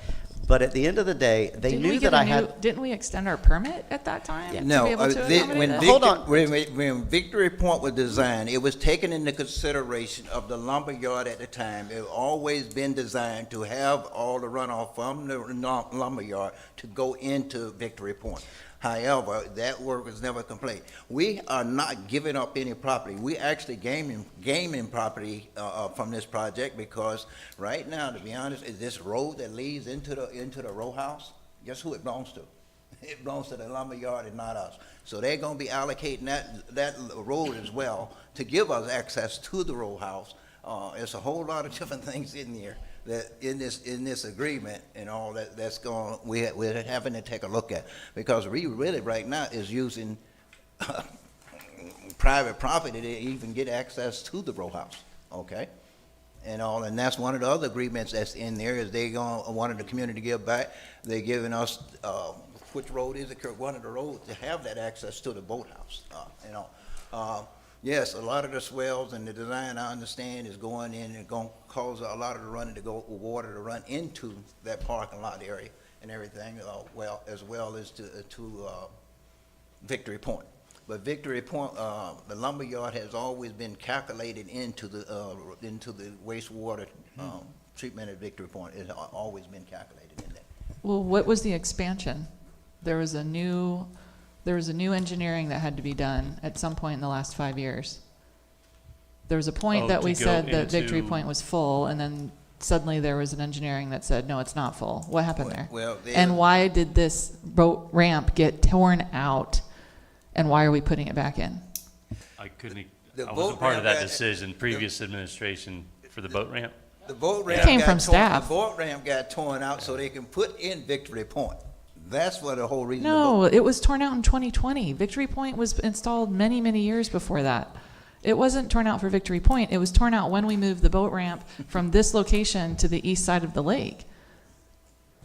Boat ramp, and it was moved. Victory Point and everything. All that was all done as one project when they removed the boat ramp. But they had to do Victory Point, so it was made. The decision was made to move the boat ramp and do Victory Point at the same time. So at the end of the day, there's no reason to do anything with this property. I understand that we have agreements, but they can also go back and they can have this amended.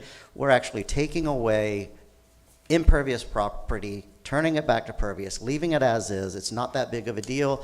They have plenty of access to Victory Point.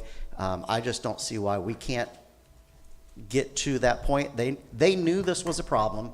They knew the previous administration got removed partly because of this. They still moved forward, and they were reminded before they closed on the property that I had an issue with this, and they said, well, we'll deal with it later. And now here we are later, and they're trying to jam it down our throat instead of working with us. Well, and again, my issue is, when was the notice, what procedures were followed to amend the PUD in November of 2024? What procedures were followed? I'm This to me looks like giving away public land. It just does. Man, We had an the existing. land is not going to them. The city gonna still maintain the land. We are not giving away public land. But we're giving away public land to Swales that is runoff for their project. It's also helping our runoff as well, okay? We have Victory Point. We can put all of our water and all of their project that they're doing into our Victory Point. We do not have to have those swells there. Yes, ma'am. I'm sorry, I'll bring up my engineer. It's actually not true because of the ridge. There's a ridge that runs through the property, and we can go through, and so a portion of the property does flow to Victory Point, but those public improvements that are being made do not flow towards Victory Point. They flow towards the lake. And so we are capturing a significant amount of our property's stormwater in an exfiltration system. Only a portion of a rooftop, and I'm happy to pull it out from our property, flows into the right-of-way and then flows into those swales. Otherwise, it's the roads that I mentioned and the sidewalk, and then also these the parking spaces that are at issue. And I just, you know, I've done this for 20 years or so in Central Florida, and just because an administration changes doesn't mean that the agreements that were voted on and approved change. So we're still bound by those agreements, and you all are still bound by those agreements until such time that we change those. And all I'm asking you to do is to go back and have this amended. That's all you have to do, and you leave our land alone.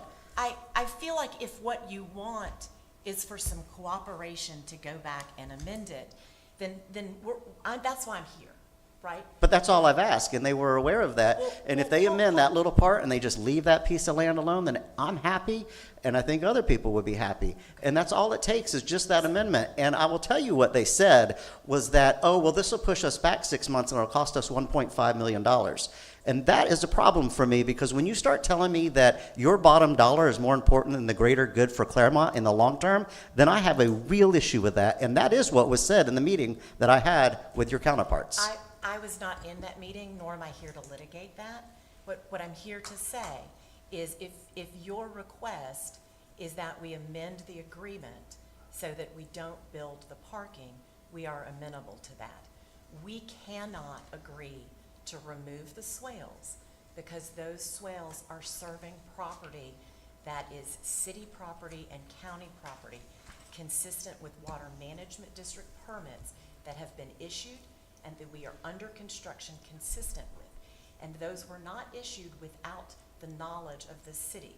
The city wrote 2 letters that I'm happy to put into the record, one on February 2025, and then one in April of 2025, both to the Water Management District, both supporting the improvements, the public improvements, and the location of these swales.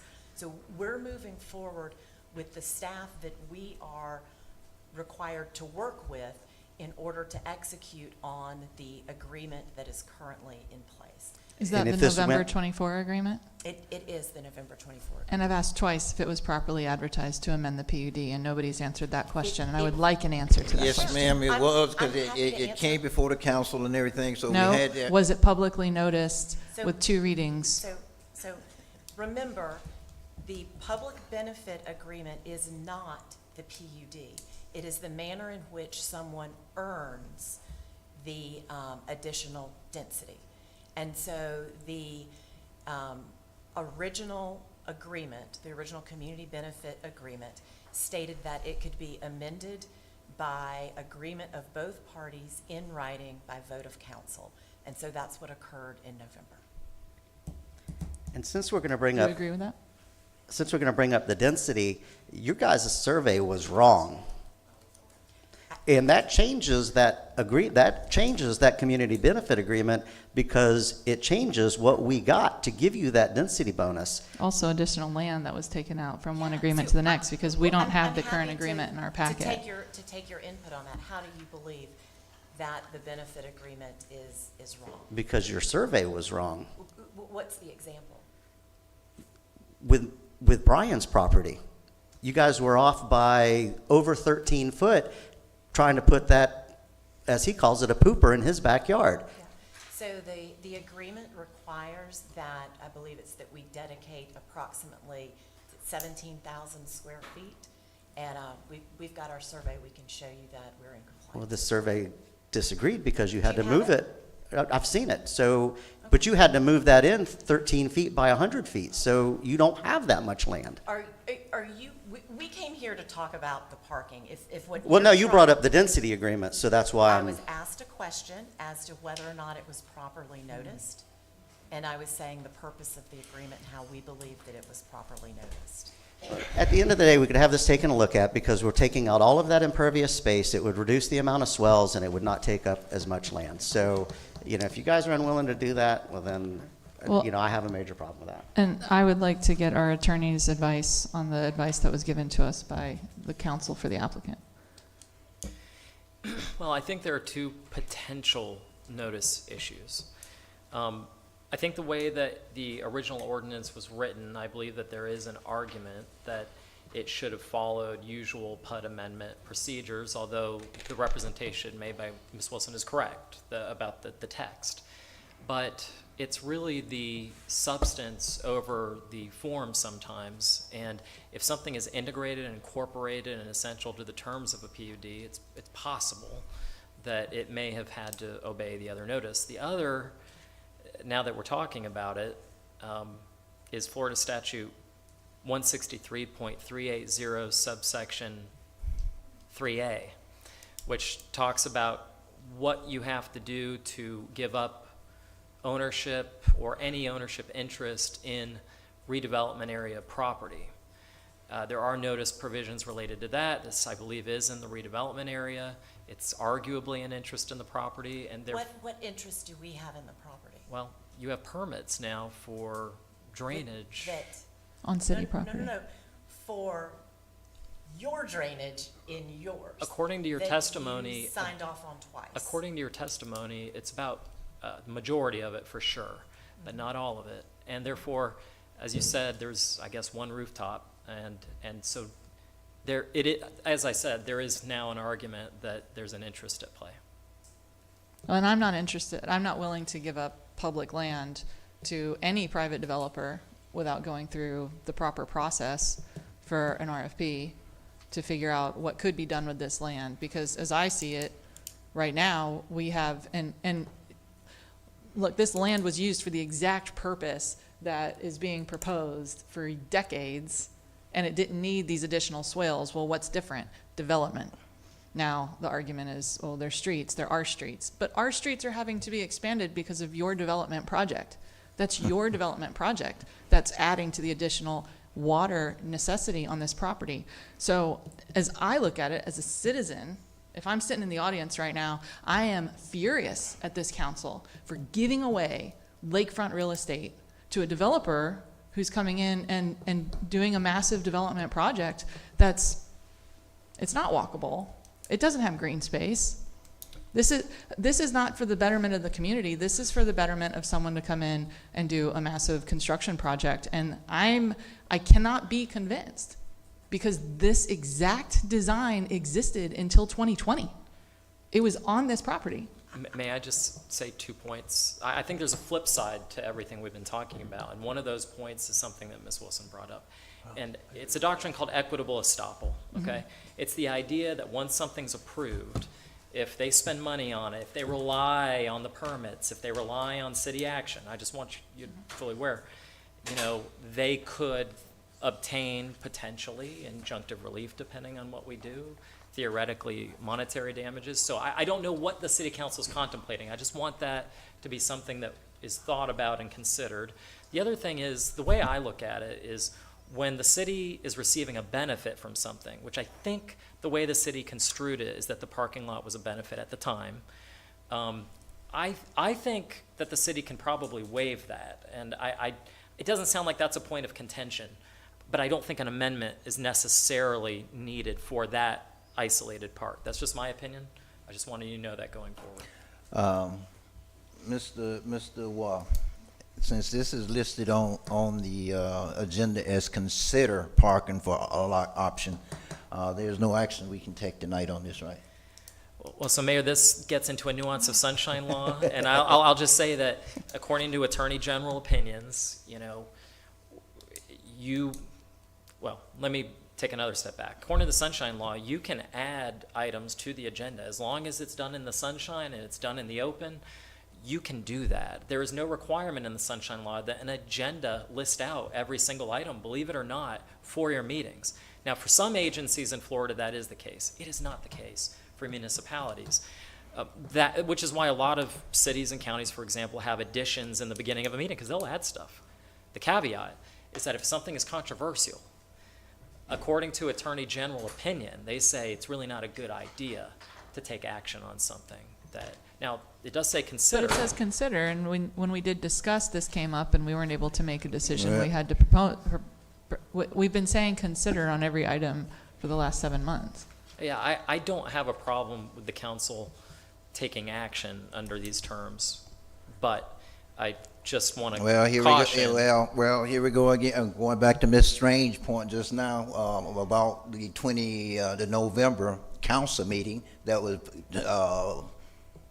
truly advertised and correctly advertised, and we took action, and because she didn't hear about it doesn't mean it wasn't advertised. No, but now Mr. we Mayor, put that's it not on my here point. considering. My point consider is with the action I from... didn't come in here expecting to take action. No, that's on not this. my point. The action from November of 2024 had a material and substantial amendment to the permissions that were granted under the PUD, specifically related to not only the density, but also the property that was being developed, 1,300 feet along Mr. Hess's property and 1,800 feet along the south side of the property. That was not publicly noticed as amendment to the PUD. It was noticed as a new agreement that the city was entering into. That's my problem, is that that is material. The community benefit agreement could have been amended to say, okay, we're not going to do this or that. But when we start dealing with the density and the land that is being given or taken or developed, that to me is an amendment to the PUD. Am I wrong? It was publicly noted before it came to the council. That's not the question. It wasn't noticed twice as an amendment to an ordinance. Well, I mean, I've put on the record that I think there's an argument for that, Councilwoman. So it's not that there wasn't notice, it's that it wasn't properly noticed. Mayor, if I can just finish Sure. the record, if Yes. in case we end up with an equitable estoppel argument, the council approved on November 12th, 2024, and the mayor executed the amendment to the community benefit agreement, which specifically set forward those community benefits. We moved forward in reliance on that.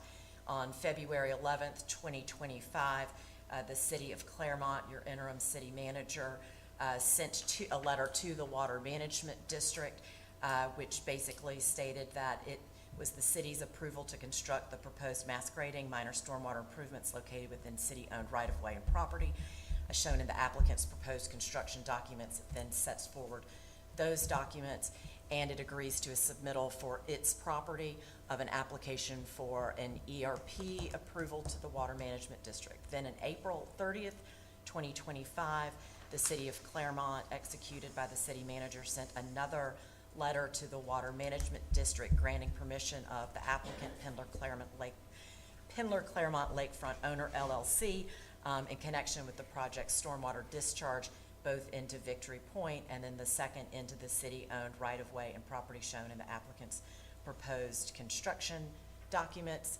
and it set forward those. We have then moved forward with closing on the property, spending millions of dollars, and also receiving our site plan approval permit that from the city on that is May 20th, and then also on May 7th, 2025, it was issued from the Water Management District. The permits, got both of them for this work, and so we're moving forward consistent with these documents. There is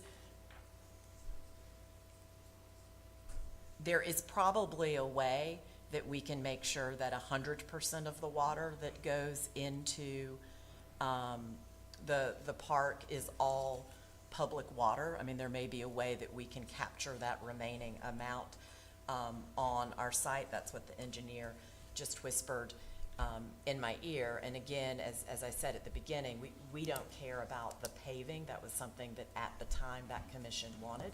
So if you all want to move forward not doing that, I think you can do that on your own without having to amend that agreement. I appreciate it. Those two documents, the February and the April documents that Mr. Van Wagner, intermanager sent for, Mr. Van Wagner, I'm quite sure you executed them after the direction of this council, right? Each one of them. So, see, all these There was things. I operated off the existing agreement. Right. And that's what I did. Right, see, so. And then I was asked by Councilman Howard, when he filled out the form, to bring this before the council, so I've, again, done what I've been asked. So, and I'll continue to do that, whether it's you want to support this or you don't, Mr. Mayor, whatever you as a group decide to do, I will support. Well, I have no problem with it, with the present, the way everything was approved, this whole agreement and everything was worked for a couple of years and everything before we finally gave final approval. We went back, the previous councils and everything went back and asked for all these community agreements and give back to the community, which the developer was willing to do, not only just the parking lot. And believe it or not, I had requests to have that parking lot paved, because I have some people that just goes down there just to sit on the waterfront, but when it rains and everything, they say it's a real mess down there when it rains because of the type of material. And I do know when I go down there and see it rains, water runs, and some of the sediments runs into the lake. So my thing is I want to protect the lake more than anything, and I don't have no problem paving over it and keeping it flat. So the boaters, that's one of the things I hear from the boaters, I guess. They want to be able to bring their campers in without parking blocks and all that. So we just pave it over, keep it nice and flat in the same somewhat condition it is there. It's just pave it and capture the water to keep it from going in the lake and continue to spill over in the lake. You keep saying that, but there's already a swell there. It is not going into the lake. Well, and it's pervious too. With all the rest of the work that's getting ready to be done down there, I got a feeling it's going to be a lot more runoff into that area as well. Well, they better hope not, because that would be them pushing water onto us. Got the permits. I think that's Notwithstanding what you said, Mr. Peterson, Mayor, I guess what I'd like to ask the City Council is, given the framing of the issues, I guess what maybe staff might need is some direction on what the council wants or us to talk about maybe. It sounds like there is some stuff we could talk about, and I think there's things that maybe have not been put on the record by both sides that could impact this. Well, I'm gonna recommend that we go ahead and not move it forward, table this here, and then maybe the both parties, the city and the developer and everything, come together and we talk about maybe look at reworking this benefit agreement if that's what you all desire and everything. So, but at this point, Todd? I think that may be best right now to see what agreement we can come up with. Mr. Mayor, could I just add Yes. one thing? I've got some concerns with Mr. Hess's property, looking at the surveys and everything, and I've directed staff, we're going to pause when it comes until we get some stuff resolved. And I've shared with the gentleman from Atlanta, I need this resolved with Mr. Hess. So it's just, I know it's different issues, but at the same time, I don't want to be disingenuous with you. I have some concerns right now. Until we resolve these, where to go with this. So that's real to me. And, you know, there's been 3 different survey companies that have had concerns, I believe now. So I just have some concerns right now that we've got to resolve. I thought the issue with Mr. Hess' property was settled a couple of weeks ago, and as Ms. Strange alluded to earlier, is the fact that the lumberyard survey was taken away of 15 feet more than what they actually should have, and I thought that was all settled and we're still working through it. I keep thinking we're there. And the audience Mr. Hess, I said, yeah, can you come to the... And that's Terry Pitt with him from Blackburn Surveying, Mr. Mayor, also. I thought I had got word from him that everything was settled with Not his yet. property. So just So- from my point of so- view, they can amend this permit, and they can leave this piece of property alone, and that would be my preference. And that's just gonna be where I'm gonna land on my vote today and going forward. If you guys choose to go in a different direction, I mean, I at least ask you to make sure that there's no paving there. But there's no reason that they cannot go and amend this and have time to do it, and that's in the best interest of the city, and I'm gonna vote in the best interest of the city and its residents. I'm in agreement with Mr. Howard. Well, I need a motion on it. Like you say, Well, I think they're just asking for direction, I so- think- Yeah, I mean, it requires an amendment. As I say, my suggestion was, hey, we put it on hold and let the city staff and developer come together, and we try to work through these issues or whatever we need to do there. So it comes down to you two. So, well, whatever Well, motion but you staff, decide. but staff needs direction, so are we saying that they can continue to do development? You know, what is our attorney gonna be negotiating here, right? Well, I mean, this is not something that I've been able to work on until now. And so we're doing the best we can. You're seeing it on the fly, staff and myself. And I guess I would just like an opportunity to talk to the developer. I've heard the concerns. And look, either we find a way forward or not, but I think we'll present something at the next meeting. Okay. That's fair. I can live with So, that. as I say, table. We made a motion to table it? If that's what you please, Motion sir. to table. Second. Okay, I have a motion and table, second. to Wait, we ta- gotta give a date, table July this item. 29th. July 29th. So did you want to amend that? Motion to table until July 29th. Second. Okay, all right. Have a motion and a second to table this item to July 29th.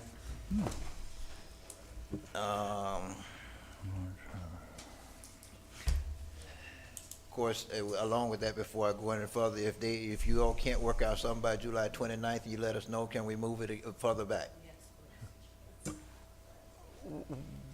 Well, it could be taken off the agenda, Okay. you know, I by just wanna by have the that- city I just manager wanna have that discretion. understanding. I understand. Okay, all right. So you want to amend your motion with that, to be able to say that? He already can. He can move something back one meeting without our Okay, approval. all right. We have a motion and a second to table this item to July 29th. Any further discussion? No. All in favor, let it be known by saying aye. Aye. All opposed? And chair vote aye as well. Motion passes 5-0. Item number 20, 650 West Montrose Street, property discussion and action. Consider option. In action, eh? This agenda item is to consider options for the city-owned property located at 650 West Montrose Street, which is what you see outlined in yellow right across the street from City Hall here. This is a quarter-acre parcel with a 2,000 square foot building and 10 parking spaces. The city purchased the parcel in November of 2023 with fire impact fees for $785,000. An additional $433,000 was put into the building for renovations. A total of $1.2 million was spent on the purchase of the property and renovations. City Council authorized the reimbursement of the fire impact fees from the general fund reserves on May 13th of 2025. For your consideration are three options for the building. One is the city retains the building and property for its own use. Two, the city leases the building for private use. Or three, the city sells the building and the property. Staff will proceed with the direction of the council. All righty, are you gonna present this, I believe Mr.? there's another presentation. There's another presentation for one of the options? Okay. Yes, ma'am. Scott, would any of you like to, I don't know who you want to have come up.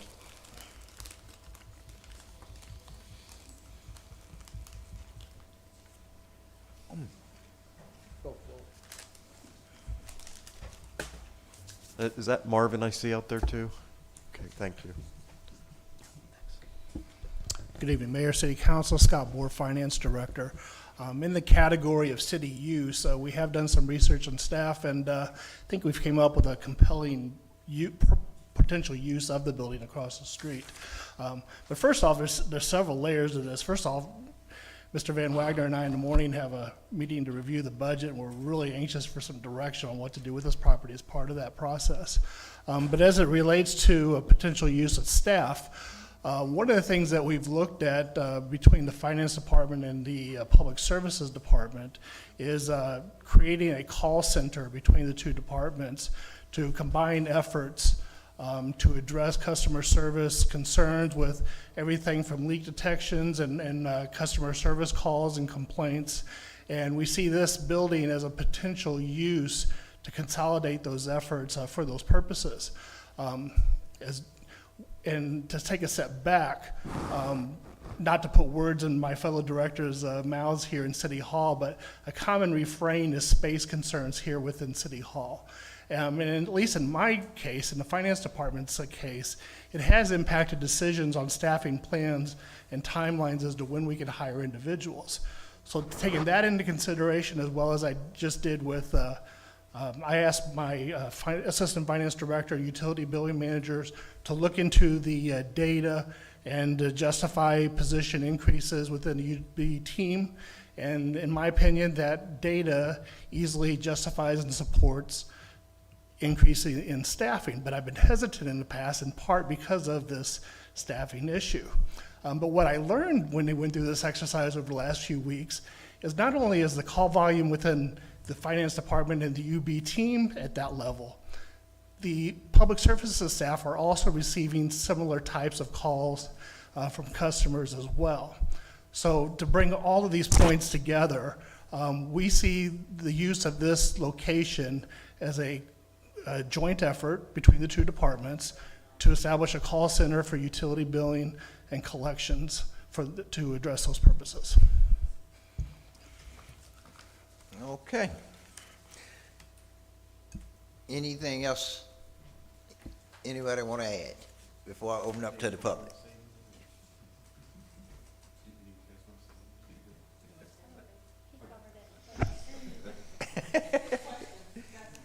Well, I'll go ahead and open up to the public. This is a public hearing. Anybody in the public wish to address this item may come to the microphone and state your name and address and have 3 minutes.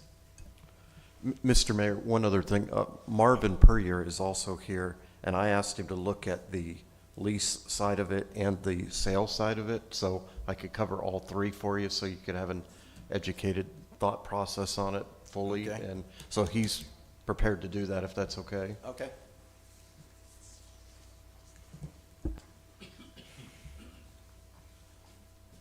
Good evening. Good evening. So I looked at, for the city, both the lease options, the going rate for leasing the property, and what has currently sold in the central business district. So there have been 7 recent properties sold in the central business district. Average sale price is around $530 a square foot. For this is around 1,900 or so square feet. The high was 722 a square foot. So I know there's 1.2-ish million, I think, in the property. It's not unrealistic to expect it. We'll be pushing it a little bit at that price range, but it's realistic. On the lease side, you're looking at around 25 a square foot to lease it out. Do the math for me, please. 25. Should have done that, sorry.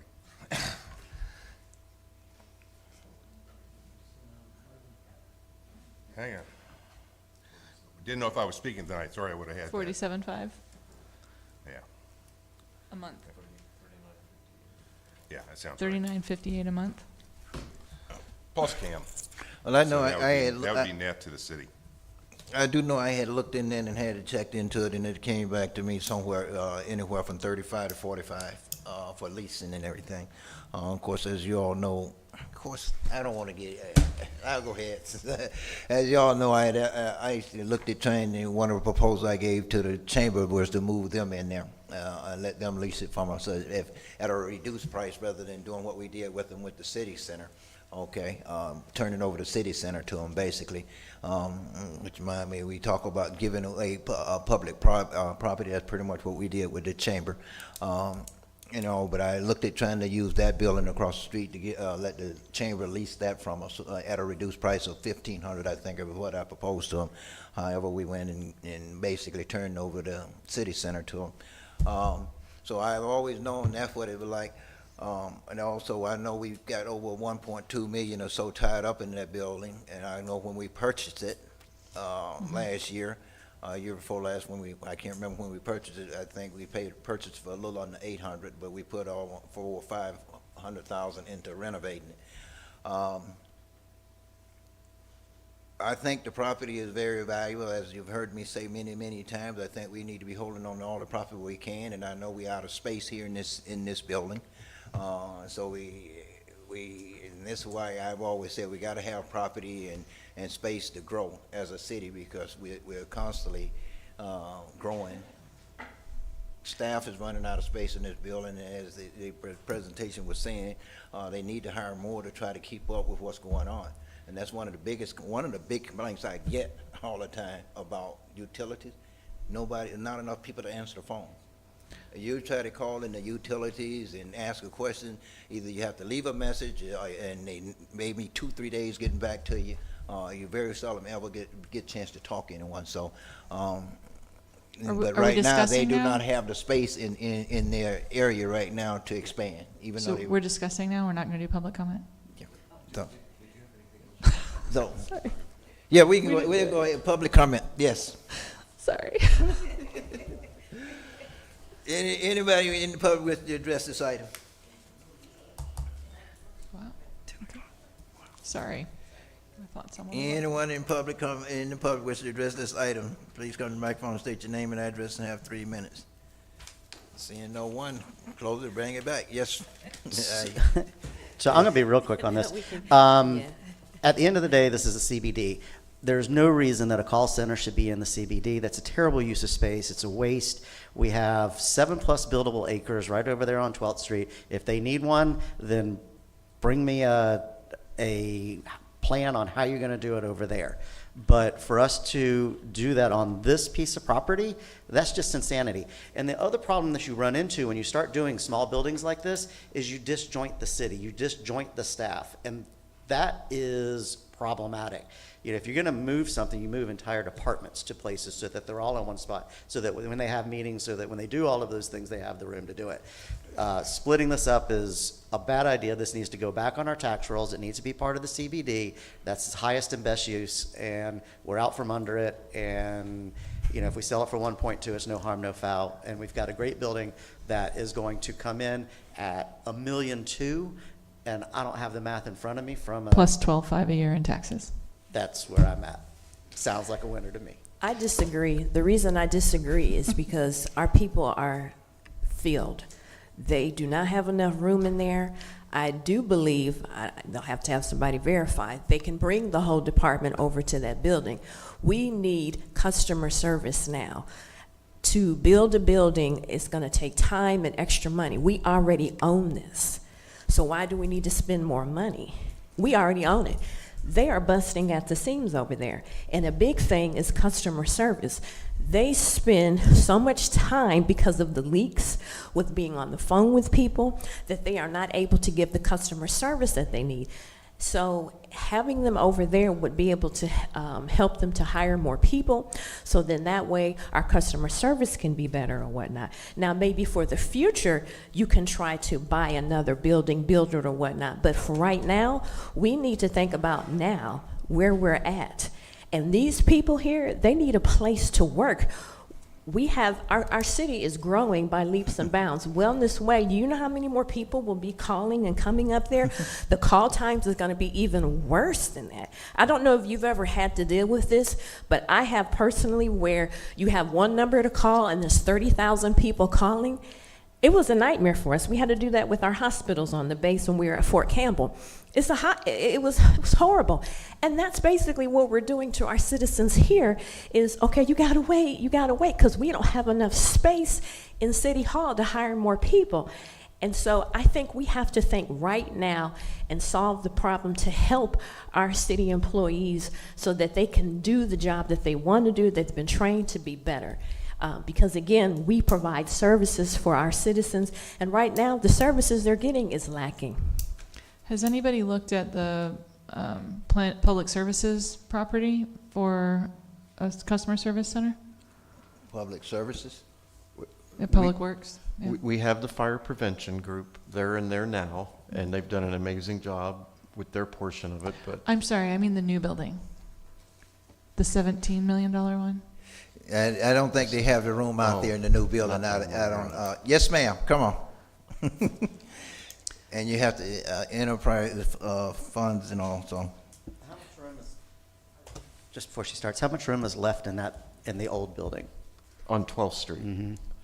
The bay is open where they do the repairs, and then there's an area upstairs, but unfortunately it got damaged by the hurricane, so we've got a lot of work to do. How large is the building upstairs?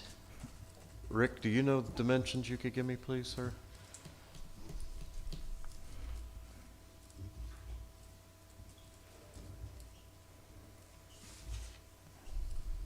Castler, Assistant Chief of Administration. Currently upstairs, there's 2 offices. It's probably about 1,200 square feet as the fire department grows. That is part of our long-term plans to actually move training out there along with fire prevention and logistics. There is space, like if we needed to build an additional building, like what you're saying, that I think there's plenty of options and opportunities to do that. But as for that space, I think the fire department, as we sit right now with our long-term plans, our 2, 3, 5-year plans, is to probably maximize that entire use of space. So if we were able to go in there right now and start rehabbing it so that they could use it temporarily, which addresses Ms. Meyer's comment, and then able to build a proper In 4 or 5 call years. center there, we'd be okay with that? I think there's room for discussion for us to get creative, yes. So just a temporary 1 year? I mean, it shouldn't take us more than a year to build a call center. And the price per square foot on a commercial property should be in the 250 to 300 range. So that's almost 2,000 square feet. So even if we were to build something new, one, we could use impact fees, and that should put us around the 300,000, 600,000 mark at worst. And then we've got 1 1/4 here that we're talking about in the central business district, which I'll remind everybody is a 10 mil tax and not a 4 mil tax. And at 10 mils, we're talking about all sorts of infrastructure improvement projects in the CRA. So if there is truly, and I'm not suggesting there's not, a need for a call center, then I think that the highest and best use of this property, I think those are really important words, are to put it back on the tax rolls. I do agree. I think that. Let me remind you, that building until the city purchased it sat empty for about 5 years. Nobody would touch it, okay? I even tried to coach a few people into purchasing that building. Nobody would touch it. I don't see us basically trying to get, selling it right now for $1.2 million. As the gentleman said, that's pushing it, stretching it, and everything. So, again, we made the purchase, we did it, and we converted it. Well, what it was originally purchased for, we decided not to do it. So now we have it on our tax roll. I think we can move them into this facility with a little bit of work right away and get them situated and moving. If you want to build another structure somewhere else, let's do that. Why are we going to interrupt with what the fire department has planned already? They have their plans going out there in that area as well. And I know it's other things that's been talked about for the public works area out there as well, like the training center and all. So all these things have to be worked at and looked at. Are we still going to do the training center out there that we're doing? I think we're already doing some work for one facility out there right now. I think some engineering work being done for some work to be done out there for the fire department for training. So we have to consider all that. So yes, ma'am. Hi, Jenny Cassidy, Assistant Finance Director. I wanted to just clarify a couple points. To your point, Mr. Howard, we would not be utilizing the building solely for a call center. The idea would be to transition the entire utilities billing department into that building. And the vision sort of is to integrate a call center with time as UB shifts into the building. I think the major focus for right now is getting them set up in the building, if that is an option that you're willing to consider, because we do have the need for an additional counter agent within the facility, and as it sits, we do not have the space for that. There are currently 3 customer-facing representatives within the office with no room for expansion whatsoever. So even if we wanted to add an additional person on the counter, we cannot. The Who setup- sits right across the hall? I'm sorry? Who sits right across the hall at the counter space in the cubicles? Well, you got building services and everything But else in who's there. sitting there? Buildings in the back. Building in the front, they take in the permit. They take care of the permits at the desk. They sit in cubicles, but then when the customer come in, they come to the desk and wait on the customers at the desk. Those cubicles are full every day? This whole building is pretty much full. Yeah. Every day, this building is full. That's part of it. No. The issue is. Not when I walked by, okay. Yeah. I mean, I see 3 conference rooms that could be converted to space. this is a Well, pretty big building. And uh, so when you ask me to spend $1.25 million of taxpayer money in the downtown district that has a 10 mil tax, that is, I'm not gonna get there as from a policy perspective. So can we sell this building and get out of the downtown district with taxpayer money as well? That'd be fine. Yeah, so I don't have a problem with it. let's look at buying land and build a whole new city hall somewhere outside the city downtown business district. I mean, that's what you wanna do, that's fine, but- most cities you go to, most of your utilities and city services are in the downtown district pretty But much. we're 20 minutes from Wellness Way, and we need to serve all the citizens of Clermont. How are the residents in Wellness Way going to come up here? I mean, at some point, we need to have some representation on that side of town, rather than putting it all in one place and continuing to expand it all in one place, which makes it terribly difficult for folks on the east side of town to have access. We've already got Parks and Rec at a different location. We've got public services in a different location. We've got the issue of Wellness Way. I think there is a whole plan that does need to be laid out here, and I'm happy to do it, and that's, to me, the point of the budget process is to come up with the plan, but to take that piece of real estate and convert it to government property, it didn't make sense at the beginning, and I don't think it makes sense now. You and I on the same page, so. And I Well- think we can build something proper that's actually built to our Thing is that, specs rather than trying You're talking to. about building something, we have something there already. I'm in agreement with Ms. Myers on that. You have We have something that's already We here. have the proximity to here, so. Then you why know. did we kick out fire inspection? I mean, why didn't we let them do it? What was the plan if fire inspection was in there? I think because they moved over to 12th. Well, But there was no plan, so we're just not planning for $1.2 million Well, plus Ms. another Ms. 10,000 a Strange, year. I beg to differ with, it was a plan. The plan was that we purchased the building with the intention of moving fire services in there. However, even though we made that purchase, the council made that decision, we went out, purchased it, we did the renovation, and then council changed, and all at once, everything got changed. So what was the plan for utilities when we had that building for fire Well, services? that's something that we've been trying to work through, and I've never heard about it in 7 months. This is the first night I'm hearing about I've been hearing it. about it for months, and you mentioned conference room, and I come in to spend time in City Hall. Guess what? I sit in a conference room. Yeah, okay? I do too, Because- and there's 2 more across the but- hall, and 1 more upstairs, and 1 more But down we here. can't, we can't expect. Let's have a math conversation. Let's stop we with can't all. have them going out trying to put some here and some here. They need to be together. How about we and have a they math no conversation, room. though? Excuse me, sir. I'm trying to talk. Okay, they have no room to expand in their present location. Okay? Again, we're only And hearing about this they in because we're desperate talking need about of getting rid hiring of a new piece of real people. estate. Well, they This can't never hire- came up before tonight. What? This never came up before tonight. Well, they've been fussing, and I've been hearing rumors, accusations, not accusation, but the truth about no room in this in this building, and they run out of space. I actually came up here 6-7 months ago and walked through the whole building, looking. They gave me a tour, and I'm trying to find space in here. Last November, so I came up here. So it's something been out there for a while, trying to figure out what we're going to do, and that's one of the reasons I've always said, hey, we need to be buying property for us to expand. And we can on 12th. See, well. If you well- do the math, just do the math. If this is $500 per square foot, and we can go build over there for $250, the math says we're $250 per square foot better to go over there and do it, and we're gonna get this back on the tax rolls. Well, let me say this then. Okay, let's make that a plan. That we're gonna build over on 12th Street, but you're looking at 2 to 3 years. I guarantee you, 2 to 3 years before you can build a facility over there. In the meantime, these people need to operate. By the time you go out and do all the necessary requirements to build, it's gonna be 2 to 3 years. I'm sure staff will figure out how to do it in an expedited period. No, I don't think it's gonna happen within at least 2 to 3 years to build a new facility. Okay. I'm gonna make a motion to make, are we doing motions, or are we just giving you direction? What would you like? Motion to list it for sale.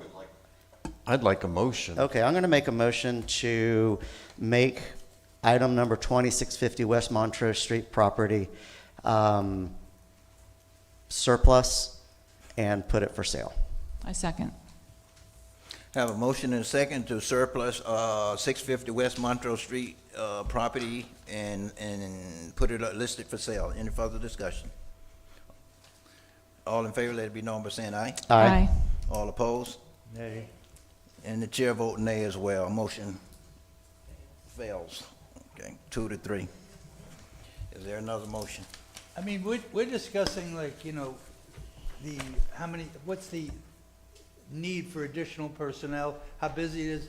Wouldn't we ask Mr. Van Wagner what he thinks about it? Because you're here all the time. We're not here all the time. You would know, is there need for a call center? Is there a need for that? We have 700 leaks that show up on a regular basis per week right now. So our challenge is we're not getting good communication to the residents. And I'm sitting across sometimes with a widow who's got a bill for $1,200. Is it your recommendation that we use this particular property for city staff, or is it your recommendation that we find another solution? If you're asking for my recommendation. I'm asking for your recommendation as the city manager. All right, then I see arguments that on both sides make sense to me. I would suggest let the staff move across the street, and I will work lightning speed to put something together, Mr. Mayor, that'll make your head spin how quick I can do it. If everybody gets out of my way and lets me work, I can get it done really fast, and I'll work with the staff, and we'll try to build something, put something together on 12th Street, if that's the direction you all want me to do. If you don't, that's fine, but I feel confident we can do that, if that's something you all want to do. Because I understand the argument, want to keep it on the. So there's no temporary solution in City Hall that they can use temporarily so that we can get that listed? You'd have to go into conference rooms and start to do stuff like that, so. Which costs less? Far less. But you'd have to redo it later, so it's a philosophical answer that this was built the way it was, and you all have to make a decision what you feel is best. And Well, I'll either support way, it's a that. temporary solution for staff, but if we get this listed and sold, we could get it on the books for January 1st, 2026. Could you say that again, please? Yeah, either way, staff is inconvenienced in a temporary solution. If we list that property now, we could potentially sell it and get it on the tax roll for 2026. Yes, that is a possibility. And in our budget for 2026. There are people that are interested in that property that seem sincere, so I can argue both sides of this discussion. But don't we have to hire additional personnel to create a call center? So, Well- you're gonna need more space for that. Right, what we're saying though is that we could build that on our 12th Street property that we have over 7 acres over there. Well, we actually have over 20, but there's 7 high and dry, and you could build what you want, and you're gonna build it for half the price of what this one is. They need it today, they don't. They need it today, not 2-3 years down the road, okay? And Mr. Van Wagner, not down, you can work things, but I've been around government too long, and I guarantee you. Government doesn't move fast. Government ain't gonna move that fast. You gonna build a building within a year or 2, okay? I think this building here was on the plan for about 6 years to get built. Lord. See, and of course, it was built, some 20 years ago. Wow. without it really, and everybody at that time when they built it say, oh, why are we building such a big building? But the city was growing, and as you see now, we out of space. Yeah. See? And I agree with you and Ms. Strange that the fact is, hey, I would like to see more our facilities centrally located in the city. That's one of the reasons we built the police department where we did, because we realized that the city was kind of shifting, the center of the city was shifting, so that's one of the reasons they decided to build a police department where they did and everything, and strap the plan, because they were originally supposed to go on the corner of Citrus Tower and Hook, okay? And they shifted and everything when we realized we were expanding a little bit forward to be more centralized. But we do, that's why I come back again and say, we do not have the land to do this with. And we constantly sitting there talking about, worried about tax dollars and everything else to sell a piece of land, but you have no. We have an entire piece of property right next to us. We have 7 acres down the street. We have 2 acres on the waterfront. So you we wanna have take a the parking piece- lot on the waterfront. We have the Performing Arts Center. We have the Public Works Building. We have the And city, there the is police plans building. We for have the plenty of land. But this is the highest, this is one of the most high, one of the highest performing pieces of real estate in Clermont, and we're going to use it for government. I'm glad And that's to a hear- I'm glad to philosophical hear you- issue that I just can't get around. I'm glad to hear you said you're willing to get rid of the green space next door and build a building on it. You can okay? put a Yes, sir. mobile home out there, and that would take care of a short-term staff solution, and that's a $50,000 solution. A Yes, sir. portable Is building. it- We put our kids in it. We can put our Do staff I in have it. another motion? Scott, go ahead. Sorry to interject, Yeah. but if I may. I was up here previously with my operational hat on. I'm Right. here purely in a finance director's perspective now. If I may, our current utility billing staff, there's certainly room for improvement. And let me correct that by saying the room for improvement is due to the vast number of volume that is being placed upon them. Thus, the solution that we presented to you earlier. But here's why I stood up, if I may. There's no denying the points that are being made financially and tax roll related. None whatsoever.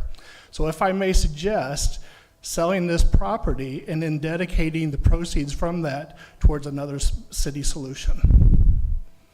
Whether it's renovating another building or building another building in and of itself, but dedicating the proceeds from that towards a later solution.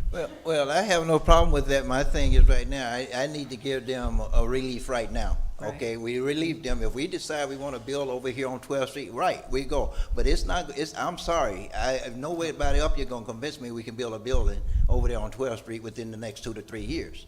Okay, and of course, once we build a building over there, any proceeds that we get from selling, it can be used to help pay off that. I have no problem with that, okay?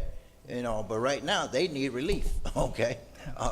And I hate to go over there on 12th Street and start to impede on that, because as the fire department said, I know they have big plans and everything over there, so we need to sit down and look at all that too. So that's why I say, I guarantee you, it's not going to build over there in the next 2 or 3 years by the time we work through all the airplanes and other plans that sit here and see what we have left over there. So I would like to make a motion for us to have our departments to be transferred over to 650 West Montrose Street temporarily until we can find another building. Well, rephrase that, until we find another place where we can build another building, but temporarily let them stay over there as a compromise to what Mr. Howard and Ms. Strange have said. So Okay. but my main concern is our employees having a space to operate.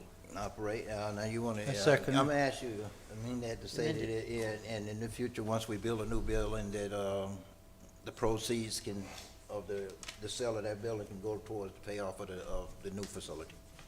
Okay, That I'm doesn't in even that. have to be said. I mean, Huh? Well, Do I have to say that? You well, think we need to put that on the I would record? like to let it be known, you know, as Ms.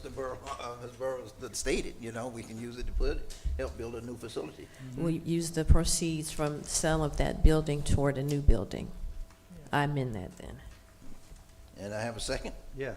Okay, I have a motion and a second that we move the utility department over across the street at the earliest convenience. And a call center. and create a new call center and temporarily, and at the time until we can build a new facility for them. And at that time, put that facility up for sale and proceeds be used to help pay off the new facility. Yes. Any further discussion? Hearing No. none, all in favor, let it be known by saying aye. Aye. All opposed? Nay. And chair vote aye as well. The motion passes 3-2. Mr. Van Wagner, I guess we go ahead and do what we need to do to get them moved as soon as possible, sir. Thank you. Item number, where we're at 21, Lake Dot discussion and action. Okay. Last one. City staff is seeking direction from City Council for a small 6,300 square foot parcel owned by the City of Clermont. The parcel is located near the corner of Highway 50 and Lake Avenue, which is what you see for you here. This is the 6,300 square foot parcel, Highway 50 and Lake Avenue, just to the west of it. The parcel was acquired by the city in 2012 as a result of a code enforcement case. The parcel is currently vacant, but in 2012, before it was vacant, there was a dilapidated house on the parcel that was deteriorating. Code enforcement cited the property owner at that time, who was non-responsive.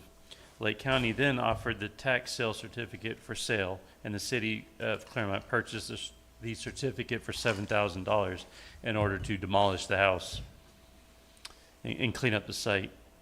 There is a proposed buyer who owns adjacent parcels who has provided a recent appraisal of the property. Per the appraisal, the property is valued at $50,000. Again, we're just looking to find out if the City Council would like to consider this surplus property or not. Is there a reason we can't put the utility department on it? I don't have that answer. You're the planning and zoning director. Can we fit a building big enough for the utility department on it? Not meet the setbacks and all that, no. It's a very odd shape, it's very sloped. You'd have wall height issues and setback issues. All righty, this is a public forum. Anyone in the public wish to address this item may come to the microphone and state your name and address and have 3 minutes. Anyone in the public wish to address this item may come to the microphone and state your name and address and have 3 minutes. Wouldn't be able to park it either, just have to say. So it's unbuildable. Seeing none, I close public comment and bring it back to council. What say council? Motion to. It sounds like it's unbuildable. Motion to make this piece of property surplus to sell. Second. Folks, this is on a lake, on our string of pearls. It's a $50,000 piece of property. We're not willing to sell a $1.2 million piece of property, but we want to get rid of something that could be a beautiful park space. That's a low cost of entry for our citizens to be able to walk around a pond that connects to Center Lake, that connects to Crystal Lake, that connects to Bishop Park. I mean, we can't put our staff on it. It's not buildable, obviously. So why wouldn't we use it for a park space? So the people in front of it want to build a commercial assisted living, not assisted, what is it? Workforce housing type development. It's right. Yeah, affordable is what they recommended at one point. Nothing's been set in stone, but that's what was thrown out to us. This would have to be RFP'd, would it not? We're not saying we're selling it to somebody without setting it out for proposal, are we? I believe the way they're going to do it is they're going to list it for sale, and whoever has the highest bid is the one who can purchase it. If it's in the redevelopment area, there's certain things we have to go through under statute, and we will have to solicit basically buyers. Right. How big of a square footprint can you put on this property? For a what? A house? Or I didn't evaluate it for that. You couldn't, for commercial, you couldn't do it. Remember, I mean, it's the house that used to sit there before. I think the house we tore down was right around 900 or 1,000. I think it wasn't even 1,000. But it is conceivable. This is the kind of property that you may consider doing a variance on, and then that changes what's possible as well. Right. In other words, sometimes when you have variances, the real question is, did they create the hardship themselves? If you buy a parcel this shape, they didn't create it themselves. That is a typical variance situation. So I don't know what you'd be willing to put on it. Right. I would say that I do think it's buildable. Well, It seems like we have our I'm not gonna say solution. it's not buildable, because it used to be a house sitting there years and years ago, you know, and everything, so, of course, can you really build what you're gonna build on it now? Well, and when it comes to the city, Mayor and Councilwoman Strange, I guess what I would say, I'm not trying to be too facetious about it, but who would cite us for the setback issue? No, the city can build whatever they want. Yeah. That's what I'm saying. We Yeah. just passed on a, here's a piece of property close to Highway 50, easily accessible, that we could build what we need for staff and also incorporate park space on the other side. So you could have a place for people to go, they could walk around. We own everything around that waterfront, the entirety of that waterfront. So we could use this for a government building where citizens can come and pay their utilities and go for a How walk you figure we afterwards. own everything around the waterfront? Everything around that waterfront is public land. All around there is public land. And that is correct. If you look, there's a art line here. This is all city property here that does front the Lake Dot is what we call it. Yeah, and it's on Broom Street. Again, it connects to Crystal Lake, it connects to Center Lake, and Crystal Lake then connects to Bishop Field. I mean, this is potentially a little park space that people could enjoy. It could be something great for the city, or it could be something for our city staff to use for the problem that we just passed on. I don't understand why we would not sell a $1.25 million piece of real estate, but we're going to turn around and sell something that could be used at a low cost for the citizens. So my argument on this is the same for both, is that both of these properties should be surplused and both of them should be put for sale, because highest and best use would be to put, in my mind, would be to put something on that piece of property in front of it that raises the value of the whole thing. And it's not gonna be Save Our Home, so we'd get full revenue from the ad valorem. So that's why I get your point as well, but I just don't think it's a property that we need. And I don't think that's a property that we need. So I don't want to make another bad decision based on what I believe was a previous bad decision. So hear me out on this one. The grade on this, when you get around the edge of that lake where you see the circle, it's steep. So this comes down. So the flat part around this lake is actually this property. So if we did desire to do the String of Pearls and have multiple parks that we can advertise, that the citizens can enjoy, that can walk around, and we need a sidewalk, or we want a bathroom, those things are gonna have to go on flat land. If this is commercial property, it's backing up to what is a beautiful piece of property. And to me, that's what makes it different. It was low cost to entry, and it has the potential to not only be a beautiful park space, but it connects to 2 other park spaces within 2 blocks on either side.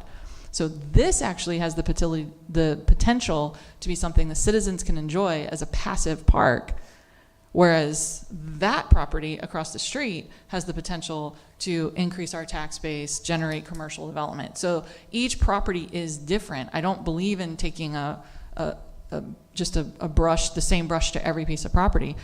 This one, I think it's ripe to be restrooms, sitting area, surrounding, you do sidewalks that come along the south side of Broom Street and then wrap it around, and it's just a nice walkable area. So what you're saying, make a park into that? Mm-hmm. Keep it for the How many- citizens. What is it? Is it how many acres? It's not even 2/10 of an acre. Oh, It's okay. 6,000. It's very small. But it's only big enough. The whole piece of parcel is only like 6,300 square feet. But it's Okay. big enough for restrooms and a sitting area and to have a sidewalk wrapped around it. And to me, this is one of the ones that I've been looking at as a potential to add to our park infrastructure. Because one of the things we don't have that you'll see during the budget cycle is when you look at the National Parks and Recreation Association requirements for park space, we're short on playgrounds, we're short on passive parks, we're short on all sorts of things that don't cost us a lot of money to maintain. And this is actually an opportunity for us to do something. So we're not talking about selling that, we're talking about. keeping it. I would prefer to keep it and make it Right. into a park. Or we have a need for city staff, if that's the highest, I mean, okay, but this, to me, this was a low cost of entry. It's not $1 million of taxpayer funds. This cost us $7,000. To right? purchase it, yes. To purchase. Yes. Yeah, it costs $7,000, $7,000 about, huh? Thanks. So I'm going to rescind my motion and let Allison. Yeah, let's buy it. I move that we keep this property and incorporate it into the parks plan to discuss during budget cycle, and if we end up not using it, I second that. address it afterwards. Oh, sorry. I had it last time. I apologize. Please come, public. Yes. I apologize. That's on me. I started talking 'cause it's late and I'm tired and this one's important to me. So I apologize. I stepped on your toes. Valerie Schuett, 931 West Montrose Street. Keep this short and sweet. Love the idea of a park there. The string of pearls thing that you threw out in the downtown workshop, let's not interrupt that beautiful string of pearls. I don't know why it's not a high value. The city's not going to make a bunch of money off this, and it is an incredible opportunity for the residents around there and the citizens of Clermont. So. This is a public forum. Anyone in the public wish to comment on this item may come to the microphone, state your name and address, and have 3 minutes. This is a public forum. Anyone in the public wish to address this item may come to the microphone, state your name and address, and have 3 minutes. Seeing no one else, I close public comment. All right, council.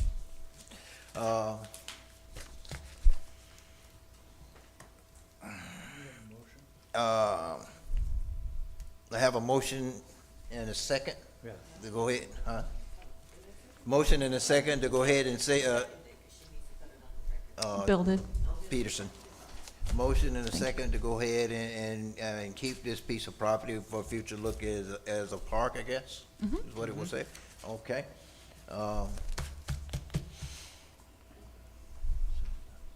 Is there a time limit on when we're gonna develop it? I think it should be considered by staff during the budget cycle and that we could revisit it in October if it's not part of the string of pearls. Okay. But any further discussion? Hearing none, all in favor, let it be known by saying aye. Aye. All opposed? And chair vote nay. Motion passes 4-1. This is one piece of property that really served the city no use. Where are we? Reports. Reports. Mr. Van Wagner. I'll stay within my 3-minute limit, I assure you. City offices are going to be closed July 4th for Independence Day. We have a budget workshop July 8th, 10th, and 15th at 9 a.m. And the next council meeting will be July 29th at 3 p.m. On July 4th, there is a Freedom 5K at the waterfront from 4 a.m. to 10 a.m. And then Friday, July 4th is Red, White, and Boom from 10 a.m. to 6 p.m. at Waterfront. Fireworks start at 9 p.m. And that ends my report. Thank you. Mr. Wall. Mayor, I think the only thing I want to report is address, I think, something that came up earlier regarding the public statement that you make at the beginning of the meetings. And, you know, I think it is a misunderstood thing.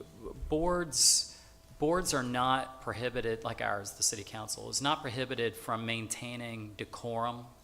So, for example, if someone comes in, they may have a First Amendment right outside these doors to say the F word, to express pornography. You know, there's all kinds of things that the First Amendment protects that is not protected in a public assembly. And so that's why cities and counties have, almost all of them have some kind of rules of decorum. Nothing that's in the statement that begins the meeting is a violation of the First Amendment. We also have a Florida statute that makes it a crime to interfere with public assemblies. Now, usually that's in the context of church gatherings and things like that, but if someone came in here with a super soaker filled with apple juice and just wanted to spray everyone, that arguably is a misdemeanor. So in any event, that's just the way it is. And the chair of a city council meeting, if people are not following the rules of decorum, they can be ejected as well if upon warning they don't stop and that kind of thing. And the reason is that theoretically stopping someone from cursing or being too mean, in other words, they're allowed to express disapproval. No, I mean, there's no doubt about that. Everyone is. But you can express a position on something on your agenda. You can express your position without using hate or vulgarity. That's the basis for it, and I don't know if that's helpful or not, but that's the way it is. Thank you, sir. I'm glad you took a look at that. I know it's been looked at 2 or 3 times before, and basically the same argument come back. And nowhere in that statement do I say you cannot. We request, okay?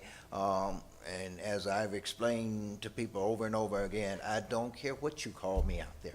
You got the right to call me, and it's not about what you calling us up here and everything else. It's about respecting everybody else out there in the public, okay? A lot of times I have kids out here, and young kids and everything, and want to come up here and use this vulgar language, put obscene pictures up, and no, I don't. I'm sorry, I cannot subject our kids to these kind of things, you know. Now, if you want to come up here and use that vulgarity language and everything else and make yourself look small, that's fine with me, okay? But please have respect for the rest of the residents out here that's attending, because a lot of them don't want to hear it. Okay, and that was the whole intent behind it, and I will continue, since you're saying there's nothing wrong with it, I will continue to read that statement. Thank you, sir. Councilmember Strange. Yes, on the tourism front, there are 2 reports. One is Lake County hosted its strategic planning meeting last week. It's a 5-point process or target. The first is that the county is going to focus on sports marketing.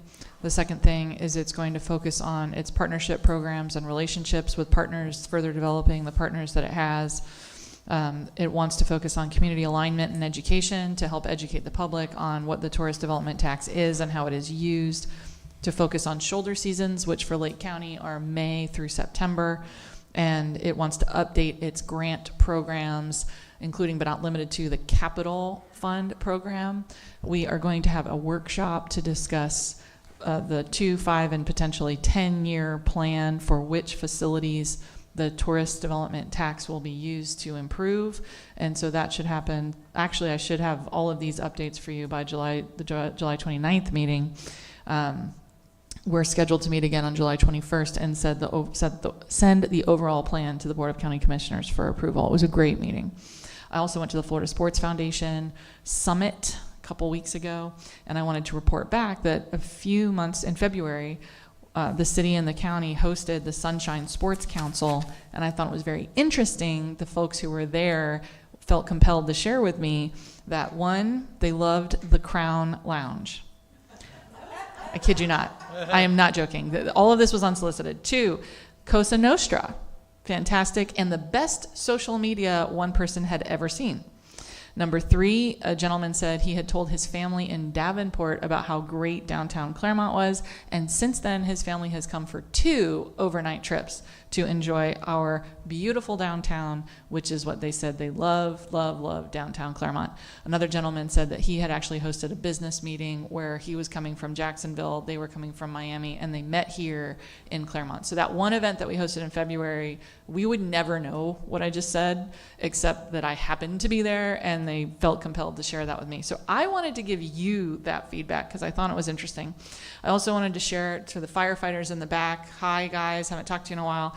Pensacola has a Pensacola Beach firefighters competition. If you don't know about it, I think they've done a great job this year, and if they want to participate, I would be asking in the budget process for them to get a chance to participate, mostly because I think we would win it, and I just want to win stuff across the state, and it does sound like it's a lot of fun. But they got to win if they go, so that's one of my conditions. 2 other items in my 17 seconds. One is at the last meeting, the presentations went the better part of an hour, and I would like to ask staff to limit presentations and advise the presenters, if possible with your blessing, that we can limit presentations to 15 or 20 minutes at the beginning of the meeting. And the last thing is, not that I can support it based on where we are tonight, but I feel compelled. I have had overwhelming requests from the community to maintain the second late meeting. and not 5:30, zero support for 5:30, but starting at 6:30. So I think maybe we can talk about that during the budget process, but I cannot not say it. I've had too much feedback that the citizens want the 6:30 meeting back, so. Not 7 o'clock. Not 7. You know what, I didn't put that out there, but I did give an opportunity to comment. I didn't hear 7, no. Okay. But I did limit it. It's probably because of me. Okay. Thank you, Councilmember Howard. So the only thing that we have going on with Main Street is they now have the tree plan in hand. It's all approved. All the agreements are in place. So downtown should be getting some big, beautiful trees very soon. So that's the good news. Councilmember Myers. I attended the MPO meeting last week, and they gave us a list of the projects, the priority, and Clermont's Wellness Way to expand it from 2 to 4 lanes is still in the top 10. It's 26, 27, so we'll see. Yeah.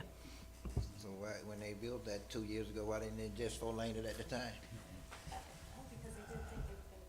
Well, they knew it was going to be a need, and of course, that's one of the things I'm going to ask you when you attend them, to keep putting pressure on them to stop building these 2-lane roads down here. It's a waste of money as far as I'm concerned. All right, you know. Councilmember Peterson. I attended my first Juneteenth celebration this Saturday, and I can't tell you how impressed I was, not only by the talent of the children that were there, but also by the jazz people that were up there. I couldn't believe it. Michelle Myers. Michelle. She was a phenomenal singer, phenomenal singer. I think it is. Yeah, it was really, really good. And then the other thing is we're getting, I believe, one step closer now to get our own EMS service in. I had spoken to Sean, Sean Parks, and he was saying how they're leaning more and more to getting us in, and I know everybody in the fire department is working really hard to get this a done deal. Other than that, I'm all good. Okay, thank you. First, let me start with Mr. Van Wagner, myself, and Mr. Matthews. We attended the quarterly mayor's managers meeting with the county commissioner and county manager a week or two ago, and I was surprised to hear the fact that for EMS service, they're in negotiation to have an ambulance located at the old fire station in Mineola. And they also in negotiation is trying to acquire the building right there behind Brett Jones' law firm to put another ambulance there as well. So keep an eye on that as well. So they in that negotiation for that. Mr. Van Wagner addressed the 4th of July, but I'm looking forward. I hope all of you come out and celebrate with us on the 4th of July. We talked about the statement, mayor's luncheon on the 1st of July. It'll be in Mission Barbecue. I'll be at Mission Barbecue on the 1st of July at 12 o'clock. Welcome to come out and join me, pay for your own lunch. We talked about Juneteenth. I'll be going to a regional mayor's workshop / breakfast Thursday, Friday this week. It's in Tampa and Clearwater. I'll be in Tampa and Clearwater on Friday. So that's where I'll be. I mentioned about the left turn light already on Highway 50 and 12th Street. Now, the other thing, I want you all to put it on your calendar, maybe look there at 10. July, since we don't have a council meeting before July 12th, is it? Second Friday of July? League City, our local branch of the League of City, well, let me call it Heartland League of Cities, which is the Lake County and Sumter County League branch of the Florida League of Cities. We'll be in Groveland at 12 o'clock, where we have a representative that's supposed to be coming in from the Florida League of Cities to do a presentation on the elimination of property taxes and where everything is going. So it may be one of these meetings you maybe want to join, come to and listen to what's going on. We're going to be in Groveland at the Purrier Building. And I think it's at the Purrier. The July 12th. Isn't that the second Friday of July? I believe it is. Yeah. Is it the 11th? Okay, well, the second Friday of July and everything, that's where we'll be at the Purrier Building. So I'm asking you all to come out because there's a lot of talk going on, and there's been a lot of conversation going on about the elimination of the property tax and everything, and they actually called and wanted to make do a presentation for us, actually from the Florida League of Cities, supposed to have a representative there, so that's all I have. Anybody else have anything for the good of the order? Seeing none, meeting adjourned.